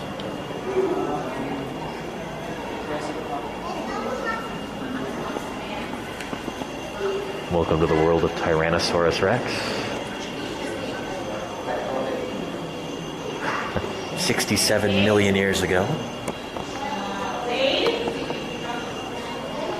So this is going to take place in the Hell Creek Formation, which is a set of rocks that I have done a great deal of work in. Most of my field work has been in the Hell Creek of Montana, but Sue is from South Dakota, and there is Sue's namesake right there. That is Susan Hendrickson. The reason why Sue the T-Rex is called Sue is because of her. Susan Hendrickson found this specimen back in, when was this, 1994 or something like that? There we go. Sue Hendrickson poses next to the exposed bones of the T-Rex that would eventually be named after her. Hendrickson was looking for fossils near Faith, South Dakota, when she discovered this now famous skeleton. And here are some bits of float. These are bones on the surface. And there you've got that classic big theropod texture there. See like all of those nooks and crannies on there? That's from the interior of theropod bone. Very cool. So oftentimes when you find a dinosaur in the first place, what you find is float at the surface. You find just bits of chunked up bone that have been kind of blown away by erosion.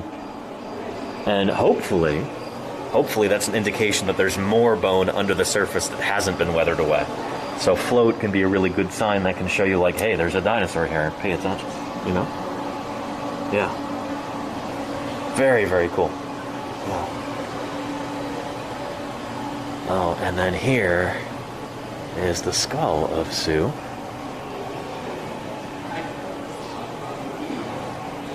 And yep, that is her actual skull right there. Very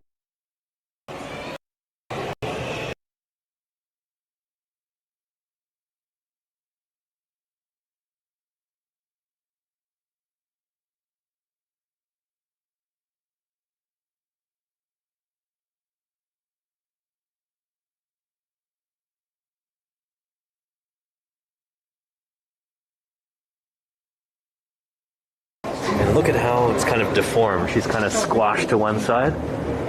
That's how the skull was found. It's what we call like diagenetic deformation. So all of these tons of rock that were on top kind of slowly squished the skull to one side, which is why it looks kind of weirdly morphed like that. See, the teeth are kind of squashed in that direction.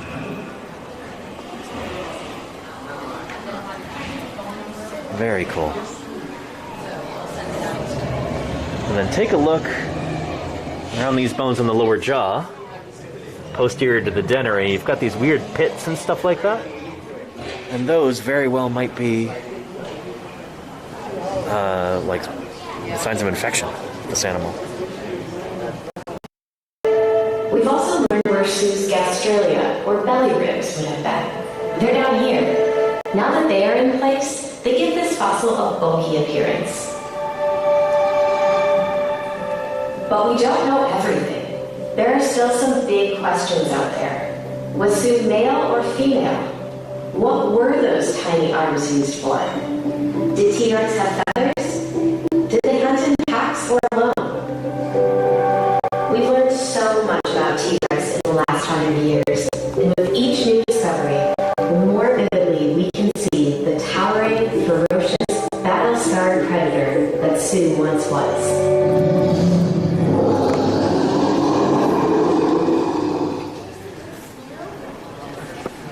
Wow, very, very cool. I'm not sure how much of that you caught, everybody. Because I guess we're kind of struggling with signal right here. But, yeah, very, very cool. It's a really neat little presentation. I like that a lot.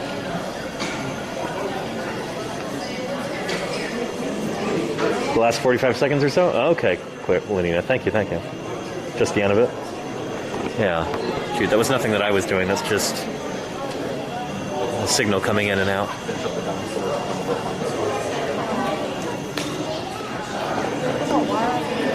Take a look at that. Look how big that rib cage is. Holy moly. And I love the addition of the furcula there. I wonder if they actually found that part, the wishbone, or whether that is copied from another specimen like, I don't know, maybe Pex Rex or something. Doesn't look quite like Pex Rex's furcula. That might be a little bit different. Shoot. Wish there was somebody I could ask. Somebody can look up if Sue's furcula has actually been found, her wishbone.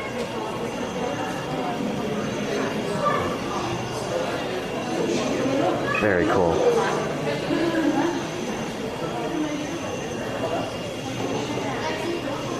And look, so you can see some pathological ribs right there, where the ribs had cracked and healed over. See those big lumps in the ribs? Those are from pathologies. And on the other side, too. Holy cow, big bulbous lumps on the ribs.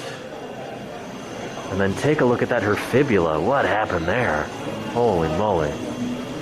That's a pretty dramatic injury.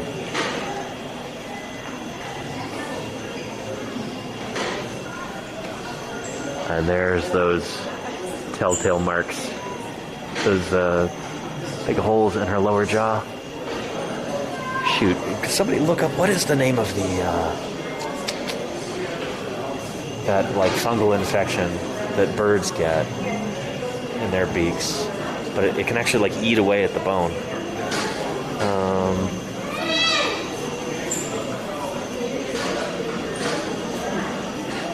Oh, it does look like the furcula there is highlighted in yellow. Oh, very cool. This is really well done.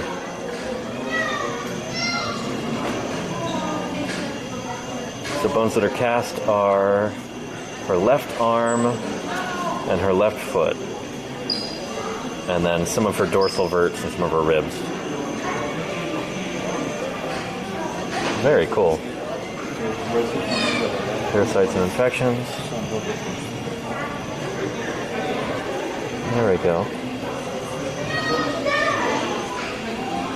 There's those holes there. Right here. Oof, yowza. Pretty neat. Pretty neat. Aspergillosis. Is that right diagonal? Okay. It's not the one I was looking for. It was something that sounded similar to like trichinosis, but it's not that. It's something different. But yeah. And shoot, what's going on? Oh, they do still have the Hall of Mammals. Okay, good. I thought maybe they got rid of that. Here's a Tyrannosaurus arm right here. It's about the same size as my arm, which is kind of crazy for an animal that's 40 feet long. But again, like we've talked about many times, that's one of the keys to these animals' success, is having small arms. It allows them to have really big, heavy heads.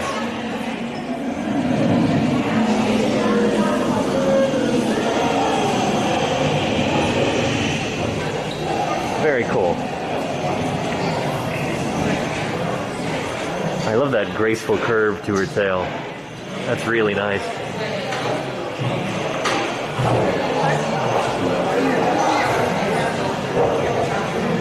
Now, as a dinosaur paleontologist, I kind of have mixed feelings about Sue. on the whole. Because while she's a beautiful specimen, obviously, and scientifically really important, she also represents kind of the rise of commercial paleontology and, you know, modern age where dinosaur skeletons often get auctioned off to private bidders for tens of millions of dollars. That all started with Sue. So, yeah, I can try and separate that from the actual specimen here, but I don't know. It's tough.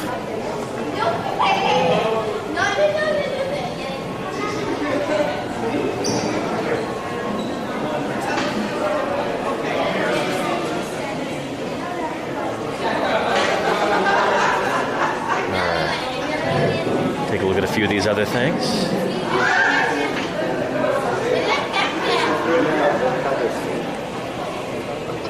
Big old Triceratops skull here. Holy cow. Big chunky brow horns on that. So this is Triceratops prorsus. This looks like a really mature individual because the nasal horn is basically shrunk down like happens in super mature Triceratops. Clearly the inside of that has been reconstructed, the frill right there. I wonder how thin that was and if it was actually fenestrating. Because look, that's all been reconstructed in there. I bet you they were fenestrae in this frill.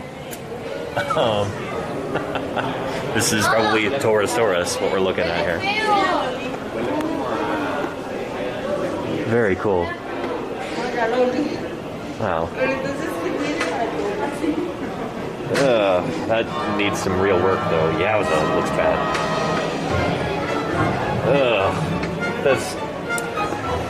That is not up to par with the rest of this exhibit. That's a really bad illustration. Ugh.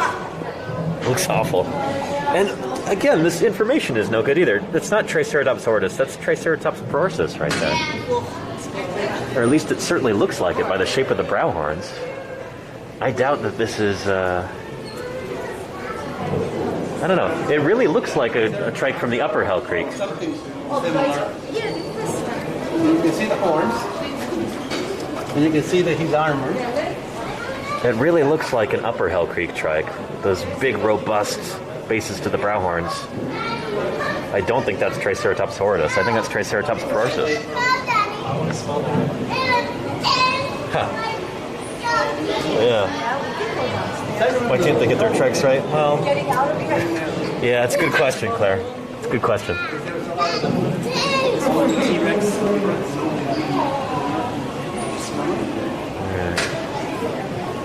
Oh, and this is lovely, though. Take a look at this Hell Creek environment here. All these different critters. We've got Pachycephalosaurus right here.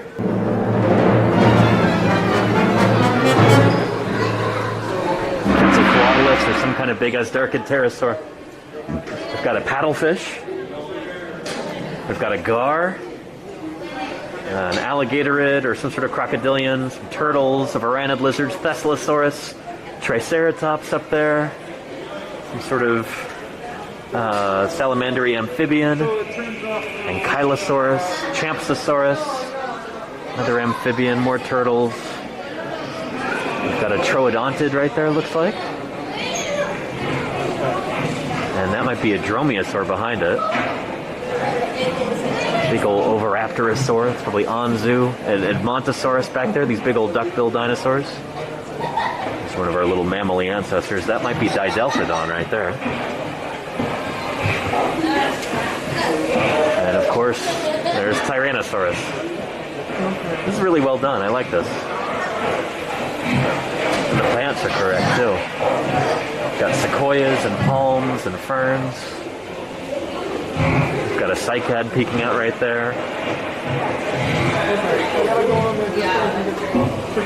And here we actually have fossils.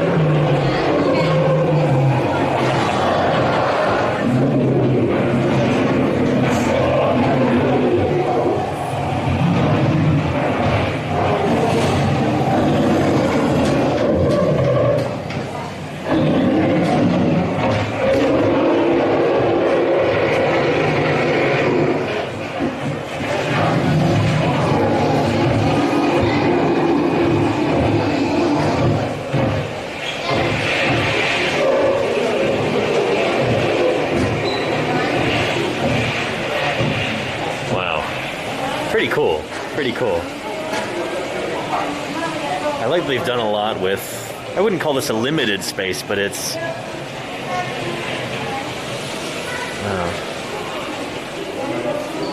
certainly not the biggest. This is one of the biggest of the, I think the biggest of the Hell Creek mammals, Didelphodon. And that's probably a little bit larger than life size right there.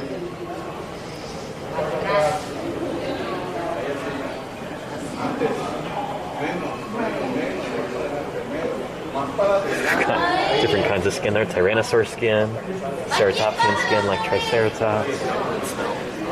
It's cool. I like these interactive elements here. These are really neat.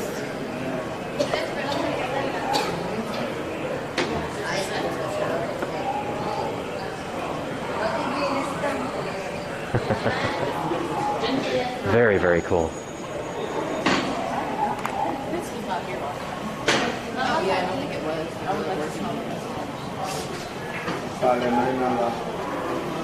Oh, wow. That's cool.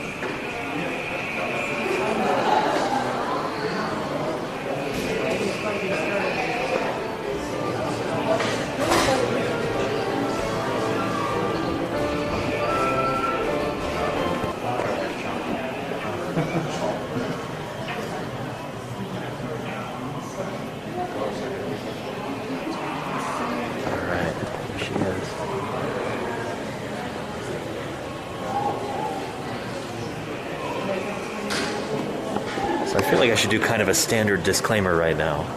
Sue, the Tyrannosaurus, of course, gets a lot of attention because she is one of the most complete Tyrannosaurus specimens ever found. She's also one of the largest.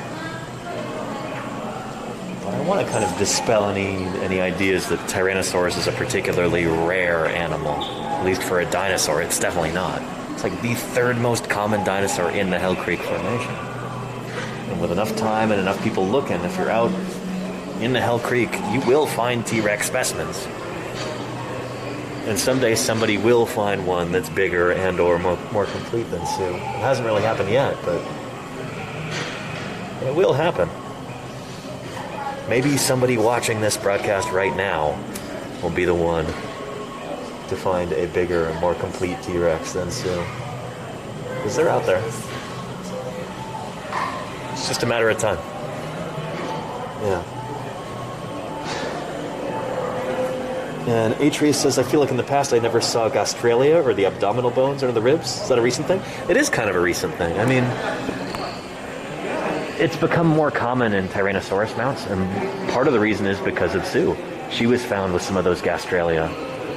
And when she was put on display with those belly ribs, other museums started to take notice, and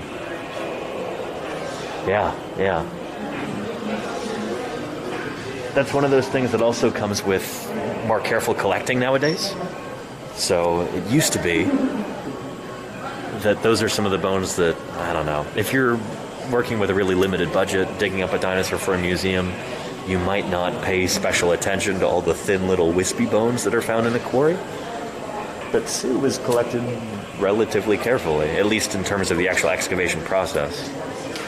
The crew that dug up Sue, it's a whole thing, but they dug her up on public land, which basically means that her bones were stolen.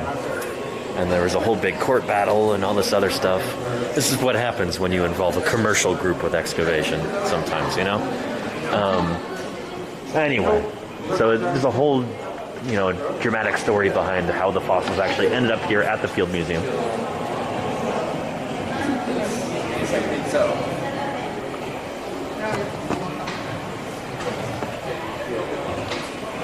But yeah.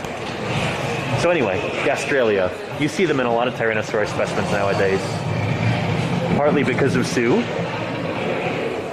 and partly because of just more careful collecting nowadays.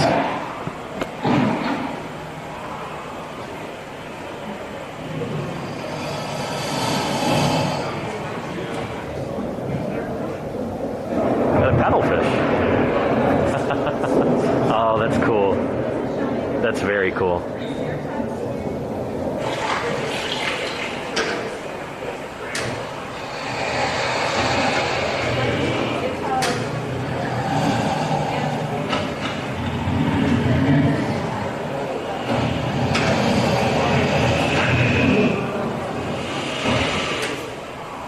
don't know why she's got slits for eyes. We know that dinosaurs had round pupils like birds.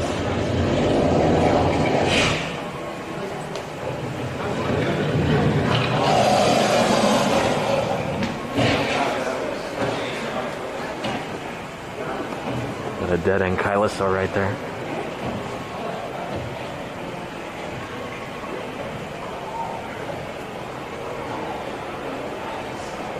Very cool. Very, very cool. Yeah.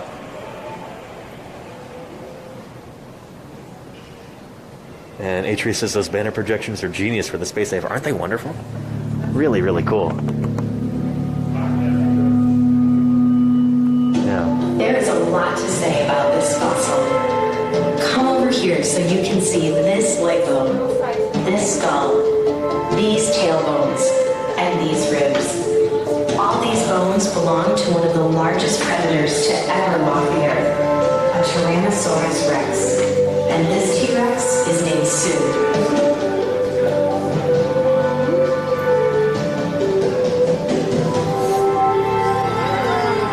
Sue is the biggest T-Rex ever found and was as terrifying as you might imagine. If this predator were alive right now, it could easily... Strictly speaking, she's not the largest T-Rex specimen ever found. Among ones that are reasonably complete, she is, but there have been bits and pieces that have been found of Tyrannosaurus that are probably a good deal larger.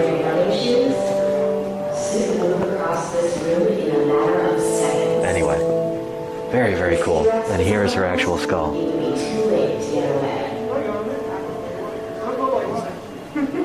So the reason this is not on display with the rest of the skeleton is, well, there's a number of reasons. One is that it's super, super heavy, so it would actually be really cumbersome to have that on the end of the neck. Also, there's still some ongoing work on the skull, so having it down here where it's easily accessible makes it a lot easier to do that work. Also, it's kind of smushed, you know, crushed through diagenesis like that. And so in order to have kind of a prettier skull on display, they kind of uncrushed that in the replica and then put it on the skeleton. Pretty cool. Alright, that's pretty impressive, that exhibit. That is pretty neat.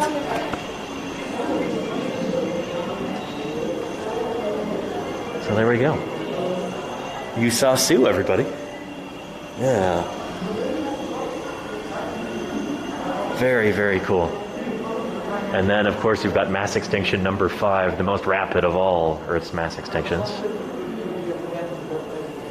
Basically a very, very bad weekend and then summer for planet Earth. An asteroid struck here along the Yucatan Peninsula of Mexico. Map would have looked different at the time. Still a bit of an inland sea coming up through here. Florida did not yet exist, still underwater. But anyway, that is where the asteroid actually struck. And after that, our little snivelly, furry, fuzzy mammalian ancestors, they finally had free reign to do cool mammal stuff. And here's some of that cool mammal stuff here. We won't dwell on some of this stuff as much. I'm going to kind of cruise through here. Yeah, because we've been streaming for quite a while now. Well, what's my... How long have I been streaming so far, everybody? Let me know. Holy cow. Here's a Uintathere. This is from the Eocene of Utah. We're going to see some more Uintatheres. Then we're down in the Uinta Basin of Utah late next week, I think. Got a Pantodont, Coryphodon. Big, weird, cool mammals. Yeah, all kinds of neat stuff. So after the extinction of the dinosaurs, except for birds, Earth continues to get warmer and warmer into a time that we call the PETM, the Paleocene-Eocene Thermal Maximum. And you see that represented here. So this is the Green River Formation of Wyoming. All of these are remarkable fossils here, these beautiful fossil leaves and fishes and all kinds of other vertebrates. Just extraordinary. So at this time, there were... Oh, here's a beautiful, beautiful crocodile. Holy cow. Look at that.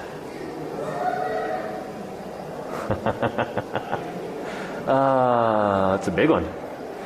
And there's that crocodile-y texture again on those scutes. You recognize that anywhere. Yeah. Very cool. So yeah, during this time, this is like about as hot as planet Earth got after the Mesozoic. Paleocene, Eocene thermal maximum. And you had basically tropical plants all the way up north into the Arctic at the time. This is a time when there would have been like no ice on planet Earth anywhere, really, as far as I know. Kind of a greenhouse world during the Eocene.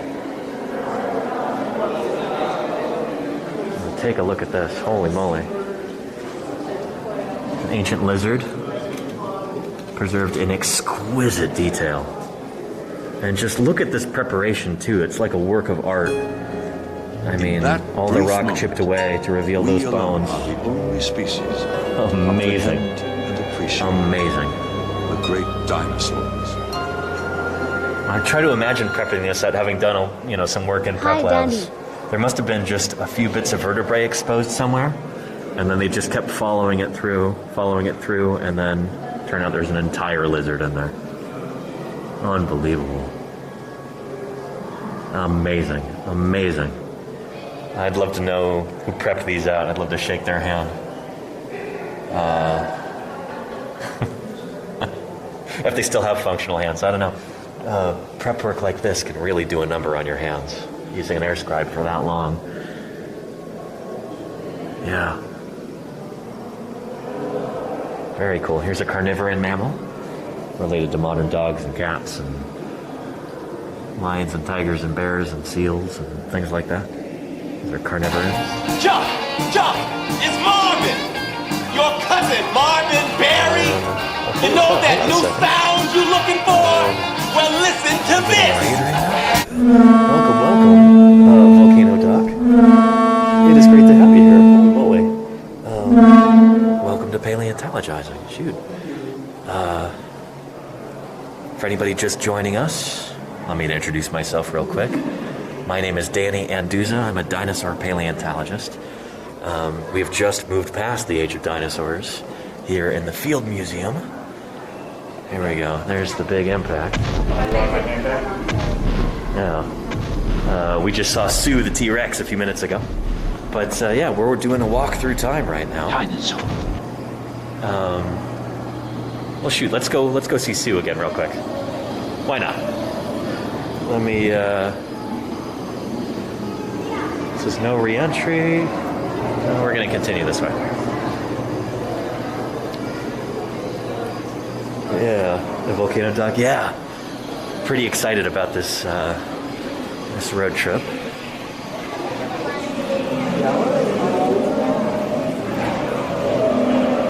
Here's Sue's skull right here, and here's her skeleton back here. So, welcome everybody to Paleontologizing. My name is Danny Anduza. I'm a dinosaur paleontologist here on Twitch doing some science outreach.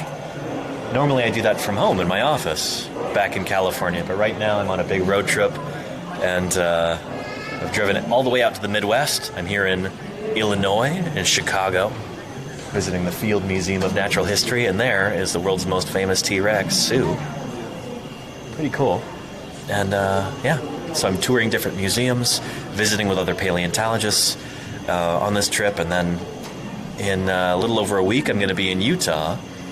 Going to be doing some field work, digging up some dinosaurs, and cross your fingers that the equipment works. I'll be streaming it too. So if you ever wanted to see what it's like to dig up a dinosaur, well, I hope to show you. Anyway, mask back on, and we'll do one loop around Sue, and then we'll go back into the age of mammals. There we go.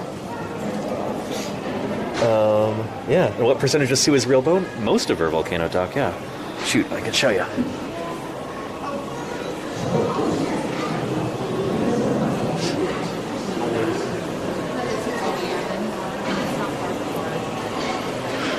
Everything you see in yellow there is real bone. So I think her left foot and her left arm and some of her gastralia and some of her dorsal vertebrae are reconstructed, but the rest is genuine bone, which is kind of amazing.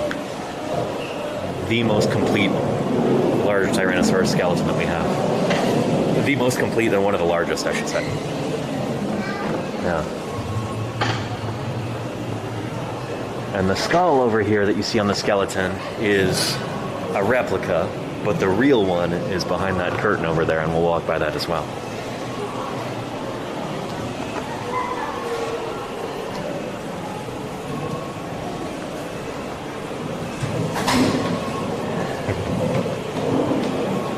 Very, very cool. Yeah.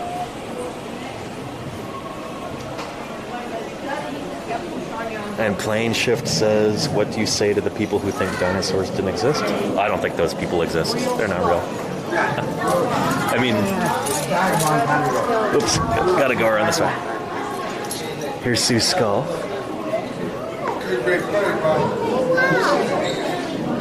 Very, very cool. This is Sue's real skull. So we already saw that. But yeah, the Plane Shift wanted to know, what was it? What would I say to somebody who thinks that dinosaurs didn't exist? I would say, well, shoot, I've dug up dinosaur bones. Never dug up your bones. I'm not convinced you exist. That's what I would say. Yeah, is that a good answer? Anyway, we've now undergone mass extinction on planet Earth. The asteroid has struck, and we're into the age of mammals. Tyrannosaurus is actually one of the very last of the dinosaurs. It lives at the very, very end of the age of dinosaurs, 66 million years ago. 68 to about 66. And now that dinosaurs are gone, except for birds, mammals are free to do their thing. Earth continues to warm, and we've got these exquisite fossils from the Green River Formation of Wyoming here.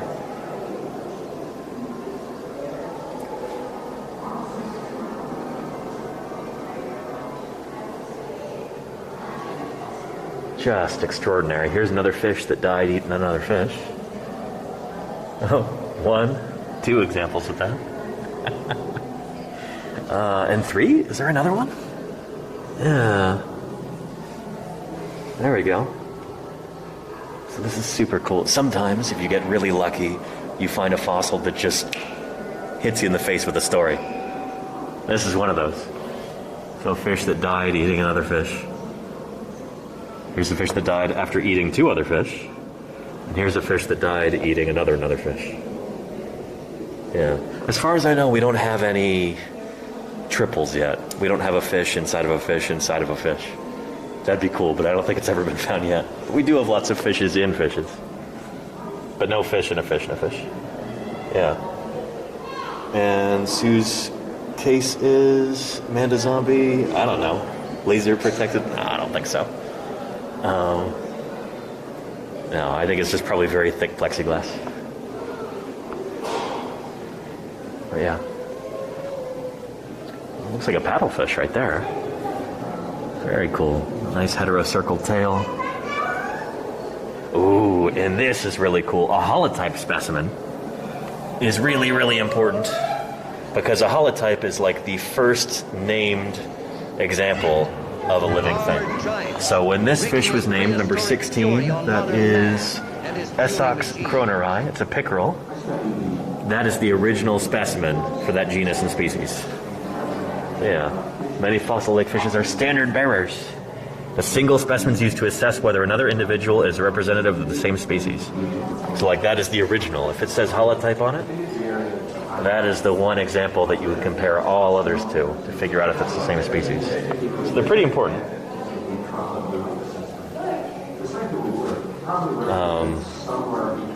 Pretty neat. For fishes like this, it might be like a really, really well-preserved example. Dinosaur holotypes are often much scrappier than that, and for a lot of dinosaurs, the holotype is the only known specimen. A lot of dinosaurs are only known from one specimen. Many are actually only known from a single bone. Yeah. if it's known from a single bone, it probably shouldn't be given a name, but sometimes scientists can't help themselves, you know. I can relate to that a little bit. Sometimes you only find bits and pieces, too. Our Hell Creek alvarezsaur that we published on in 2020, that's only known from a handful of bones. So, yeah. Very cool. We've got hoofed mammals doing their thing over here. And we will see some more of these critters later on in the summer, too. Brontotheres and camels and toxodonts and rhinos, proboscideans. Very cool. Yeah. And Liam Courses, is it pretty easy to identify the species looking at the bones, fish-wise? I don't know, I'm not a fish paleontologist, but it's probably pretty easy if they're really well preserved. But if you only have bits and pieces, it can be really tricky. Yeah, it can cause a lot of disputes. So yeah.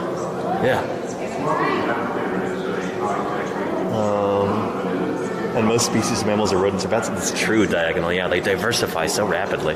You have such quick generational times and such small ranges oftentimes. All right, we've got whales evolving. There's Rhodocetus. Probably like a giant otter, basically, moving between land and water, much like an otter does.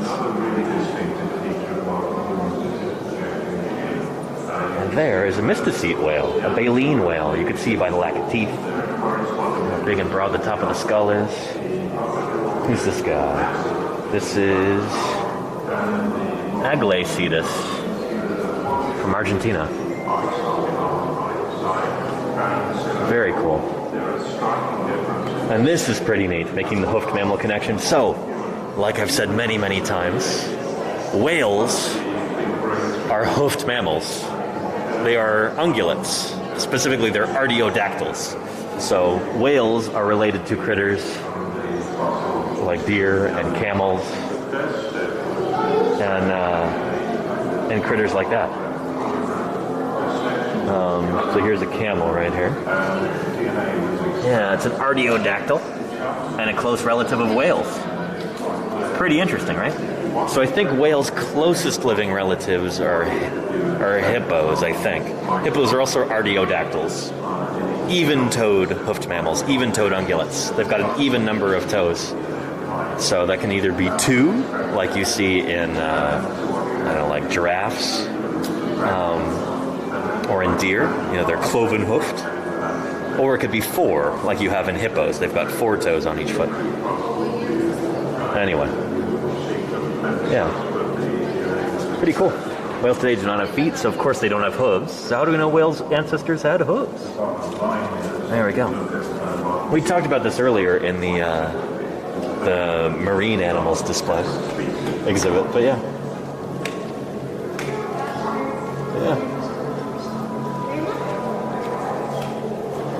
Cool stuff. Wait, then Jody Fish says dinosaurs had 184 million years of development. Mammals have only had about a third of that. No, mammals evolved around the same time as dinosaurs. They've been around the same length of time. It's just for most of that, the vast majority of that, they were little shrew-like things. They've only had that same length of dominance on Earth, I guess you could say. Yeah, we're just going to kind of cruise through here too. We've got the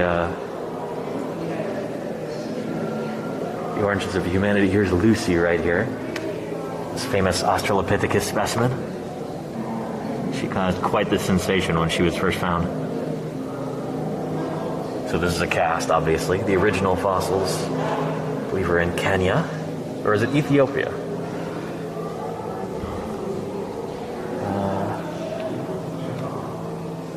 Yeah. Anyway, got the development of humans. Yeah, rah, rah, rah. Everybody's interested in humans. So we're just going to kind of cruise through here real quick. Let's go see some Pleistocene mammals. Oh, and check out that painting there with Basilosaurus, this big primitive whale. Check out those teeth. At the time, I think it may still have been called Zweigledon. That's another Charles R. Knight original. Gorgeous. Just amazing. Oh, and there's Sue in there. See you later, Sue. And check this out. This is the biggest sloth I have ever seen. Take a look. Megatherium.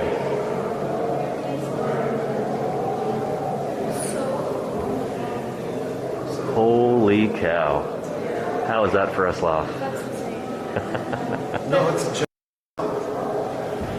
So these lived only a few thousand years ago here in North America. In fact, they may well have been hunted to extinction by people. We know that they interacted with people. They were sometimes hunted by people, and that may have been what led to their extinction. Pretty extraordinary. Man, sloths are so weird.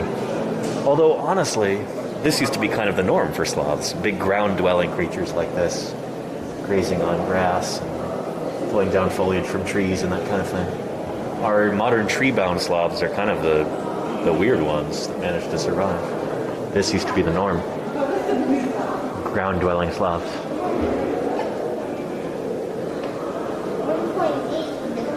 And maybe I walk that back a second, actually. Because I bet you these guys had arboreal ancestors. So I guess arboreal sloths probably are the norm. But anyway, yeah. Still, I'm just trying to hammer home the point that today we think of sloths as being tree-dwelling creatures, but there used to be multiple species and multiple genera that lived on the ground, and some of them got this big, the size of an elephant. Megatherium. Pretty incredible. Yeah. And what are sloths related to, says Happy Nightmare? So sloths are xenarthran mammals.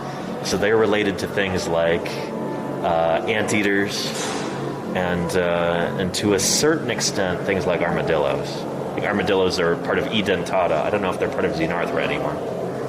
But yeah, so sloths and anteaters, they shared a common ancestor about 50 million years ago, something like that.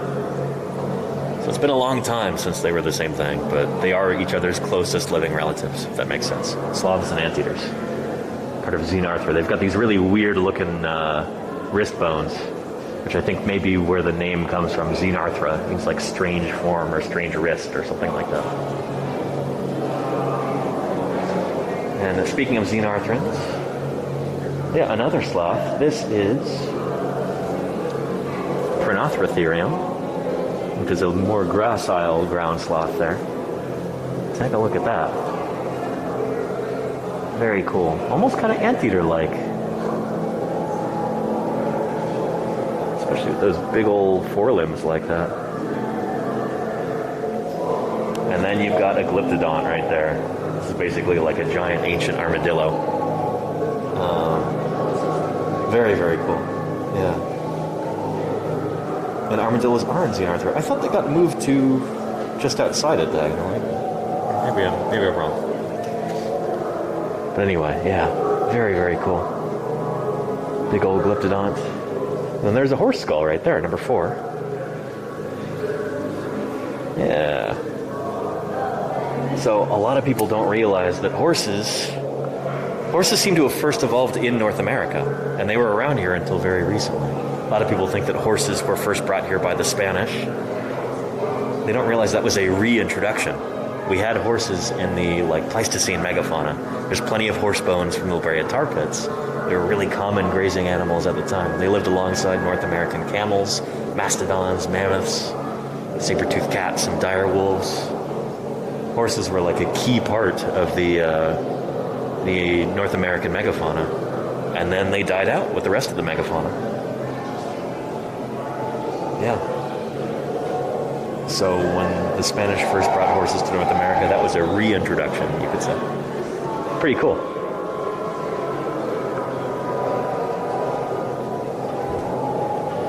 All right. Speaking of the La Brea tar pits, here is that famous painting. Holy cow, is that beautiful.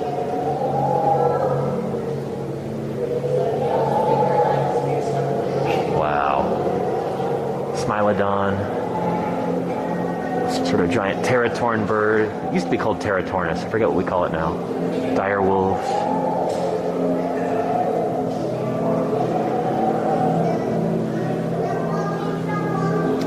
And here is some of that tar there from Rancho La Brea. We've got a dire wolf skull, a big bone from an ungulate. There's a Smilodon skull right there. You can see the big saber fang coming out. Very cool. Some saber-toothed cat. And that looks like a poor Paramylodon, maybe. A Harlan's ground sloth. Yeah, Paramylodon. Should be Harlan's ground sloth, but whatever. Yeah. Very cool. And here you've got a cave bear, Ursus spelaeus. Check that out. So cave bear and short-faced bear. Look at the really long limbs on the short-faced bear. So I think this is the largest bear to have lived in North America. Maybe the largest bear that ever lived, I'm not sure. I want to know how these guys stack up against polar bears, who also get very, very large. So it's not for a long time that maybe those really long limbs were used for chasing down prey. These guys would have eaten bison and horses and stuff like that. We used to think that they were like hyper carnivores. I think that's now been called into question. Again, I don't work on mammals. I don't know what the modern consensus is on these guys, but carnivore or omnivore or herbivore, whatever, these guys are pretty cool. Not somebody you'd want to encounter in a dark alley.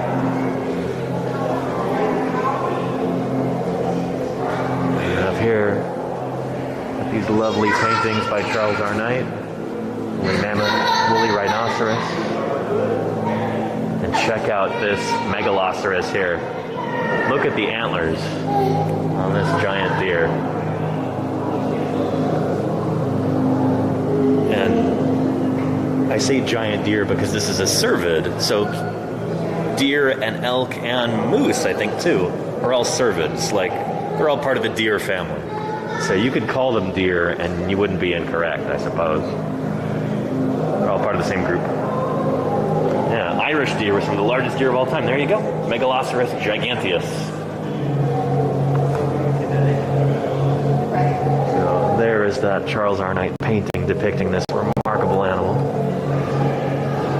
There it is right there. Look at those ridiculous antlers. Just incredible. Yeah. Very, very cool. And then we've got big old, shoot, is this a...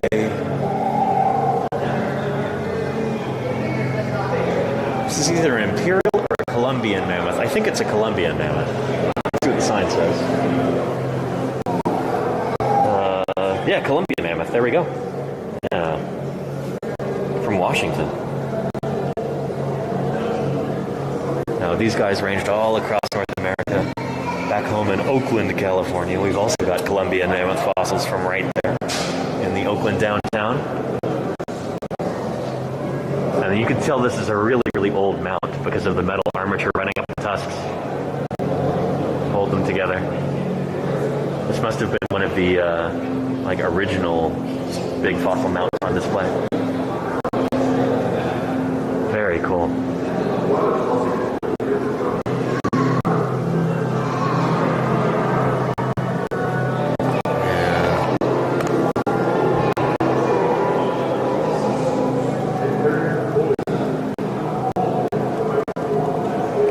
Looks like we're losing some signal here.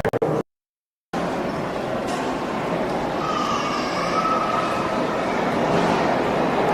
right. Are we back?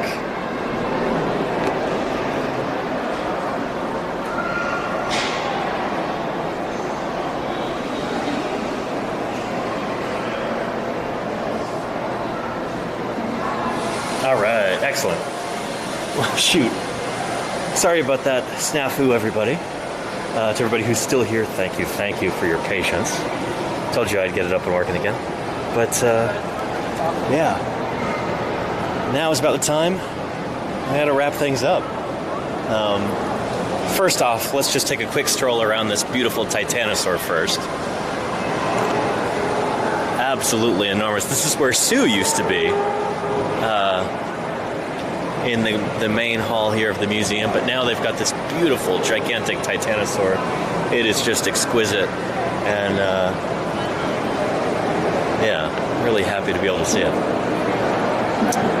Let me find somebody to raid here, and then we'll wrap this up. There we go.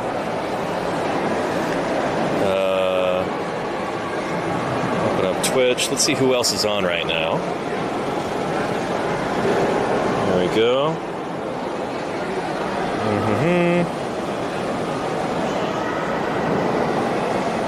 Let's see.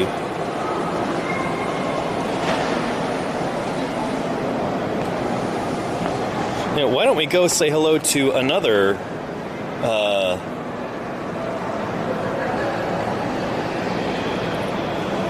travel and outdoors streamer right now. I don't think we've ever rated Hitch before. So let's try that. Let's see what he's up to.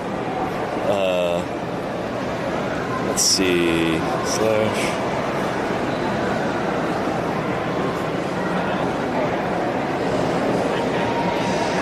Okay, there we go. Well, thank you everybody for tuning in to another Paleontologizing stream. I hope you had a great time today. I know I did. Really excited to continue on the road trip for the next few days. Well, for the next week and a bit. Going to be heading slowly west to Utah, where I'm going to be digging up some dinosaurs in a little over a week. And I hope to be streaming that too. So stick around and make sure to come back for future streams. We've got a lot of cool stuff. We're going to be streaming every day for the next, 9 or 10 days, something like that. And then hopefully from the field too, if the equipment works. So anyway, thank you everybody for making this another fantastic stream. Thank you for your viewership and your enthusiasm. Financial support. You know I appreciate that. And let's go say hello to Hitch. All right. See you there, everybody. Take care.